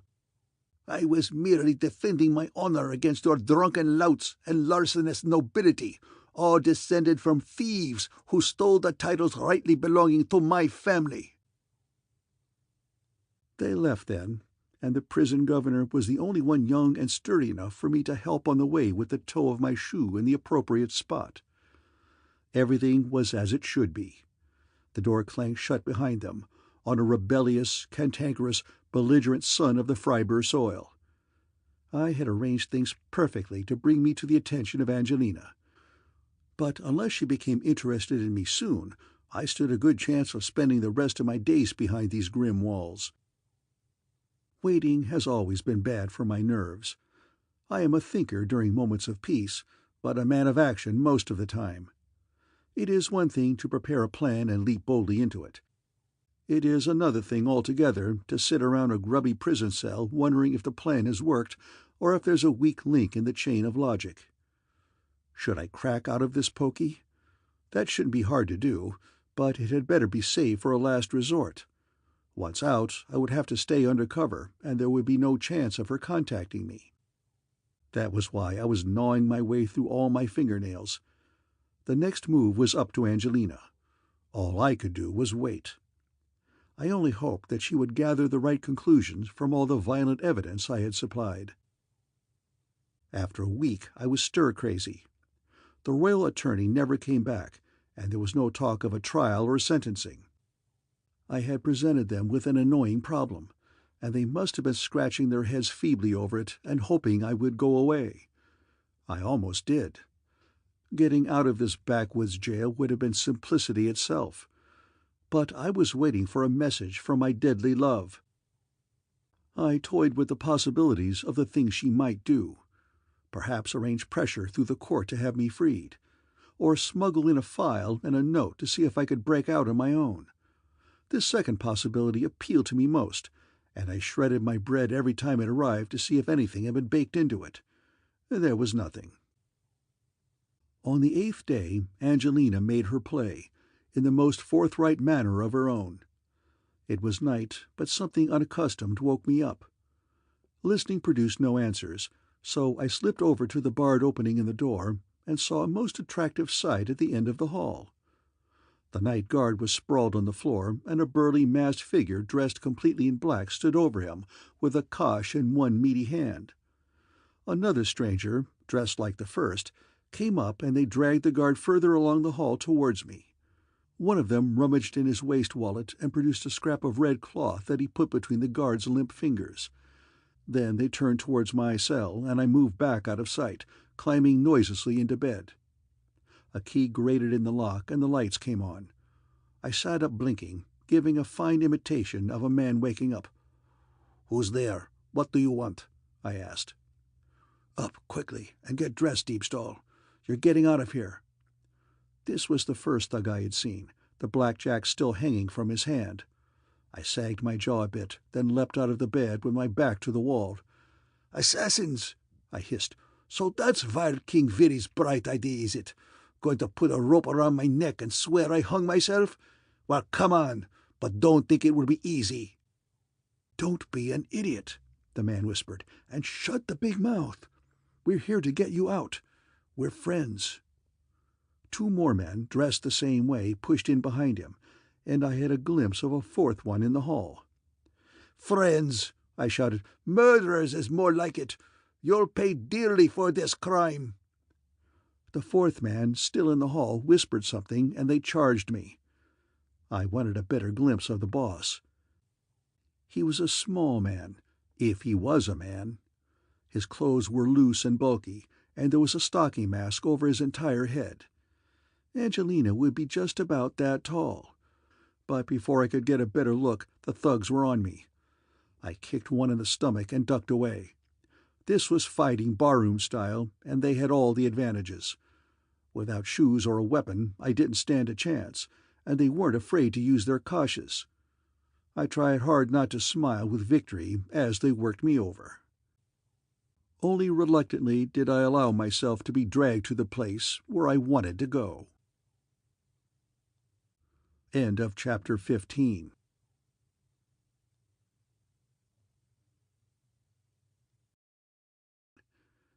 The Stainless Steel Rat, the Novel. Chapter 16. Because the pounding on the head had only made me groggy, one of them broke a sleep capsule under my nose, and that was that for a while. So, of course, I had no idea of how far we had traveled or where on Freiburg I was. They must have given me the antidote, because the next thing I saw was a scrawny type with a hypodermic injector in his hand. He was peeling back my eyelid to look, and I slapped his hand away. "Going to torture me before you kill me, swine?" I said, remembering the role I had to play. "Don't worry about that," a deep voice said behind me. "You are among friends, people who can understand your irritation with the present regime." This voice wasn't much like Angelina's. Neither was the burly, sour-faced owner. The medic slid out and left us alone, and I wondered if the plan had slipped up somewhere. Ironjaw with the beady eyes had a familiar look. I recognized him as one of the Freiburgian nobility. I had memorized the lot, and looking at his ugly face, I dredged up a mnemonic. A midget painted bright red. "Erdenrot, the Count of Erdenrot," I said, trying to remember what else I had read about him. "I might believe you were telling me the truth if you weren't His Highness's first cousin. I find it hard to consider that you would steal a man from the royal jail for your own purposes." "It is not important what you believe," he snapped angrily. He had a short fuse, and it took him a moment to get his temper back under control. "Wilhelm may be my cousin. That doesn't mean I think he is the perfect ruler for our planet. You talked a lot about your claims to higher rank and the fact that you have been cheated. Did you mean that? Or are you just another parlor windbag? Think well before you answer. You may be committing yourself. There may be other people who feel as you do, that there is change in the wind. Impulsive, enthusiastic, that was me. Loyal friend and deadly enemy, and just solid guts when it came to a fight. Jumping forward, I grabbed his hand and pumped it. If you are telling me the truth, then you have a man at your side who will go the whole course. If you are lying to me, and this is some trick of the king's, well then, Count, be ready to fight. No need to fight, he said, extracting his hand with some difficulty from my clutch. Not between us, at least. We have a difficult course ahead of us, and we must learn to rely upon each other. He cracked his knuckles and looked glumly out the window. I sincerely hope that I will be able to rely on you. Freiburg is a far different world from the one our ancestors ruled. The League has sapped the fight from our people. There are none I can really rely on. There is nothing wrong with the bunch who took me out of my cell. They seem to do the job well enough. Muscle, he spat, and pressed a button on the arm of his chair. Thugs with heads of solid stone. I can hire all of those I need. What I need are men who can lead. Help me to lead Freiburg into its rightful future. I didn't mention the man who led the muscle the previous night, the one who had stayed in the corridor. If Erdenrunt wasn't going to talk about Angelina, I certainly couldn't bring up the topic. Since he wanted brain, not brawn, I decided to give him a little. Did you dream up the torn piece of uniform left in the guard's hand in the prison? That was a good touch. His eyes narrowed a bit when he turned to look at me. You're quite observant, Bent, he said. A matter of training, I told him, trying to be both unassuming and positive at the same time. There was this piece of red cloth with a button in the guard's hand, like something he had grabbed in a struggle. Yet all of the men I saw were dressed only in black. Perhaps a bit of misdirection. With each passing moment, I'm getting happier that you have joined me, he said, and showed me all of his ragged teeth in an expression he must have thought was a grin. The old Duke's men wear red livery, as you undoubtedly know. And the old Duke is the strongest supporter of Wilhelm IX, I finished for him. It wouldn't hurt in the slightest if he had a falling out with the king. Not the slightest. Erdenrunt echoed, and showed me all of his teeth again. I was beginning to dislike him intensely. If this was the front man Angelina had picked for her operation, then he was undoubtedly the best one for the job on the planet. But he was such a puffed-up crumb, with barely enough imagination to appreciate the ideas Angelina was feeding him. Yet I imagine he had the money and the title and the ambition, which combination she had to have. Once more I wondered where she was. Something came in through the door, and I recoiled, thinking the war was on. It was only a robot, but it made such a hideous amount of hissing and clanking that I wondered what was wrong with it. The Count ordered the ghastly thing to wheel over the bar. As it turned away, I saw what could only have been a chimney projecting behind one shoulder. There was the distinct odor of coal smoke in the air. "Does that robot burn coal?" I gurgled. "It does," the Count said, pouring us out a pair of drinks. "It is a perfect example of what is wrong with the Freiburgian economy under the gracious rule of Wilhelm the Incompetent. You don't see any robots like this in the capital." "I should hope not," I gasped, staring bug-eyed at the trickle of steam escaping from the thing, and the stains of rust and coal dust on its plates. "Of course, I have been away a long time. Things change." "They don't change fast enough. And don't act galactic-wise with me, Deepstall. I've been to Misseldross and seen how the rubes live. You have no robots at all, much less a contraption like this."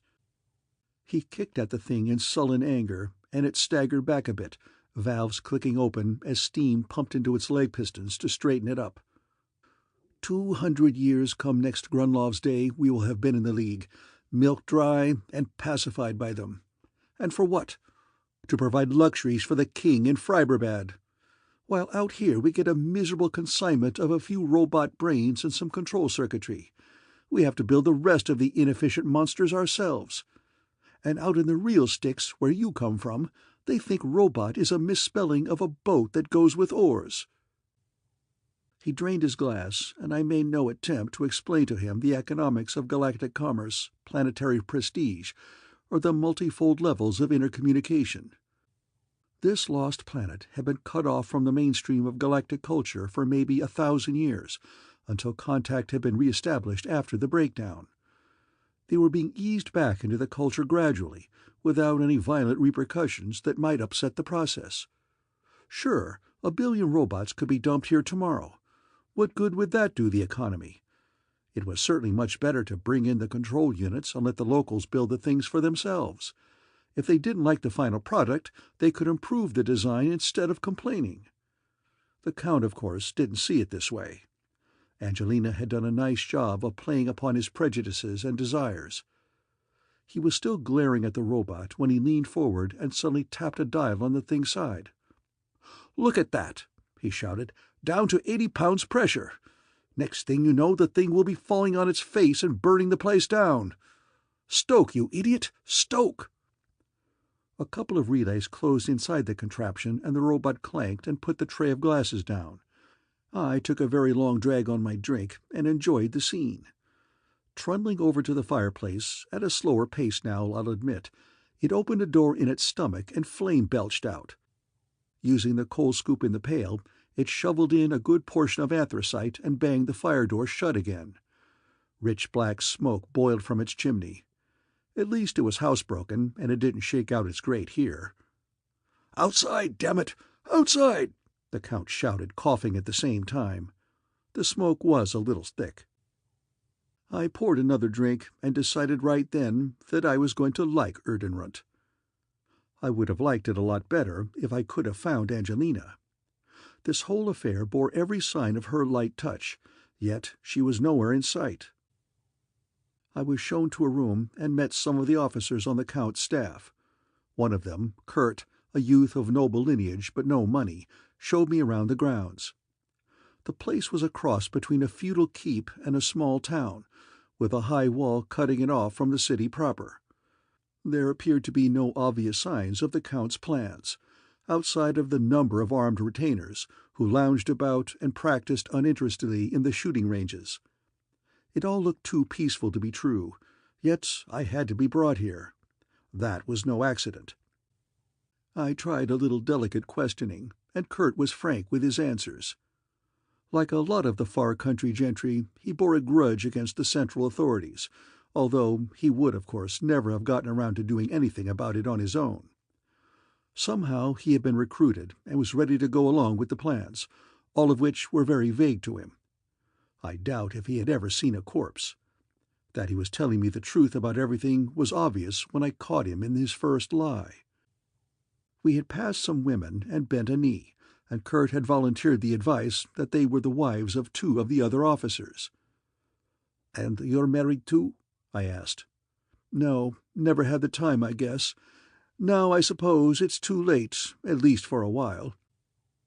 When this whole business is over and life is a little more peaceful, there'll be plenty of time to settle down." "How right," I agreed. "What about the Count? Is he married?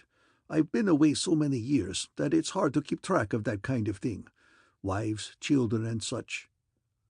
Without being obvious, I was watching him when I asked this, and he gave a little start. "Well, yes, you might say. I mean, the Count was married, but there was an accident. He's not married now." His voice tapered away, and he drew my attention to something else, happy to leave the topic. Now, if there was one thing that always marks Angelina's trail, it is a corpse or two. It took no great amount of inspiration to connect her with the accidental death of the Count's wife. If the death had been natural, Kurt would not have been afraid to talk about it. He didn't mention the topic again, and I made no attempt to pump him. I had my lead. Angelina may not have been in sight, but her spoor was around me on all sides. It was just a matter of time now. As soon as I was able to, I would shake Kurt and hunt up the bully boys who had spirited me out of the jail, buy them a few drinks to assure them that there were no hard feelings about the beating they had given me, then pump them adroitly about the men who had led them. Angelina made her move first. One of the coal-burning robots came hissing and clanking around with a message. The Count would like to see me. I slicked my hair, tucked in my shirt, and reported for duty. I was pleased to see that the Count was a steady and solitary daytime drinker. In addition, there was very little tobacco in his cigarette. The sweet smoke filled the room. All this meant he was due for early dissolution, and I would not be numbered among his mourners. None of this showed in my expression or attitude, of course. I was all flashing eye and hell-cracking attention. "Is it action, sir? Is that why you sent for me?" I asked. Sit down," he mumbled, waving me towards a chair. "Relax. Want a cigarette?" He pushed the box towards me, and I eyed the thin brown cylinders with distaste. "Not today, sir. I'm laying off smoking for a while. Sharpening up the old eye. Keeping the old trigger finger limber and ready for action." The Count's mind was occupied elsewhere, and I doubt if he heard a word I said. He chewed abstractedly at the inside of his cheek while he looked me up and down. A decision finally struggled up through his half-clotted brain. "What do you know about the Radebrecken family?" he asked, which is about as exotic a question as I ever had thrown at me. "Absolutely nothing," I answered truthfully. "Should I?" No, he answered vaguely, and went back to chewing his cheek. I was getting high just from breathing the air in the room, and I wondered how he was feeling. "Come with me," he said, pushing over his chair and almost falling on top of it.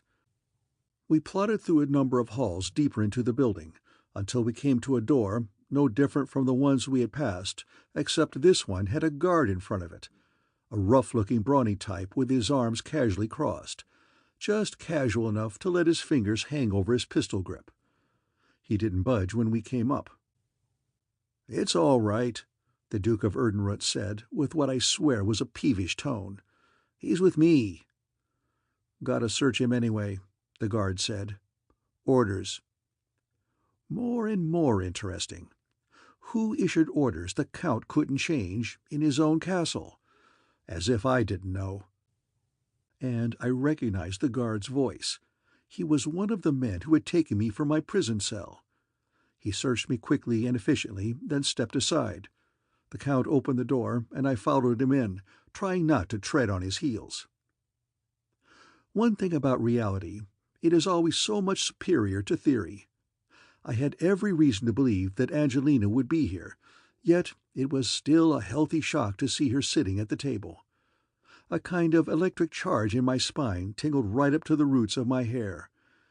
This was a moment I had waited for a very long time. It took a positive effort to relax and appear indifferent.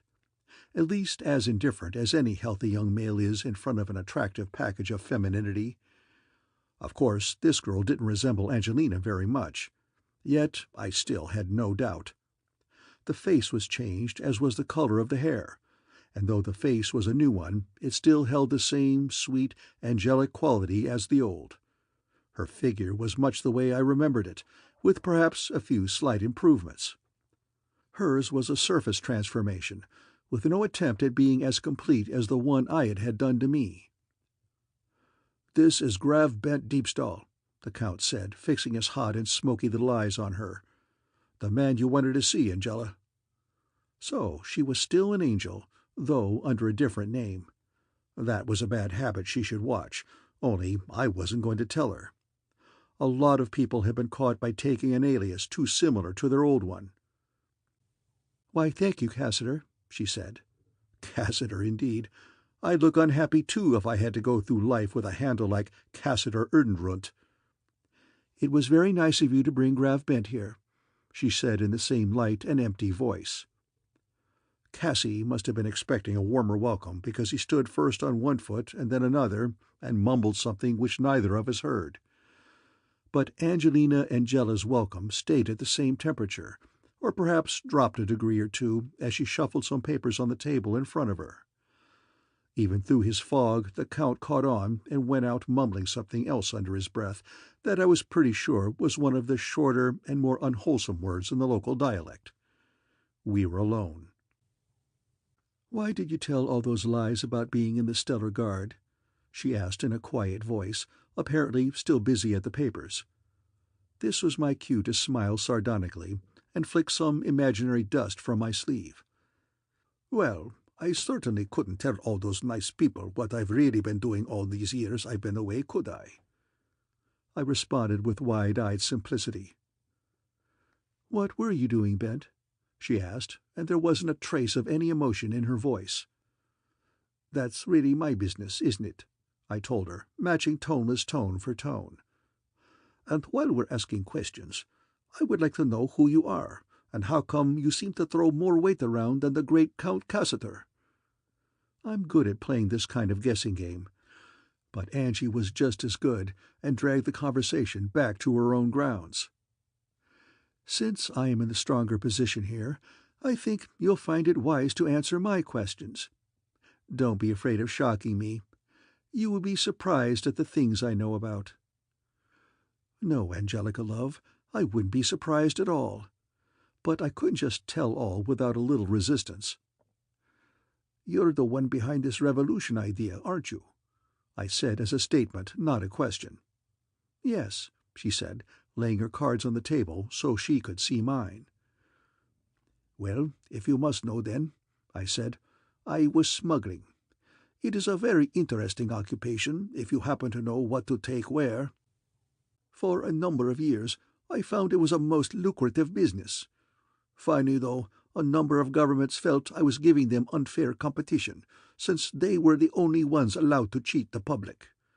With the pressure on, I returned to my sluggish native land for a period of rest." Angel Mine was buying no sealed packages, and gave me an exhaustive cross-examination into my smuggling career that showed she had more than a passing knowledge of the field herself. I had, of course, no trouble answering her questions, since in my day I have turned many a mega-credit in this illegal fashion. The only thing I was afraid of was making it too good, so I described a career of a successful but still young and not too professional operator. All the time I was talking, I tried to live the role and believe everything I said. This was a crucial time when I must let drop no hints or mannerisms that might bring Slippery Jim DiGriz to her mind. I had to be the local punk who had made good and was still on my way up in the universe.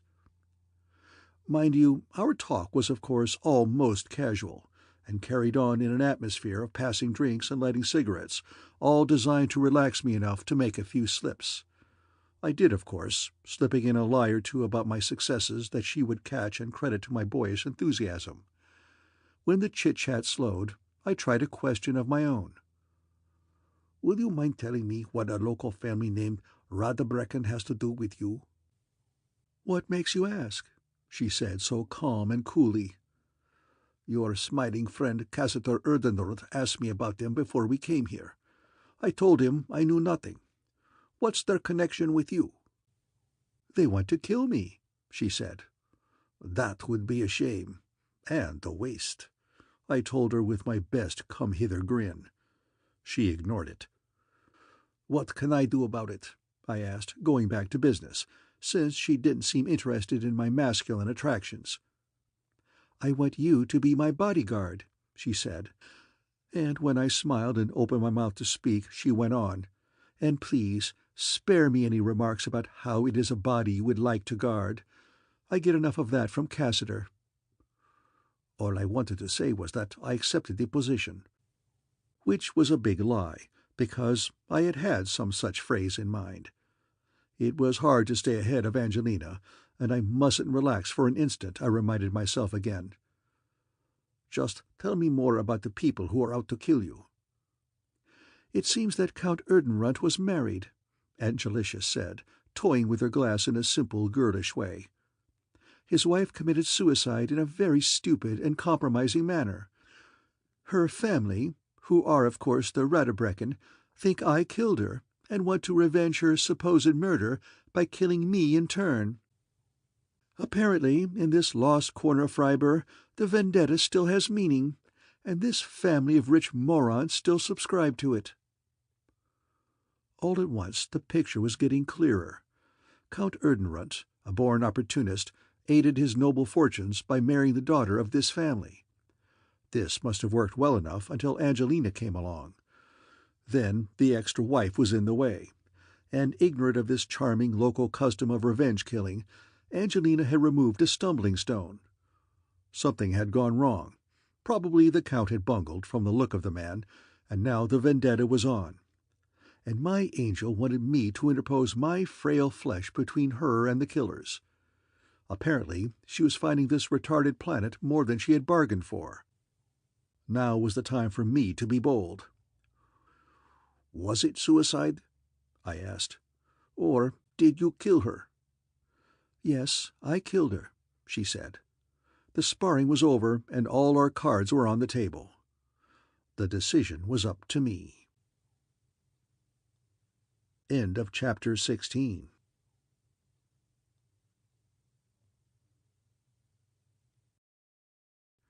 The Stainless Steel Rat, the novel, Chapter 17. Well, what else was there to do? I hadn't come this far, getting myself shot, bashed on the head, and well stomped, just to arrest her. I mean, I was going to arrest her, of course, but it was next to impossible in the center of the Count's stronghold. Besides that, I wanted to find out a bit more about the Count's proposed uprising, since this would certainly come within the jurisdiction of the Special Corps. If I was going to re-enlist, I had better bring along a few prizes to show my good intentions. Anyway, I wasn't so sure I wanted to re-enlist. It was a little hard to forget that scuttling charge they had tried to blow up under me. The whole thing wasn't so simple. There were a lot of things mixed up in this. One fact being that I enjoyed Angelina, and most of the time I was with her I forgot about those bodies floating in space. They returned at night all right and chopped at my conscience, but I was always tired and went to sleep quickly before they could get through and bother me. Life was a bed of roses, and I might as well enjoy it before the blossoms withered. Watching Angel Lady at work was a distinct pleasure, and if you stood my back to the wall and made me swear, I would be forced to admit that I learned a thing or two from her. Single-handedly, she was organizing a revolution on a peaceful planet, and it stood every chance of succeeding. In my small way, I helped. The few times she mentioned a problem to me, I had a ready answer, and in all the cases she went along with my suggestions. Of course, I had never toppled governments before, but there are basic laws in crime as in everything else, and it is just a matter of application. This didn't happen often. Most of the time during those first few weeks, I was a plain bodyguard, keeping a wary eye out for assassins. This position had a certain ironical angle that appealed to me greatly. However, there was a serpent in our little Eden of insurrection, and his name was Erdenrunt. I never heard much, but from a word caught here and there, I began to see that the Count wasn't really cut out to be a revolutionary. The closer we came to the day, the more pallid he became. His little physical vices began to add up, and one day the whole thing came to a head. Angelicant and the Count were in a business session, and I sat in the ante-room outside.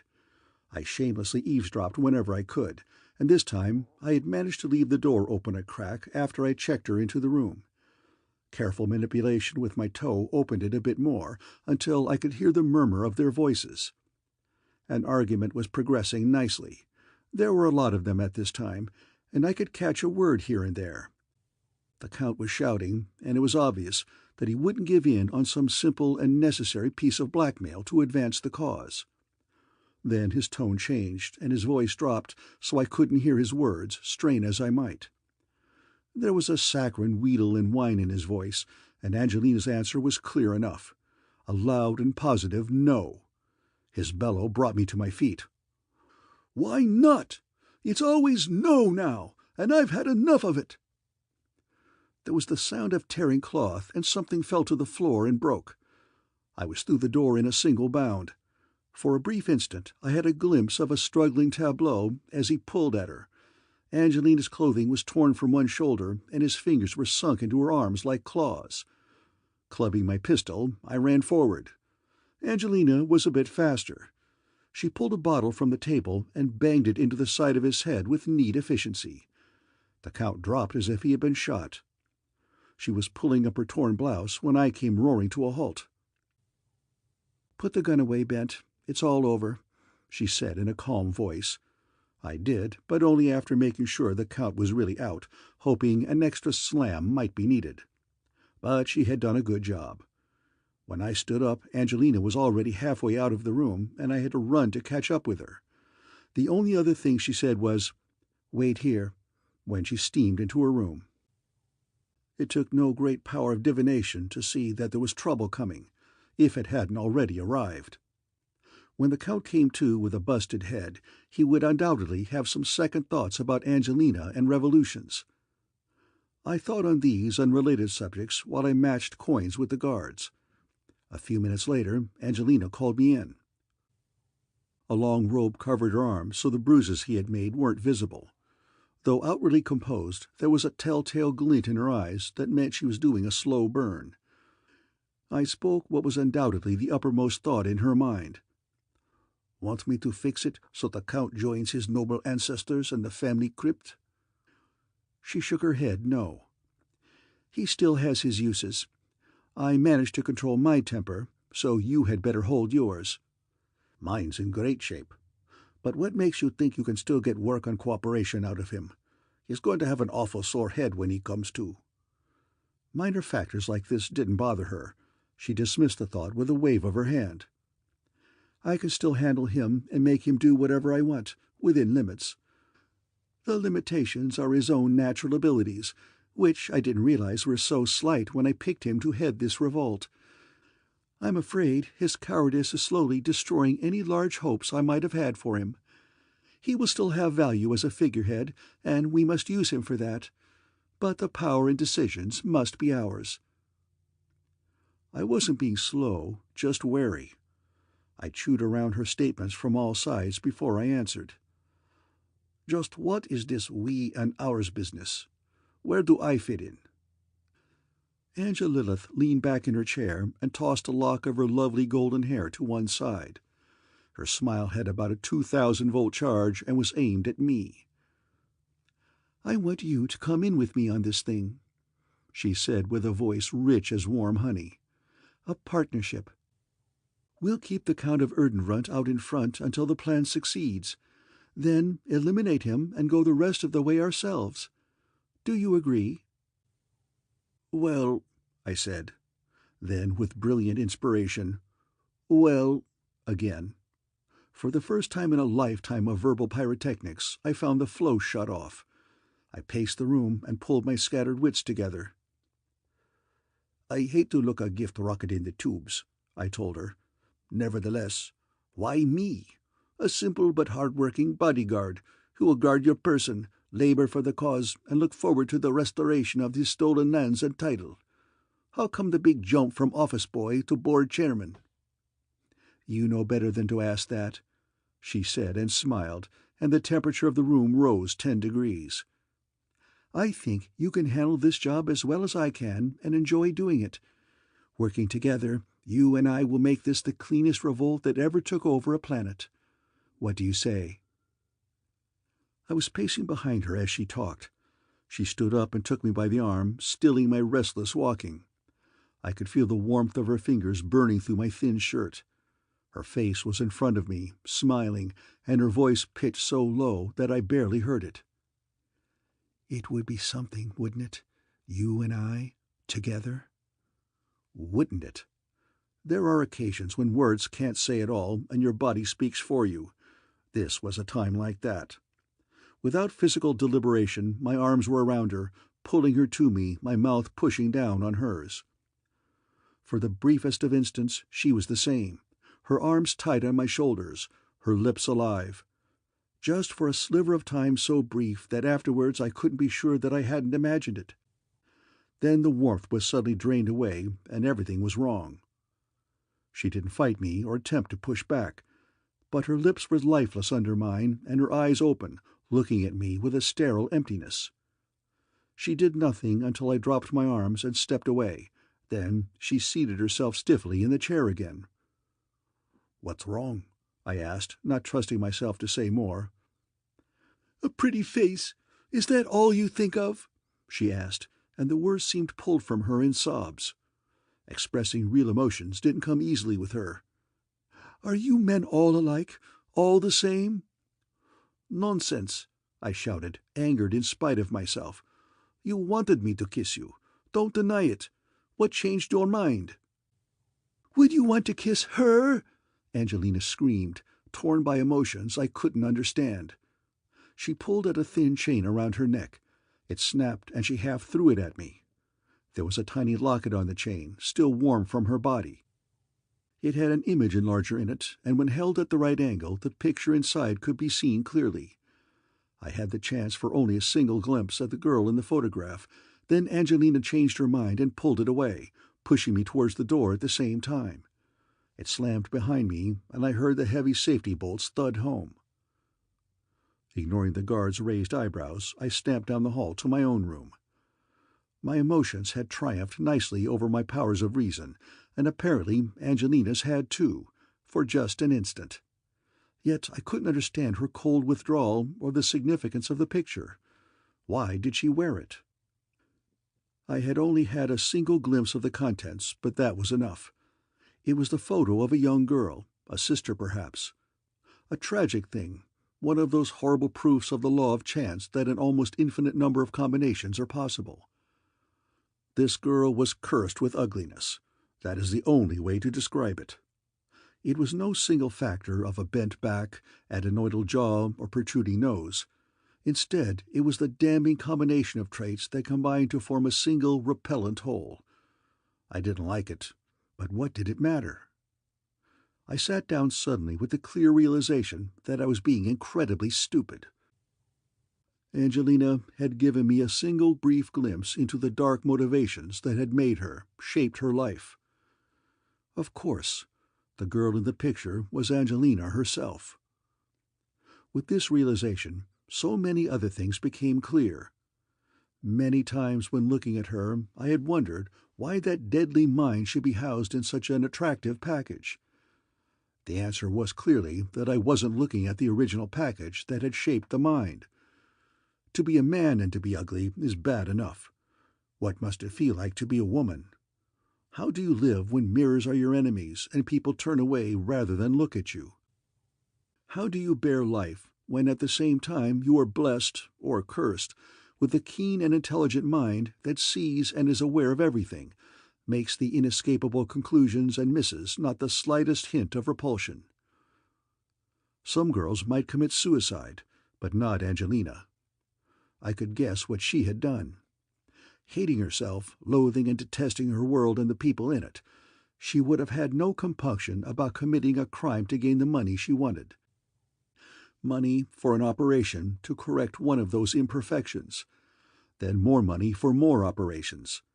Then someone who dared to stop her in this task, and the ease and perhaps pleasure with which she killed him. The slow upward climb through crime and murder to beauty. And during the climb, the wonderful brain that had been housed in the ill-formed flesh had been warped and changed. Poor Angelina. I could be sorry for her without forgetting the one she had killed. Poor, tragic, alone girl, who in winning half the battle had lost the other half. Purchased skill had shaped the body into a lovely, truthfully an angelic form. Yet in succeeding, the strength of the mind that had accomplished all this had been deformed until it had been made as ugly as the body had been in the beginning. Yet if you could change a body, couldn't you change a mind? Could something be done for her? The very pressure and magnitude of my thoughts drove me out of the small room and into the air. It was nearing midnight, and the guards would be stationed below, and all the doors locked. Rather than face the explanations and simple mechanical difficulties, I climbed upwards instead. There would be no one in the roof gardens and walkways this time of night.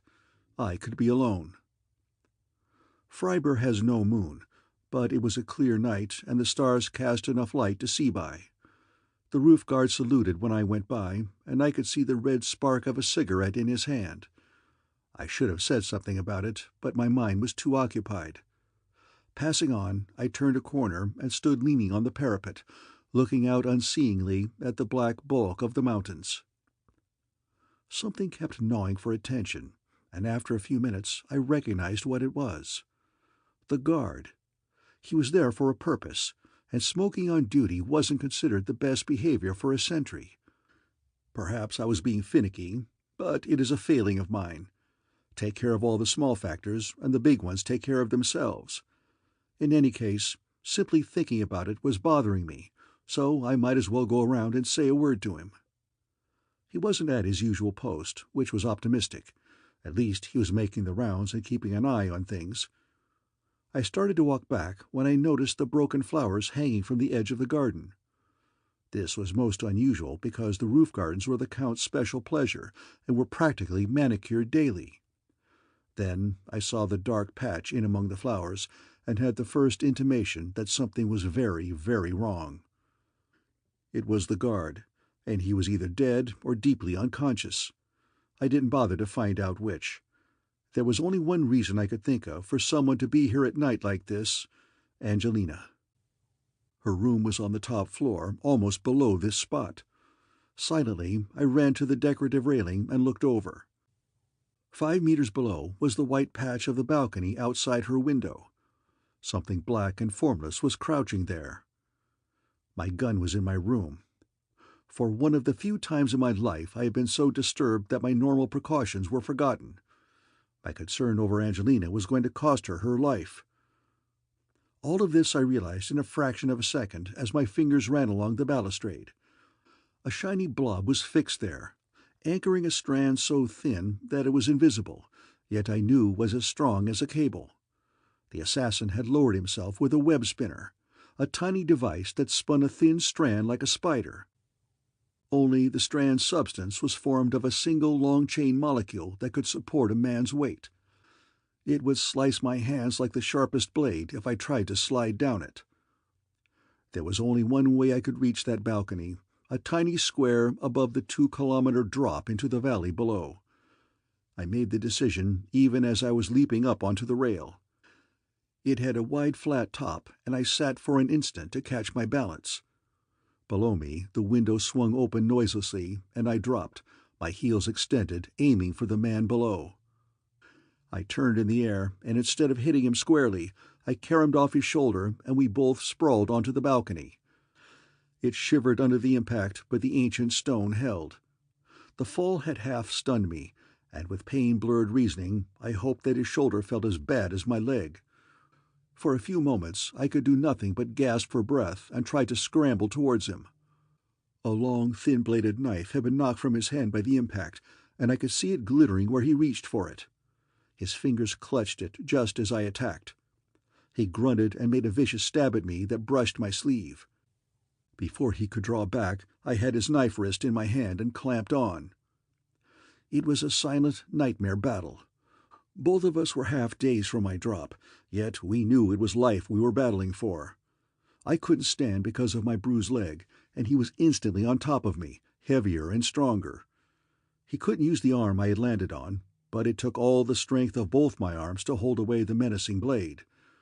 There was no sound other than our horse panting. This assassin was going to win, as weight and remorseless strength brought the knife down. Sweat almost blinded me, but I could still see well enough to notice the twisted way his other arm hung.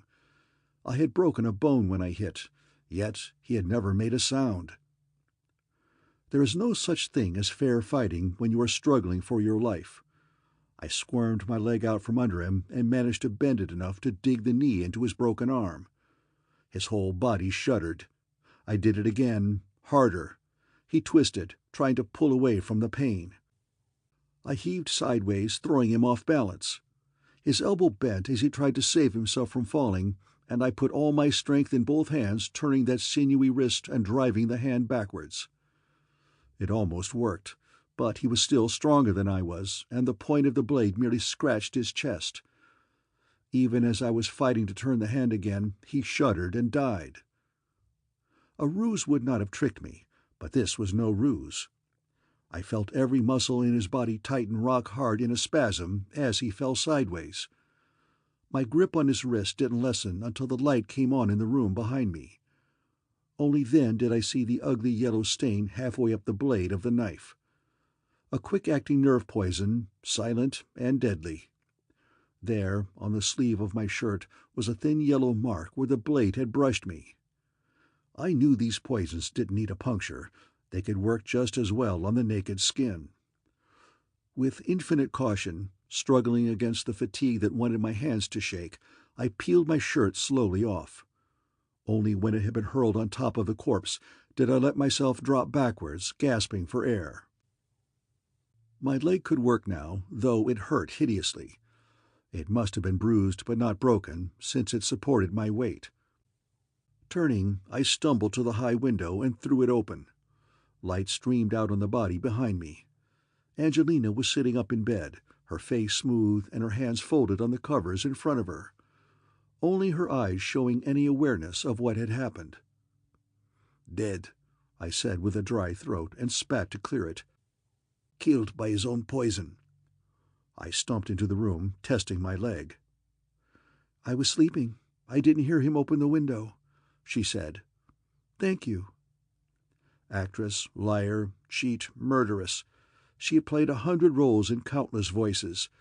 Yet when she said those final words, there was a ring of unforged feeling to them. This murder attempt had come too soon after the earlier traumatic scene. Her defenses were still down, her real emotion showing. Her hair hung to her shoulders, brushing the single ribbons of her nightgown, which was made of some thin and soft fabric, intimate. This sight, on top of the events of the evening, removed any reserve I might have had. I was kneeling by the bed, holding her shoulders and staring deep into her eyes, trying to reach what lay behind them. The locket with the broken chain lay on the bedside table. I grabbed it in my fist. "Don't you realize this girl doesn't exist except in your own memory?" I said, and Angelina didn't move. "It's past, like everything else. You were a baby. Now you're a woman. You were a little girl. Now you're a woman. You may have been this girl, but you are not any more." With a convulsive movement, I turned and hurled the thing out of the window into the darkness.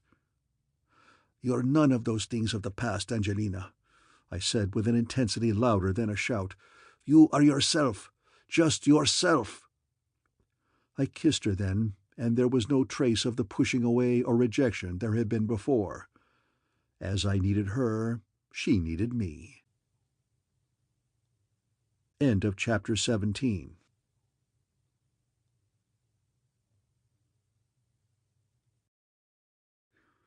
The Stainless Steel Rat, the novel. Chapter 18. Dawn was just touching the sky when I brought the assassin's body into the Count. I was deprived of the pleasure of waking him, since the sergeant of the guard had already done this when the roof sentry had been discovered. The guard was dead, too, from a tiny puncture of the same poison-tipped blade. The guardsmen and the Count were all gathered around the body on the floor of the Count's sitting room, and chattering away about this mystery, the inexplicable death of a sentry. They didn't see me until I dropped my corpse down by the other one, and they all jumped back. "Here's the killer," I told them, not without a certain amount of pride. Count Cassiter must have recognized the thug because he gave a shuddering start and popped his eyes. No doubt an ex-relative, brother-in-law or something. I imagined he hadn't believed that the Radebrecken family would really go through with their threats of revenge. A certain uneasiness about the guard sergeant gave me my first cue that I was imagining wrong. The sergeant glanced back and forth from the corpse to the Count, and I wondered what thoughts were going through his shaven and thick-skulled military head. There were wheels within wheels here, and I would like to have known what was going on. I made a mental note to have a buddy-to-buddy talk with the Sarge at the first opportunity. The Count chewed his cheek and cracked his knuckles over the bodies, and finally ordered them dragged out. "Stay here, Bent," he said as I started to leave with the others. I dropped into a chair while he locked the rest out. Then he made a rush for the bar and choked down about a water-glassful of the local spirits. Only when he was working on his second glass did he remember to offer me some of the potable aqua regia. I wasn't saying no, and while I sipped at it, I wondered what he was so upset about. First, the Count checked the locks on all the doors and sealed the single window. His ring key unlocked the bottom drawer of his desk, and he took out a small electronic device with controls and an extendable aerial on top. "Well, look at that," I said when he pulled out the aerial. He didn't answer me, just shot a long look at me from under his eyebrows and went back to adjusting the thing. Only when it was turned on and the green light glowed on the top did he relax a bit. "You know what this is?" he asked, pointing at the gadget. "Of course," I said, "but not from seeing them on Freiburg. They aren't that common." "They aren't common at all," he mumbled, staring at the green light, which glowed steadily. "As far as I know, this is the only one on the planet, so I wish you wouldn't mention it to anybody." "Anybody," he repeated with emphasis. "Not my business," I told him with disarming lack of interest. "I think a man's entitled to his privacy." I liked privacy myself, and had used snooper detectors like this one plenty of times. They could sense electronic or radiation snoopers and gave instant warning. There were ways of fooling them, but it wasn't easy to do. As long as no one knew about the thing, the Count could be sure that he wasn't being eavesdropped on. But who would want to do that? He was in the middle of his own building, and even he must know that snooper devices couldn't be worked from a distance. There was a distinct smell of rat in the air, and I was beginning to get an idea of what was going on.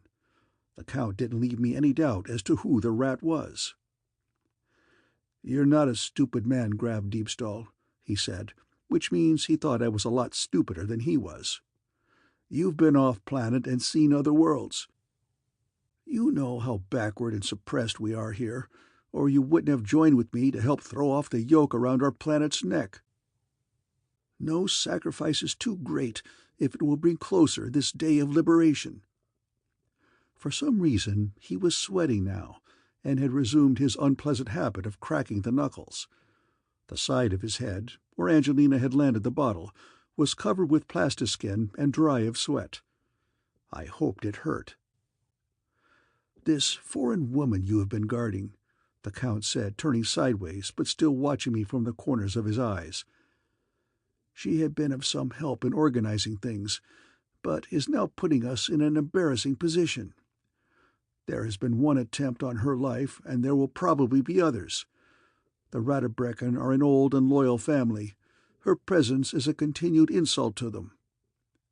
Then he pulled at his drink and delivered the punchline. "I think that you can do the job she is doing, just as well, and perhaps better. How would you like that?" Without a doubt, I was just brimming over with talent, or there was a shortage of revolutionaries on this planet. This was the second time within 12 hours that I had been offered a partnership in the New Order. One thing I was sure of, though, Angel Lovely's offer had been sincere. Cassie Duke of Erdendrunt's proposition had a distinctly bad odor to it. I played along to see what he was leading up to. "I am honored, noble Count," I oozed. "But what will happen to the foreign woman? I don't imagine she would think much of the idea." "What she thinks is not important," he snarled and touched his fingers lightly to the side of his head. He swallowed and got his temper back under control. "We cannot be cruel to her," he said with one of the most insincere smiles I have ever seen on a human being's face. "We'll just hold her in custody. She has some guards who I imagine will be loyal, but my men will take care of them.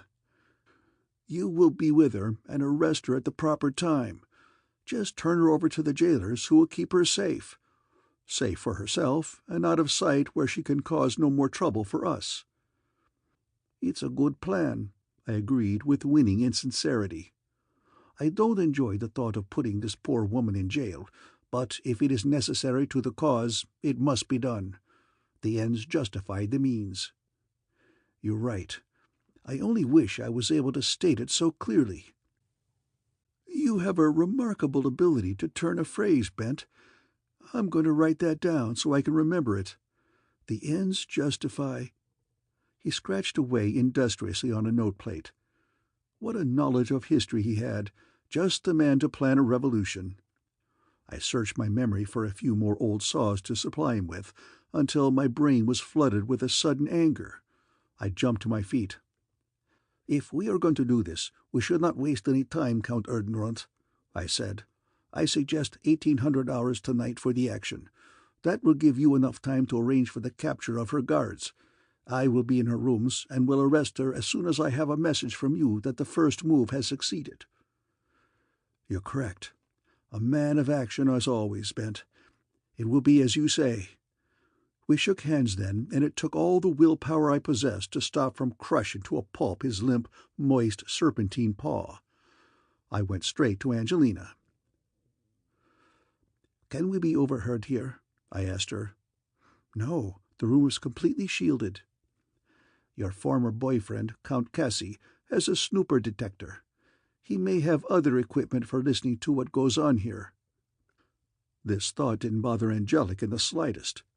She sat by the mirror brushing her hair. The scene was lovely but distracting.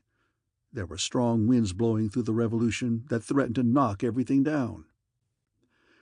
"I know about the detector," she said calmly, brushing. "I arranged for him to get it, without his knowledge, of course, and made sure it was useless on the best frequencies. I keep a close watch on his affairs that way." "Were you listening in a few minutes ago when he was making arrangements with me to kill your guards and throw you into the dungeons downstairs?" "No, I wasn't listening," she said with that amazing self-possession and calm that marked all her actions. She smiled in the mirror at me. "I was busy just remembering last night." Women. They insist on mixing everything up together. Perhaps they operate better that way, but it is very hard on those of us who find that keeping emotion and logic separate produces sounder thinking. I had to make her understand the seriousness of the situation. "Well, if that little bit of news doesn't interest you," I said as calmly as I could, "perhaps this does. The rough Radebreckens didn't send that killer last night. The Count did." Success at last. Angelina actually stopped combing her hair, and her eyes widened a bit at the import of what I had said. She didn't ask any stupid questions, but waited for me to finish. "I think you have underestimated the desperation of that rat upstairs. When you dropped him with that bottle yesterday, you pushed him just as far as he could be pushed. He must have had his plans already made, and you made up his mind for him. The sergeant of the guard recognized the assassin and connected him with the Count. That also explains how the killer got access to the roof and knew just where to find you. It's also the best explanation I can imagine for the suddenness of this attack. There's too much coincidence here with the thing happening right after your battle with Cassiter the Cantankerous." Angelina had gone back to combing her hair while I talked, fluffing up the curls. She made no response. Her apparent lack of interest was beginning to try my nerves. "Well, what are you going to do about it?" I asked, with more than a little note of peevishness in my voice. "Don't you think it's more important to ask what you are going to do about it?" She delivered this line very lightly, but there was a lot behind it. I saw she was watching me in the mirror, so I turned and went over to the window, looking out over the fatal balcony at the snow-summited mountain peaks beyond. What was I going to do about it? Of course, that was the question here, much bigger than she realized. What was I going to do about the whole thing? Everyone was offering me half-interests in a revolution I hadn't the slightest interest in. Or did I? What was I doing here? Had I come to arrest Angelina for the Special Corps? That assignment seemed to have been forgotten a while back. A decision had to be reached soon. My body disguise was good, but not that good. It wasn't intended to stand up to long inspection. Only the fact that Angelina was undoubtedly sure that she had killed me had prevented her from recognizing my real identity so far. I had certainly recognized her easily enough, facial changes and all. Just at this point, the bottom dropped out of everything. There is a little process called selective forgetting, whereby we suppress and distort memories we find distasteful. My disguise hadn't been meant to stand inspection this long. Originally, I had been sure she would have penetrated it by now. With this realization came the memory of what I had said the night before. a wickedly revealing statement that I'd pushed back and forgotten until now. "You're none of these things out of the past," I had shouted. "None of these things, Angelina." I had bellowed this, and there had been no protest from her, except that she no longer used the name Angelina. She used the alias Angela here. When I turned to face her, my guilty thoughts must have been scrawled all over my face, but she only gave me that enigmatic smile and said nothing. At least she had stopped combing her hair. "You know I'm not Grav Bent Deepstall," I said with an effort. "How long have you known?" "For quite a while. Since soon after you came here, in fact." "Do you know who I am?" "I have no idea what your real name is, if that's what you mean. But I do remember how angry I was when you tricked me out of the battleships after all my work. And I recall the intense satisfaction with which I shot you in Friberbad. Can you tell me your name now?" "Jim," I said, through the haze I was rooted in. "James DiGriz, known as Slippery Jim to the trade." "How nice. My name is really Angela. I think it was done as a horrid joke by my father, which is one of the reasons I enjoyed seeing him die." "Why haven't you killed me?" I asked, having a fairly good idea of how Father had passed on. "Why should I, darling?"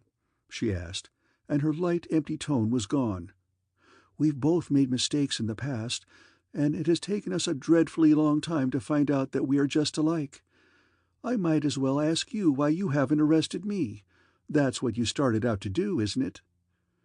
"It was, but—" "But what?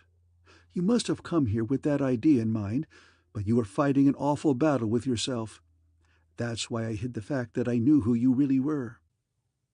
You were growing up, getting over whatever idiotic notions ever involved you with the police in the first place.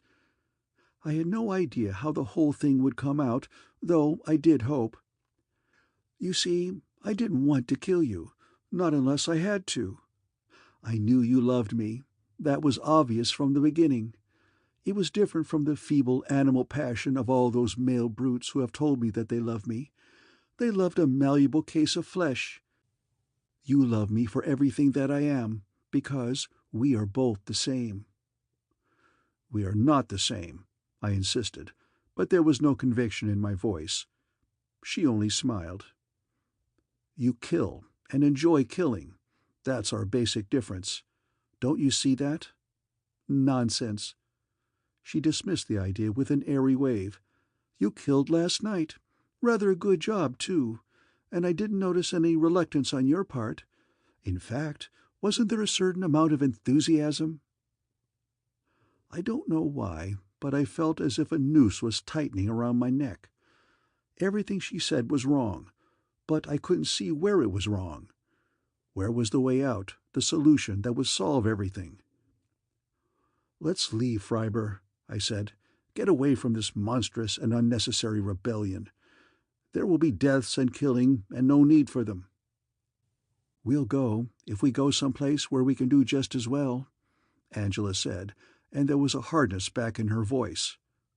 "That's not the major point, though. There's something you are going to have to settle in your own mind before you will be happy. This stupid importance you attach to death. Don't you realize how completely trivial it is? 200 years from now, you, I, and every person now living in the galaxy will be dead. What does it matter if a few of them are helped along and reach their destination a bit quicker? They'd do the same to you if they had the chance." "You're wrong," I insisted, knowing that there is more to living and dying than just this pessimistic philosophy, but unable in this moment of stress to clarify and speak my ideas.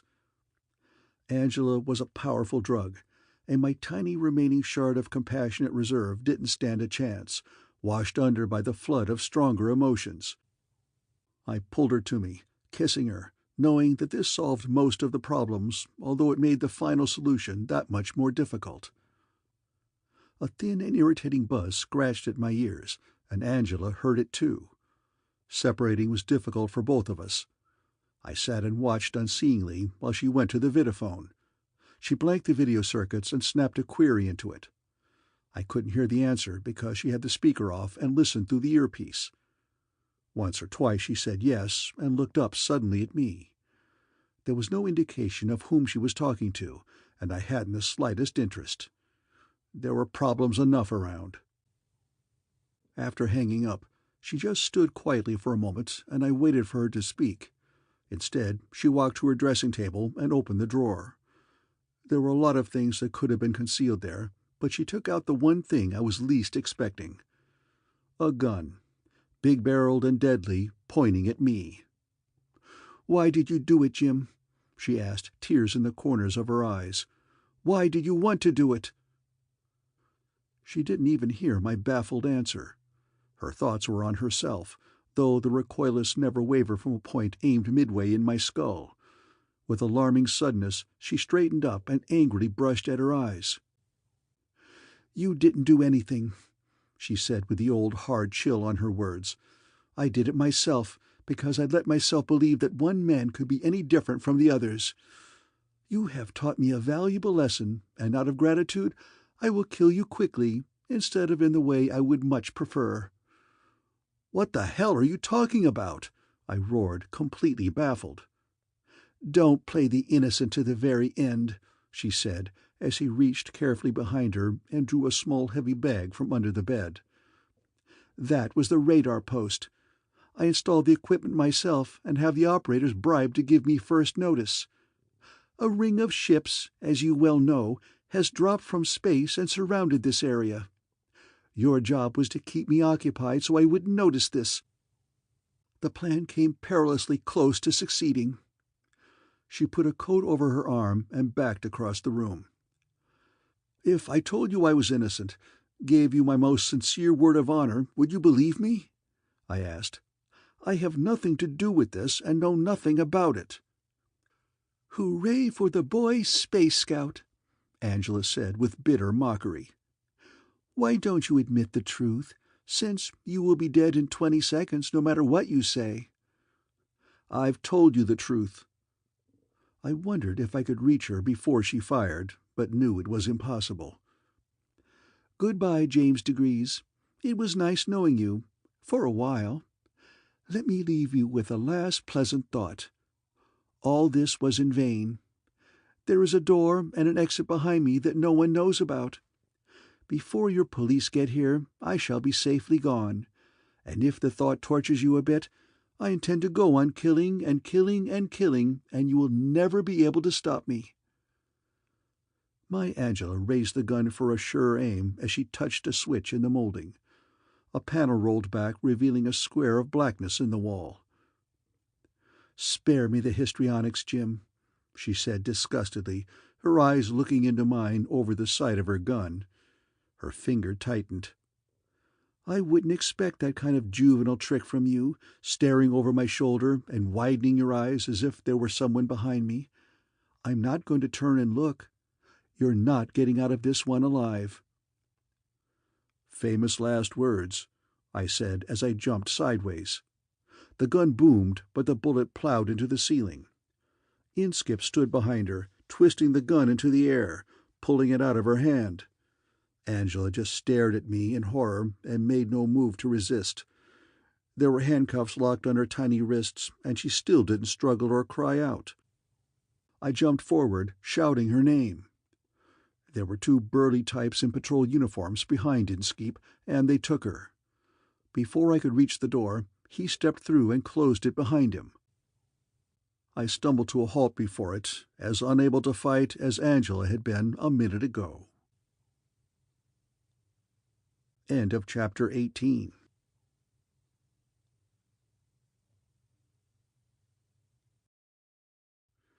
The Stainless Steel Rat, the Novel, Chapter 19. "Have a drink," Inskip said, dropping into Angela's chair and pulling out a hip flask. "Ersatz Terran brandy, not this local brand of plastic solvent." He offered me a cupful. "Drop dead, you—" I followed with some of the choicer selections from my interstellar vocabulary and tried to knock the cup out of his hand. He fooled me by raising it and drinking it himself, not in the least annoyed. "Is that any kind of language to use on your superior officer in the Special Corps?" he asked, and refilled the cup.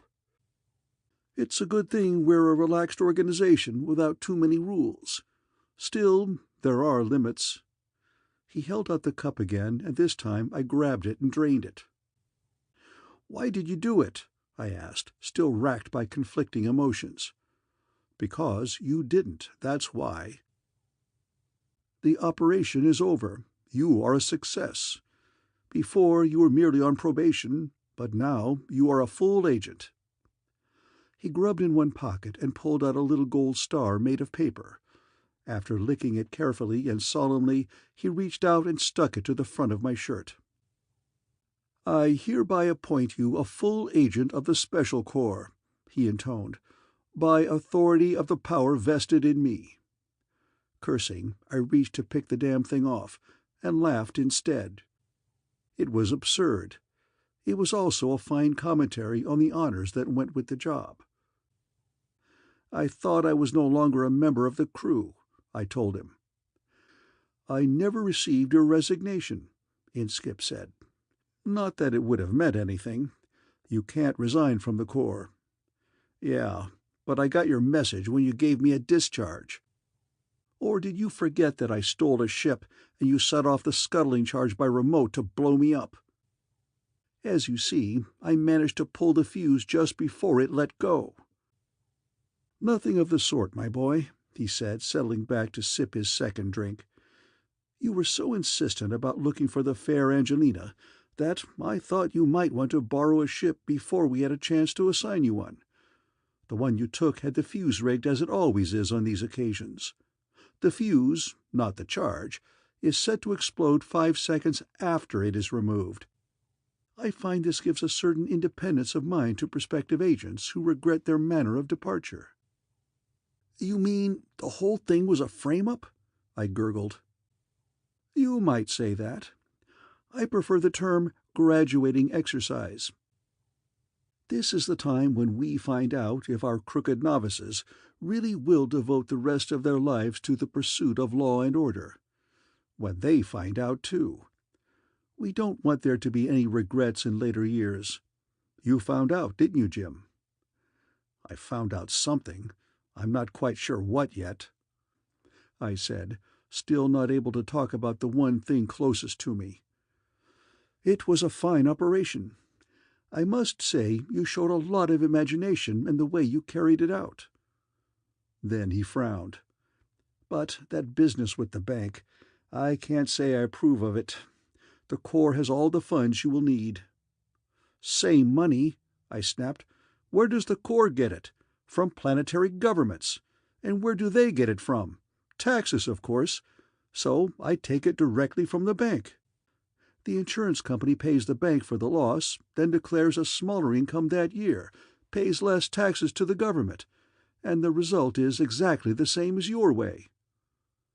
Inskip was well acquainted with this brand of logic, so didn't even bother to answer. I still didn't want to talk about Angela. "How did you find me?" I asked. "There was no bug on the ship." "Simple child of nature that you are," Inskip said, raising his hands in feigned horror.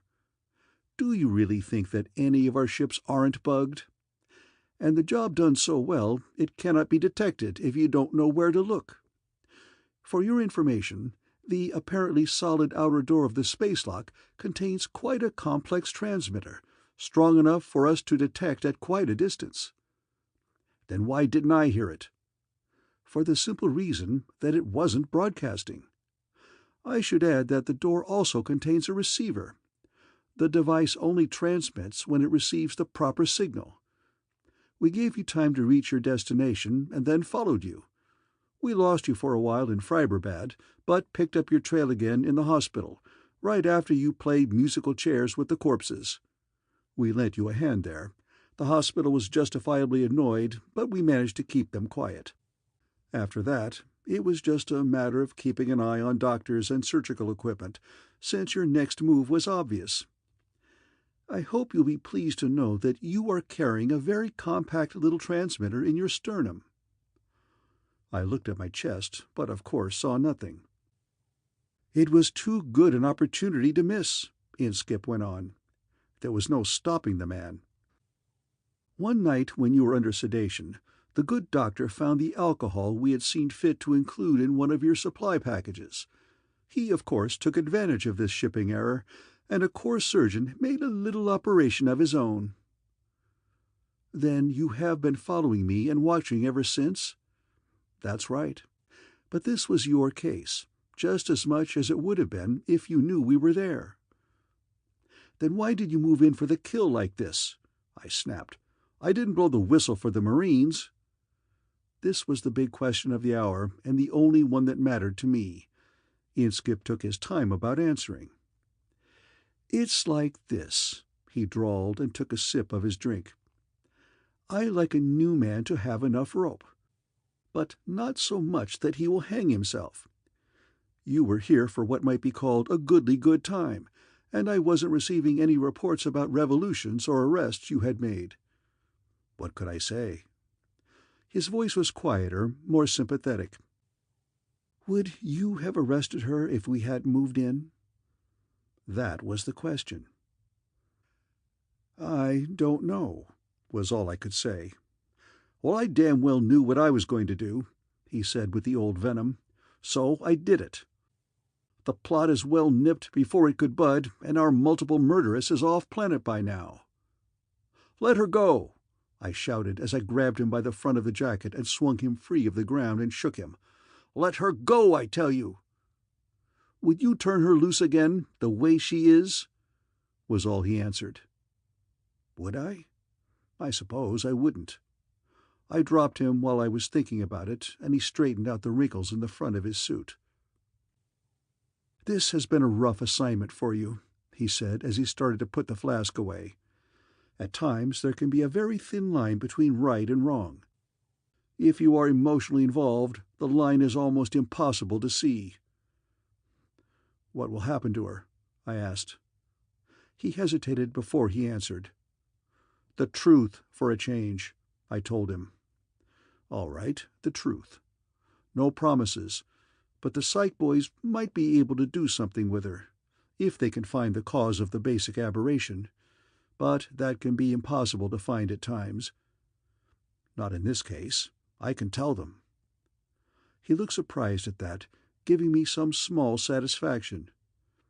"In that case, there might be a chance. I'll give positive orders that everything is to be tried before they even consider anything like personality removal. If that is done, she is just another body, of which there are plenty in the galaxy. Sentenced to death, she's just another corpse, of which there is an equal multitude." I grabbed the flask away from him before it reached his pocket and opened it. "I know you, Inskip," I said as I poured. "You're a born recruiting sergeant. When you lick them, make them join." "What else?" he said. "She'd make a great agent." "We'd make a great team," I told him, and we raised our cups. "Here's to crime." End of Chapter 19. The End of The Stainless Steel Rat, the novel, by Harry Harrison.